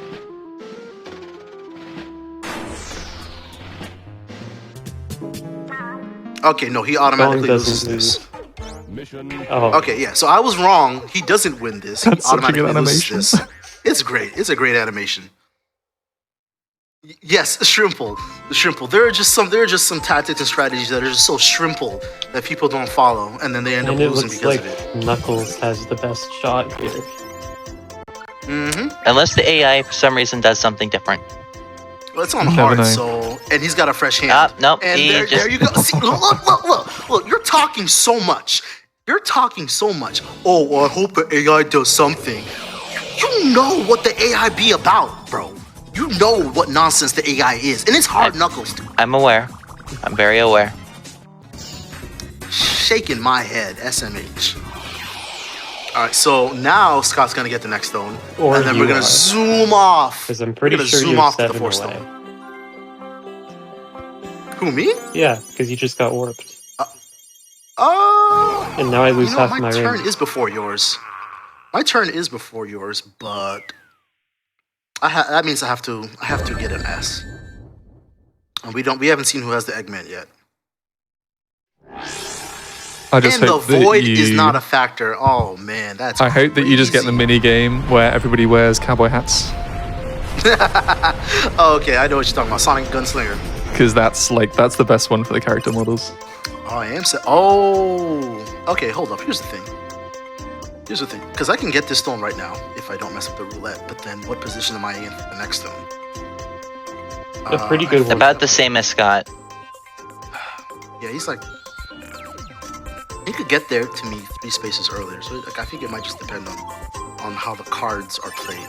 Oh no, you have the I'm tails gonna take my shortcut. shot. No. You have the tails shortcut, I don't so you're actually probably closer than I am. Actually, no, I think the tail shortcut path actually has the same amount of spaces, so I don't think I'm that much closer. If I am, we're just neck and neck.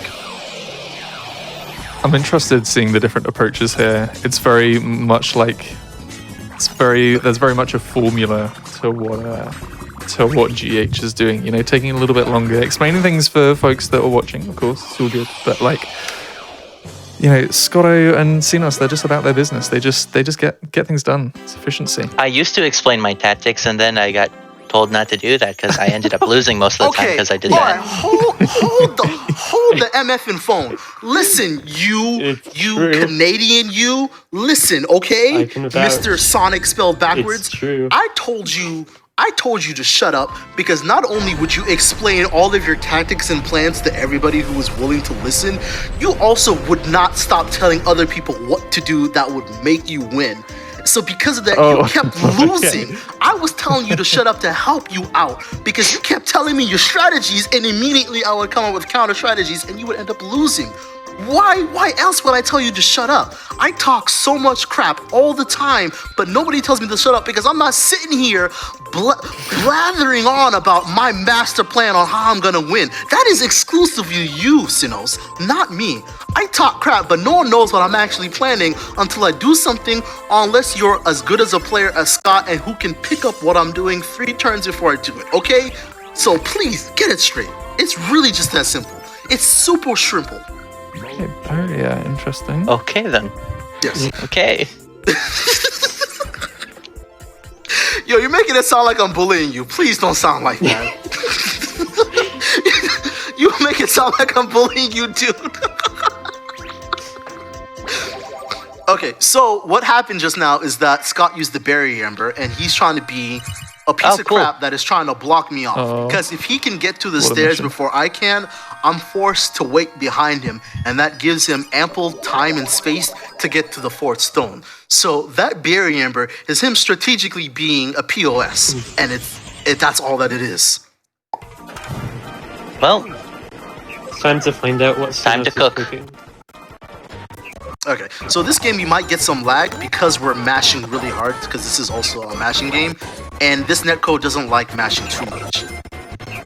This game is not hard. You basically want to, as the trio, you want to avoid being flown into the fire. So you mash the floating button so that you can slow your descent, and ideally what you want to do is prevent yourself from landing in the pot at the right time so that you don't get flipped into the fire, because the solo player wants to flip all the players into the fire. And the way to do that is to leverage physics, as silly as it sounds, because depending on where you land, when the pan is flipped determines your launch angle, and some launch angles are much stronger than others. So by mixing up your timing on how you float to the pan while collecting rings, you can minimize how much he can throw you into the fire. So right now he's trying to do the super. And I can't. Super. Ooh. Ah, okay, see, just like that. You avoid the fire. I was trying my best to do the thing, and it wouldn't let me.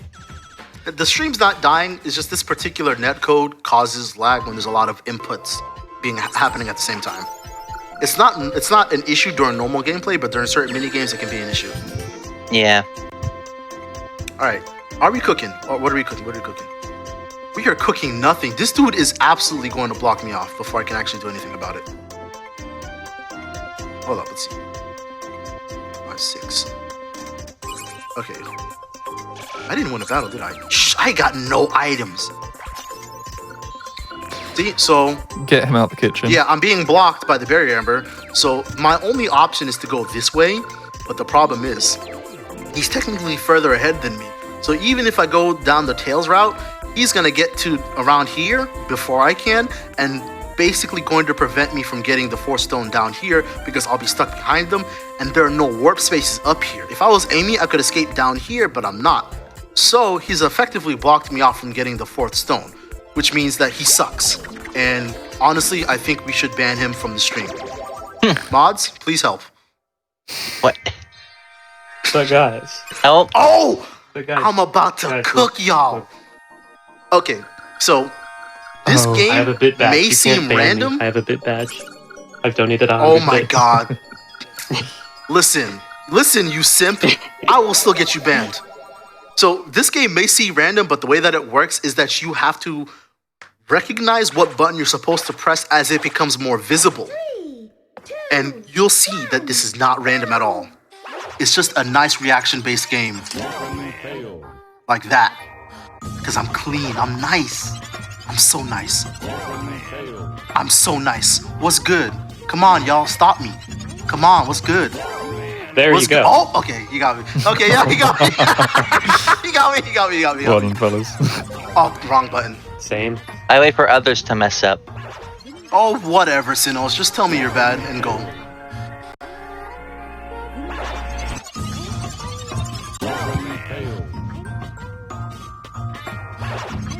I'm so clean at this game, bro.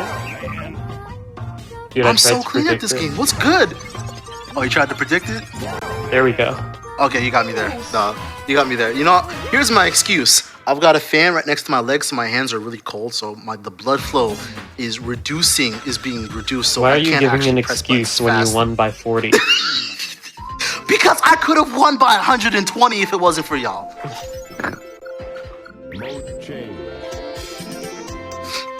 See, now I'm blocked off. I can't really actually do anything about this. Light mode.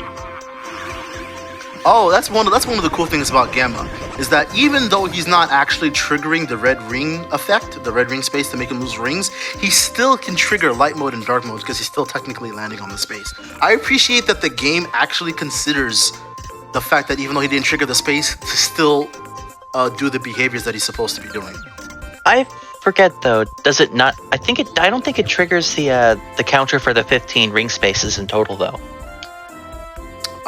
For Wing and explosion. explosion? Yeah. No, I don't think it does.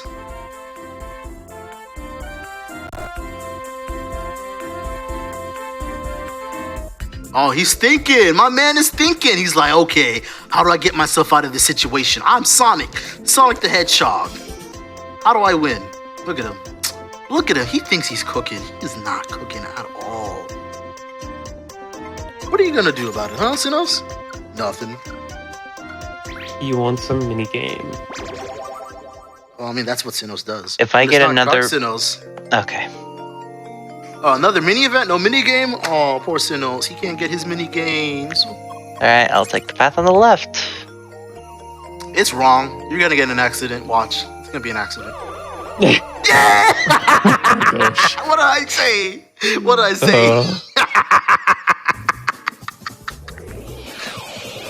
This dude is getting cooked, and it's not even his fault. That's wild. Use the S. Use the S. Come on, use the S. 3. Oh, look at you. You were absolutely gonna use the S. You're just being defiant. Now. Miss now. Okay, Oh, okay. Hey, nice. He got the crit. Okay, so now that he got the crit, he's gonna get an item, and then it's gonna let him know, hey, you got a crit, so you can steal 2 times as many rings from another player of your choice. Which is good for him. I don't care because I'm broke. Ooh, Oh.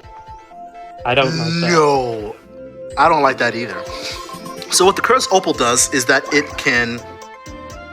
curses a player, obviously, and what the curse does is that there's a 1/3 chance that you won't be able to move for that turn, and a 1/3 chance that your items will be destroyed, and then a 1/3 chance that you'll resist the curse and operate as normal. But if you don't have any items, I think the probability changes, and then you can get stuck in place for a very long time.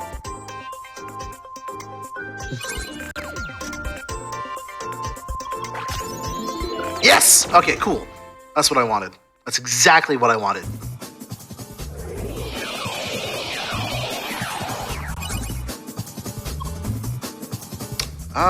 Three's the hard card, but I'll give it a shot.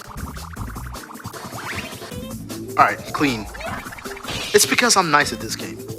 Scott's the only dude I'd be trying to beat, man. I mean, I'd be trying to beat Sinos too, but Sinos kind of just be beating himself most of the time, so it's not even like I gotta try. Do you have to ends keep? up- Do you have to keep putting me down? What are you talking about? You're still like the best Sonic out there. You're just like a little brother to me. I gotta tease you a little. I gotta tease you a lot. Well, I guess GH gets to be rich. No, I'm not interested. I'm not interested.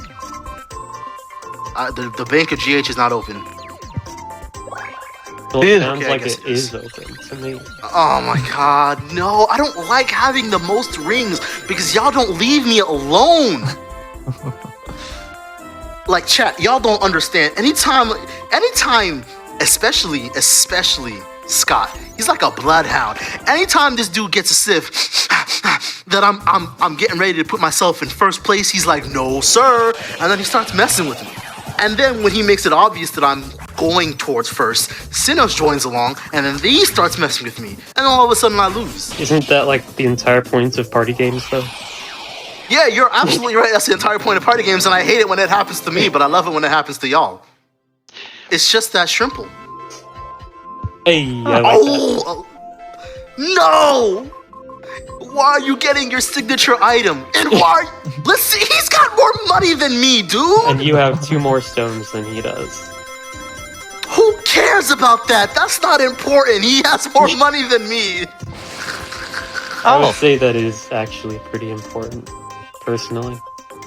Oh, give it a break, bro. Oh boy. Sinos is gonna stop me in place and then you won't be able to pass me.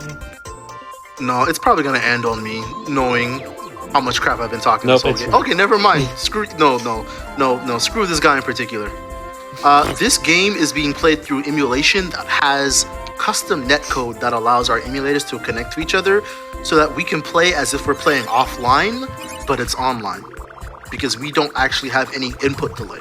The only issue with this is that when we're mashing or we have a lot of inputs going on at once, the spin cheat? Can you do it? Does he have a brain? He's got a, does he have a brain? Where's He the brain? wants the Where's minigame. brain? No, he does. Oh, yeah. Right? Oh, You don't have a 3. He's thinking he wants the stone so bad. Or does he wants want the stone quest? so bad. Ooh. Oh, you know what? The quest would actually be a really good idea for Sinnoh simply because of the fact that you can't steal quest emblems. So that's basically an unstealable stone. So that's actually not a bad idea. He's Blessed very with much in options position for right it. now. Yeah. Mm. Yeah. And that's What's what it makes this gonna game be? so good. There's like you can have so many options at one time, and some of these options are locked behind. either way, it's a 8 knowledge space away gate. from the event. Yeah. I think that the quest emblem is better for you because I don't actually feel confident in your ability to get the final stone. Going for the battle. Wow. Wow. Okay. Yeah. Maybe he's turning to Dark Sinnoh in the middle of the stream. Ooh. Who's got a Okay. number? He has to steal a card. My other number was a 2. You see? You could not have This is won. what I I This is forgot. what I said. This is what I meant by like I don't gotta worry about Sinnoh because he just kind of be beating himself up for me. That's exactly what I'm talking about. But can Knuckles win? He has to go Oh my S2 God, he's got an and hit S both card. He's got an twos. S. He's got an S. Or he has to go like S and take GH's cards. I'm shuffling like a madman right He now. loses. Oh. Oh, he lost. Oof. My boy, Duh. you've got to Knuckles be is doing broke, better. right? Doesn't this might No. help me? Yeah, now you actually have the opportunity to get the stone. But now, what are you gonna be able to do about the people who are coming for you? Nothing. How have you not moved from that one spot? I played a 1 last turn. You're a piece of scrap, okay? I also cursed him. Oh my god, you're so annoying! Because you cursed him with the barrier amber active, so now that's actually I could block me for like a trillion turns? What is wrong with you? Revenge what you've been saying about me. Oh, where baby's got his Oh, feelings never mind. hurt. He just lost that. I should have used Oh, this. he got lucky then. I lost the lose quartz. I mean, well, yeah, no, loose quartz would have actually been a really good play for the rest, like at some point before the game ends, because everyone's pretty close in rings. Oh, he's thinking. He's thinking too. The robot CPU processing, overclocking coming into factor. Oh my god, he's actually doing it. Why? Oh, you. I wanted the 4 because Knuckles is 4 away. Oh, that's right. And there is it does have 1 HP too, so he probably got the stone before you.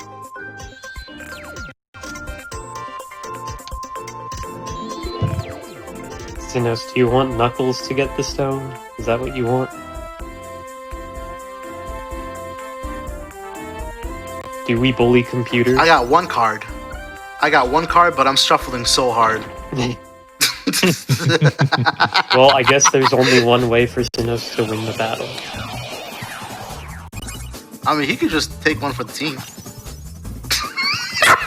Let's go, Sinos. You're so good at the game. Better not mess. Oh my god, he ain't even get the crit. What is wrong with you, bro?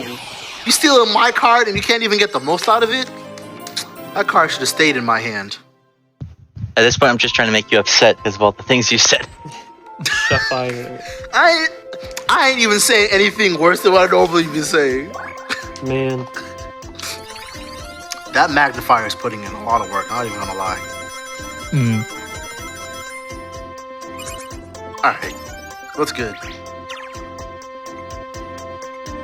Am I being left at the 1? No, I'm being it's left at 2. the 2. And I get a battle. Yay! With a fresh deck, too. I'm sitting east going into the battle. You love to see it. I wonder how many people still play Mahjong in the West. Aww. Aww. This is not a good hand. Alright, I got the crit really easy. So now I'm going to pray for a really useful item and hope that I can figure out who else has really good cards as soon as possible. That's not a good item. Okay, whatever. Like, no, it's a fantastic item, don't get it twisted, but for this particular situation that I find myself stuck in, it's not a good item. Nice one. Really? Ooh. Come on, Slide Senpai. Why you gotta do this to me? Man. How my convenient. God. How convenient. How triple he's got convenient. 3 6s. Oh my gosh. Wow. Incredible. Sinos is clawing his way back up from the bottom. Now. Miss it up. Get a 6. Get a 1. Alright. Hey, nice. Alright, dude, and the boss has got 1 HP. He can't lose this. All according to plan. According to plan, no it wasn't. Get out of here. You're not thinking that far ahead. Oh no, I It's a was. good idea. No, Making you should've think used the how 6. everything was going. Oh, please. What, is the mask off now? Get out of here. You just got lucky.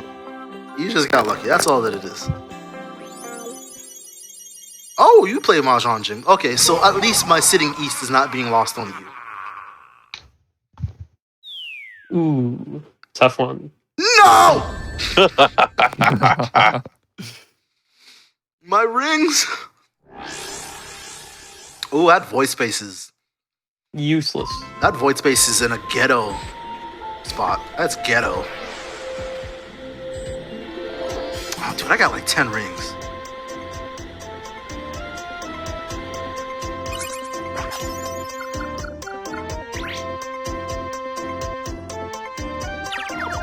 And now we know who has Eggman. Wait, who has Eggman? Wait, who has Knuckles. Eggman? Okay, thank God. I forgot what my own hand was. It's in front of you. Misty? Oh my God, the Berry Ember is still not done? Done next turn.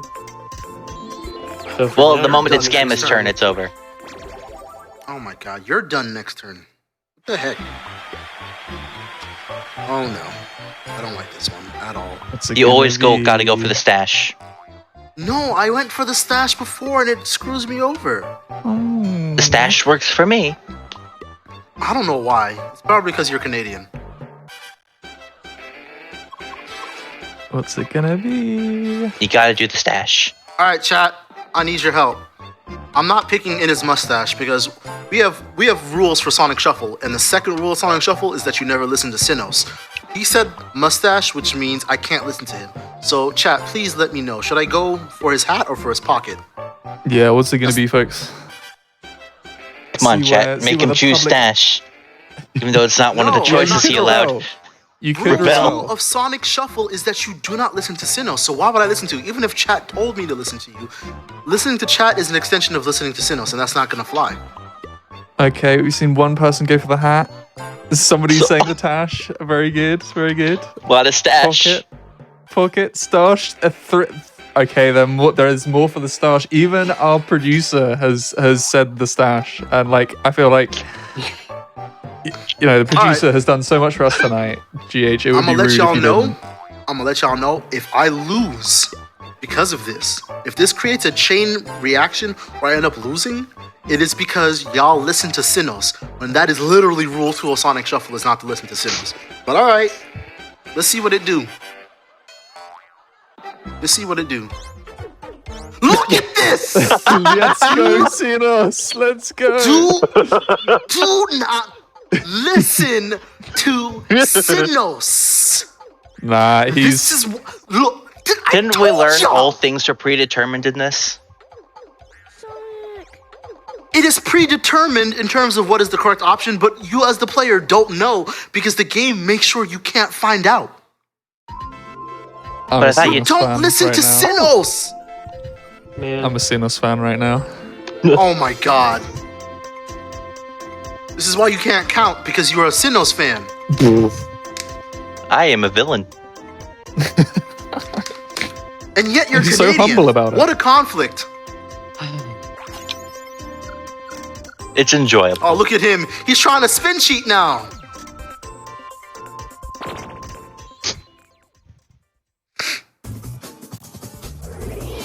I don't like where this is going. No, it's not worth it because I'm the one who's losing now. I could have had some rings. I needed those rings. no, you don't. You have 2 stones. You don't need any rings. Guess who? What about Sinnohs, huh? What about Sinnohs?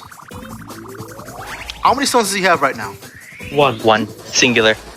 Right. Okay, he's got one right, exactly. Scott's and who's got the dual. closest to the next stone? Who's the closest to the next That stone? would be Knuckles. You think Knuckles is actually going to get there before the spin cheater, really? He got a 6. He has a spin dash on deck. He can absolutely get there before Knuckles can. Especially if Knuckles doesn't use any of the good cards. Look at that! The bank of Sonic is open. Well, I'll be happy to inform you that Sinnohs is an odd number of spaces away from the stone. And Knuckles is 5 spaces away with a 5 in his hand. Alright. We'll see what's going to happen. We're going to see what's going to happen. This is the game with the psychic AI, but it's not psychic like the way that you think. It's only like a little psychic, like a tiny bit psychic, and all you gotta do is swap around your cards and they stop being psychic. It's a computer, it doesn't know how to use force strokes. It also doesn't know how to rob the only person with rings. Because see, here's the thing, right? Hypnotics is standing in for Knuckles. Like, even though Knuckles is a computer, Hypnotics is the one that's How am channeling I his gonna get energy. dragged and I'm not playing this game? You are Make your playing this game move, 'cause you GH. said- Make no, your move. You are playing this game because you said that your Knuckles is your spiritual stand-in, and Knuckles can't count because he didn't realize that Gamma has no rings. And guess who else can't count? You. So that's why he picked Gamma instead of somebody with rings like Sonic. Make your move. Dude's going after the host. Okay, sure. Yeah, no, I have to try, right? Attack the guy with So now we get to see no what. rings, no stones. You're right, because I don't want the rings. I don't want the rings. I want the He emblem. wants the duel. I want the emblem. I want to win. I want to destroy you. I The want you guy in the who's dirt. cursed and unable to All right. move. Shuffle.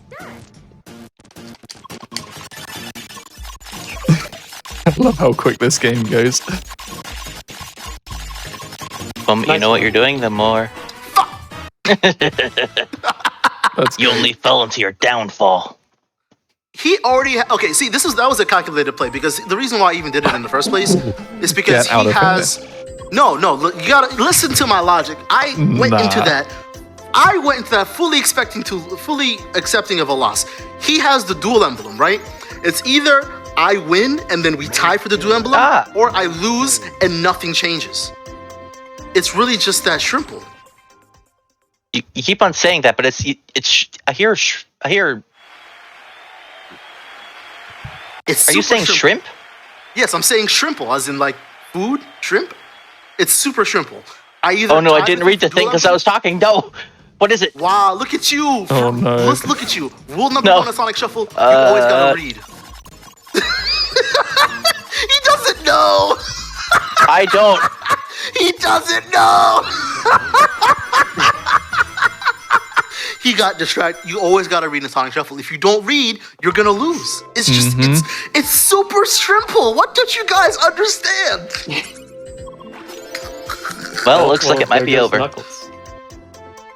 Okay, so And I lost ring. Okay. So here's the thing. Right now, Scott has 2 emblems. He has dual emblem and he has ring emblem. I have 2 stones, so I have 2 emblems. Yo. No, never mind. He messed up. Uh-oh. Oh, This could be really Knuckles. bad, actually. Well, I guess I get to move next. This could Aren't be you still really affected by bad. Curse Opal? Yeah. I think it's. But I might. Oh, Ooh. not anymore. Yeah, Never that mind. was It the just last one. ended. Well, Oh my. Okay, no. Scott wins. Scott wins. There's no way he's losing this. it's only been 42 minutes. We have like. Don't we have like an hour Is it 30? really? This has been a fast game, honestly. We should have done 7 stones if we knew it was going to be this fast, honestly. Honestly. Just being honest. It'd be funny if this is one of the few times where you lose. Wouldn't that be super funny?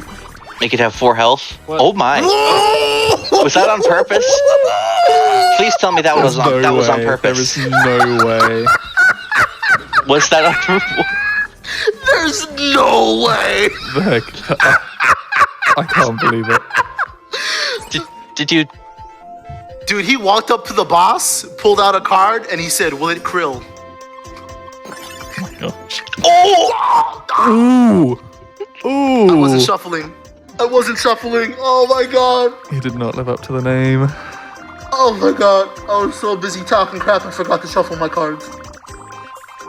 Now, do it now. Now. 6, 5, 4, 1, 8, 3. Ooh! He's got it! Oh! Okay. You will never stop me. I am inevitable. Oh, shut up, Thanos, before I snap you out of existence. Oh my god. I wasn't shuffling. This might be my fault. Oh my god. Oh, of course. Okay. Cool. All right. And I got ring emblem again because Scott lost all his rings. Yeah. Sinnoh Yup. wins. GG. Yeah. Sinnoh, there's a really good chance Sinnoh wins this. How did you mess that up on purpose, Scott? That's unbelievable. I pressed the A button when I saw a 4 on the screen. Not even the excuse of not being the host as well. Like, Oh my god, no way. my condolences. I am That's tough. victorious. Honestly, I mean, Scotto's been playing Sonic Shuffle for about 5 hours at this point. I think we've got to respect that it's been a long afternoon for him. No, he plays classic Tetris. No, he has stamina. He has mental stamina. He plays classic Tetris and speedruns a platformer. No way I'm accepting that. Well, yeah, if Xenos does win, I think this is also a win for chat, given the whole mustache incident. Oh my god. Knuckles is targeting me. That's crazy. Okay, good, he's not targeting me anymore.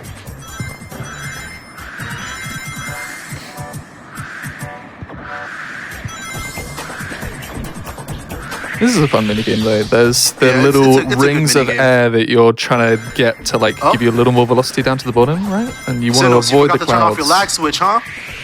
No, I saw that lag switch. I don't know why you're using it when you're in the lead right now, but I suggest you turn off the lag switch. I don't have a leg switch. No, don't. No, you're not gonna lie to 1,000 people that you ain't got no lag switch, bro. Get out of I'm here. telling no one the believes truth. You. No one believes you. Chat You believes have in me. a lag switch, okay? Wow, Knuckles. We've caught you in the act multiple times. What's it gonna be? No, Knuckles Okay, all right, hold really on, screwed hold me on, out of hold that. I got ring emblem. Okay, There's no way you got 40 rings in that one minigame. I think I got a lot, but I don't think it was 40. Let's Okay. watch. Let's see. All right, so this is the cutscene that we didn't get to see in the story mode because it's slow. Knuckles died. But this is where we everybody. find the podium. R.I.P. me and Knuckles. Scotto was out of the race. Who's it going to be between GH? Yes! It's going to be Cenos! I win. I am victorious. I am undefeated, except for all the times I am defeated. But I am undefeated. I am undefeated, except the times where I've constantly lost. That is time, and that is Cenos as our winner. Oh, wait, how many rings did he win by? It's probably like 20. Let's have a look at the stats. Knuckles got 10 rings, and that's it. Dude, if I had tied for Duel Emblem, I would have won. I was banking a lot on that duel. I would have won. Okay, Scotto got one for the jewels. Very good. Ah! Oh. 14 rings! I was getting so close. Because I had no rings. I had 0 rings. And this is another thing you never get to see in story mode, is you get to see a breakdown of all the spaces you landed on. Ooh, 4 battles. Dark You don't Sinos get to had see control there duels, for most of and the you don't game, it get looks to like. see the ring control that happens from winning battles. Like, versus mode is truly the way that you should be play Sonic Shuffle. 3 for 3 I know in everyone's duels. super interested in the lore. I know everyone's super interested in the story mode, but I'm so serious. I am so serious when I say that story mode is the worst of what Sonic Shuffle has to offer. All the best parts about it are exclusively in Duel. Yeah, I'm 3 for 3 in duels. I just got robbed by the magnifier and curse opal. And the luck And on the forklift. man, I had a few gambles. I really tried to do some risky plays, and it didn't pay off. So that's really the reason why I lost. If I had focused a little bit more on rings, I might have been able to even catch up to him. But Knuckles was getting in the way, so that also made it hard for me to get the rings I needed to win. But no, good game, Sinos. Good game. Well deserved. Yeah, no, well deserved after. Well deserved after my crap talk. And also, I love the fact that it was under 50 minutes because that is fantastic. All right, one of our traditions. Hopefully, we have enough time to do this. I think we Oh, yeah. should. Okay, So fantastic. we like to, Sonic let, Traditions we is like to let public the game? winner of the game pick a mini game to play, preferably one that we didn't play already. Okay. And then after that, And then we play also we didn't get to a do the game characters. of 0G Snapshot. Ooh, okay. Listen, if y'all are interested in Sonic Shuffle Salt, I have a whole series of Sonic Shuffle Salt. I lose Trust most me. of the time. You lose Alright. most of the time, but when you win, though, those are some really good wins. Hmm. Don't play a matching minigame on stream, bro. The rollback lag is gonna kill us. Oh, I think I have an idea. Sonic Frontiers reference? Someone in the chat wanted to see Sonic Gunslinger, right? Or no, that was Hit. I mean, I did mention it earlier. I do like the funny models, but I don't want to take the privilege away from you if you want to select something else. You know, so it's all on you. Unless do we want to see what chat would like to see? We can do a Put it chat through. and to this one? We can do Over the Rainbow for 20 minutes, Or jump the snake. or Jump the Snake for 20 minutes. Yeah, we saw those. That's what like, I'm currently 3 times covered in the order. Story mode run. We don't need that. Yeah, I think we've almost had 20 minutes of that anyway. Yeah. So. Okay.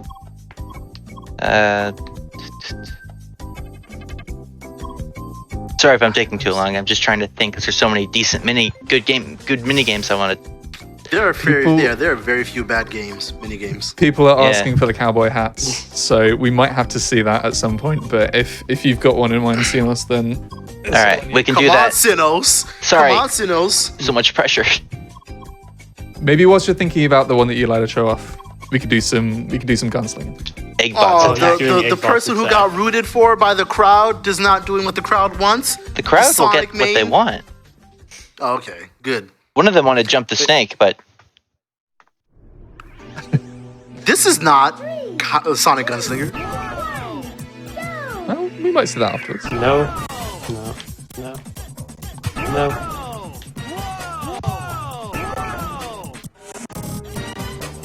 So who have we got here? Same characters as who we saw in the boards? Yep. Or Exactly yep, the same same. characters. gotcha. So Xenos is trying to squash. Oh my god. I'm usually a lot better at this. Hey. No! Oh, At the end? the double. The double. Scott, you suck. How I did like- you lose that? It was right at the end. I like to give them hope. Oh, oh my god. You're like Butters. You're like Butters and Professor Chaos. Oh my god. Alrighty, there's Gunslinger. All right, Just wanna see chat. it. You want the cowboy hats? You get to see Gamma in a cowboy hat. How about that? Send your cutest delivery boy. Here he comes. Gamma in a cowboy hat and Knuckles in a cowboy hat. Oh, Yes. wait. Scott has poor priority. Oh no. Oh no. Look at the Tails' cowboy hat is actually pretty adorable as well. Oh, Stupid. Why are you shooting the girl for? That's not okay. You can't be shooting women, y'all. it's my usual Can't be starting shooting position. women. Oh, whatever. You just wanted to shoot the lady, didn't you? I didn't see it. It was Villain. frame one. No, you said you're a villain. You wanted to shoot the lady, huh? I'm just gonna. You wanted to shoot the pretty Okay. lady. Once Look again, at you. See, why? you did it again. You did it again. See? Look at you. That's misogynistic, bro. What's up with that? Oh, whoops. You were saying? No, not on the Wow. Let's go. This guy. not on the last wave. Not me shooting the lady too. Oh no. Easy. Scotto Oh, take and that one. it made me lose. And it made me lose. I lost first place because of that. All right, 0G. All right. I hope you've all enjoyed. This is where the speed shuffle comes to an end. We're gonna have one last picture and call it a day. It's gonna have me and the boy front and center. Because everyone should be looking at Tails. No one else. It will be me, actually. No. Didn't realize that Actually, this it might is be just Knuckles. Team Sonic and Gamma. It's a good group of characters. Okay, GH is shaping up quite well. Xenos is as well. Ooh, Scotto for the. Ooh, he's been bumped. Let's go. I went too fast. I went too fast. Okay, you can still That see is me a at the great bottom. photo. That is a great photo. I think Oh there's my god, Scott, you one suck. pixel of my shoe in there. Your 1 pixel of your shoe? That's not a real pixel. Oh my god, I can't believe I overshot it like a dum-dum. Alrighty. okay. Now that in fact, actually, whilst we're closing off, let's just see Sonic's room in its glory. It's nighttime There in it our is. fictional Sonic world. No, ain't it pretty? And he's got little fishes as well. Oh, folks, if you have found this game endearing in any form, then we implore you, definitely check it out. Several times I posted a link to the Gilded that these folks have. You'd be more than welcome to join them on any of their Shuffle community nights when they're back on. It's me. Shout out to Gamma, just stalking Sonic a little bit, you know. Just as you do. But yeah, we've already had them at the end of the story mode, but now we have a true champion of Sonic Shuffle. I don't want to hear GH give any excuses. I'm just going to let Xenos have the floor. Are there any What? shout outs that you want to give, Xenos? I You put him on the spot, man. What's wrong What? with you? GH. I'm a bully. You're a GH, bully. give him the floor, please. I don't know how to do this. I've never done that before. Oh no. Oh no. Just give a shout out to Poutine, man. It's okay.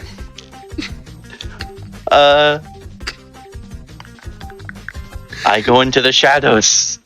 Look, oh my I god. got nothing. Well, folks, I think. Sorry, I'm not very good at that. I don't know what to alright. say. That's all right. Well, folks, I'll do something on my behalf. I'll just say shout outs to Xenos for coming in clutch, showing the Xbox how it's done by the looks of things, and yeah, just turning up. It's been a lot of fun to have these gamers on and show off Sonic Shuffle because it's definitely underloved when it comes to the Sonic games. It's very easy for folks to just, like we mentioned earlier, see a Metacritic score or see any reviews that people making videos on it do, and you're just like, oh, let's discount this. But there's a lot of fun to be had. There's a lot of love to give this game. So yes, definitely do check it out if you're interested. Gilded has popped up a couple of times if you are interested in joining them.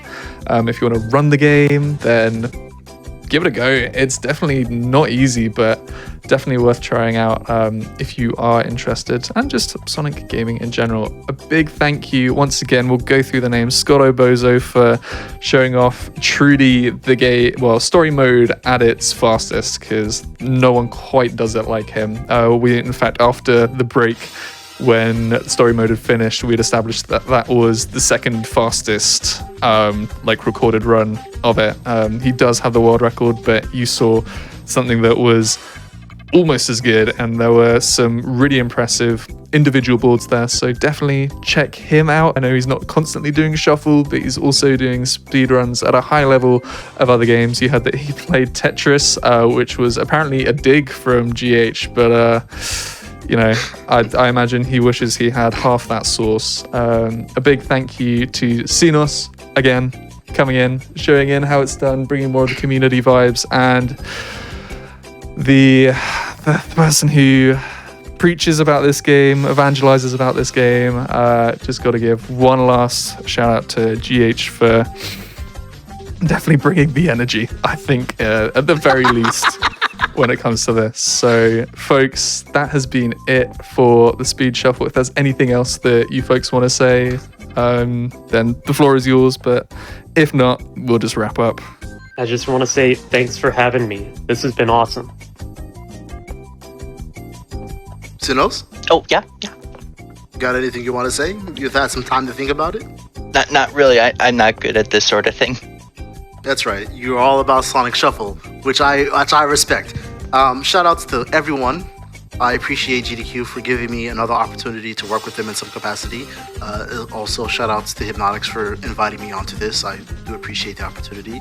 I know I talk a lot of crap, but it's all in good fun. It's nothing that I actually mean, in case anyone may not have figured it out. I bully everyone equally, including myself. I really appreciate what this game has offered to me. It has given me an opportunity to meet a lot of people and get to know people, and put me in a position where I get to experience things where not a lot of people get to experience it. And you could say that this is just a result of my effort trying to build a community that is focused around playing Sonic Shuffle online, but more so importantly, I think it is due to sheer level of willingness that a lot of people have given to this game, to give it another chance, to give it another shot. I have definitely changed people's mind about this game, but I was only able to change their mind because they were willing to give it another shot. For everyone else who is willing to give it another shot, I really do implore you guys to give Sonic Shuffle a really serious try. It is not Mario Party. It's not even like a super casual party game. I call this game a sweaty game constantly, because I think that's how it's the most fun to play it. But yeah, same shoutouts to everyone before, and I really hope that you guys enjoyed the speedrun. I really hope you guys enjoyed the exhibition. I tried to play in a way that would make it entertaining for y'all. I just really see what this game has to offer. So truly, honestly, thank you very much for this opportunity to show you what this game can really do. Wow, that is the sincerest and quietest that we've heard GH all night. That's what he's really like, folks. Everything else was a facade, I'm absolutely sure. But that is us wrapped up for Hotfix tonight, folks. Thank you so much for joining us. A reminder that we do stuff throughout the week. Tomorrow, starting at, I believe, it's going to be 3 a.m. my time, but I believe it's going to be a little nearer about 9 p.m. Eastern. We're going to be having Awfully Silly, showing off Firebam, Spud's Adventure, and Lightness with a whole host of runners. And then after that, on Out of Bounds, Kung Fu Fruit Cup is going to be having on Pidge Zero, showing off Super Mario RPG, which, hey, that's a great time to show that off, what with the new Super Mario RPG coming out. But this has been a whole load of fun. Do stick around the Games Done Quick channel if you want to see more of this kind of action and more of the exhibition action, because, you know, there's a lot of fun to be had in the games besides speedrunning. But if you want more speedrunning action, we are, of course, the place for it. But we are going to be heading off, signing off, and we will probably, if you're with us on Twitch, we'll probably be looking for a raid target. So you can join us in blessing somebody else with some speedrun love. But until next time, until tomorrow, have a lovely morning, evening, afternoon, wherever you are, and we will see you very soon. Everyone play Sonic Shuffle. Indeed.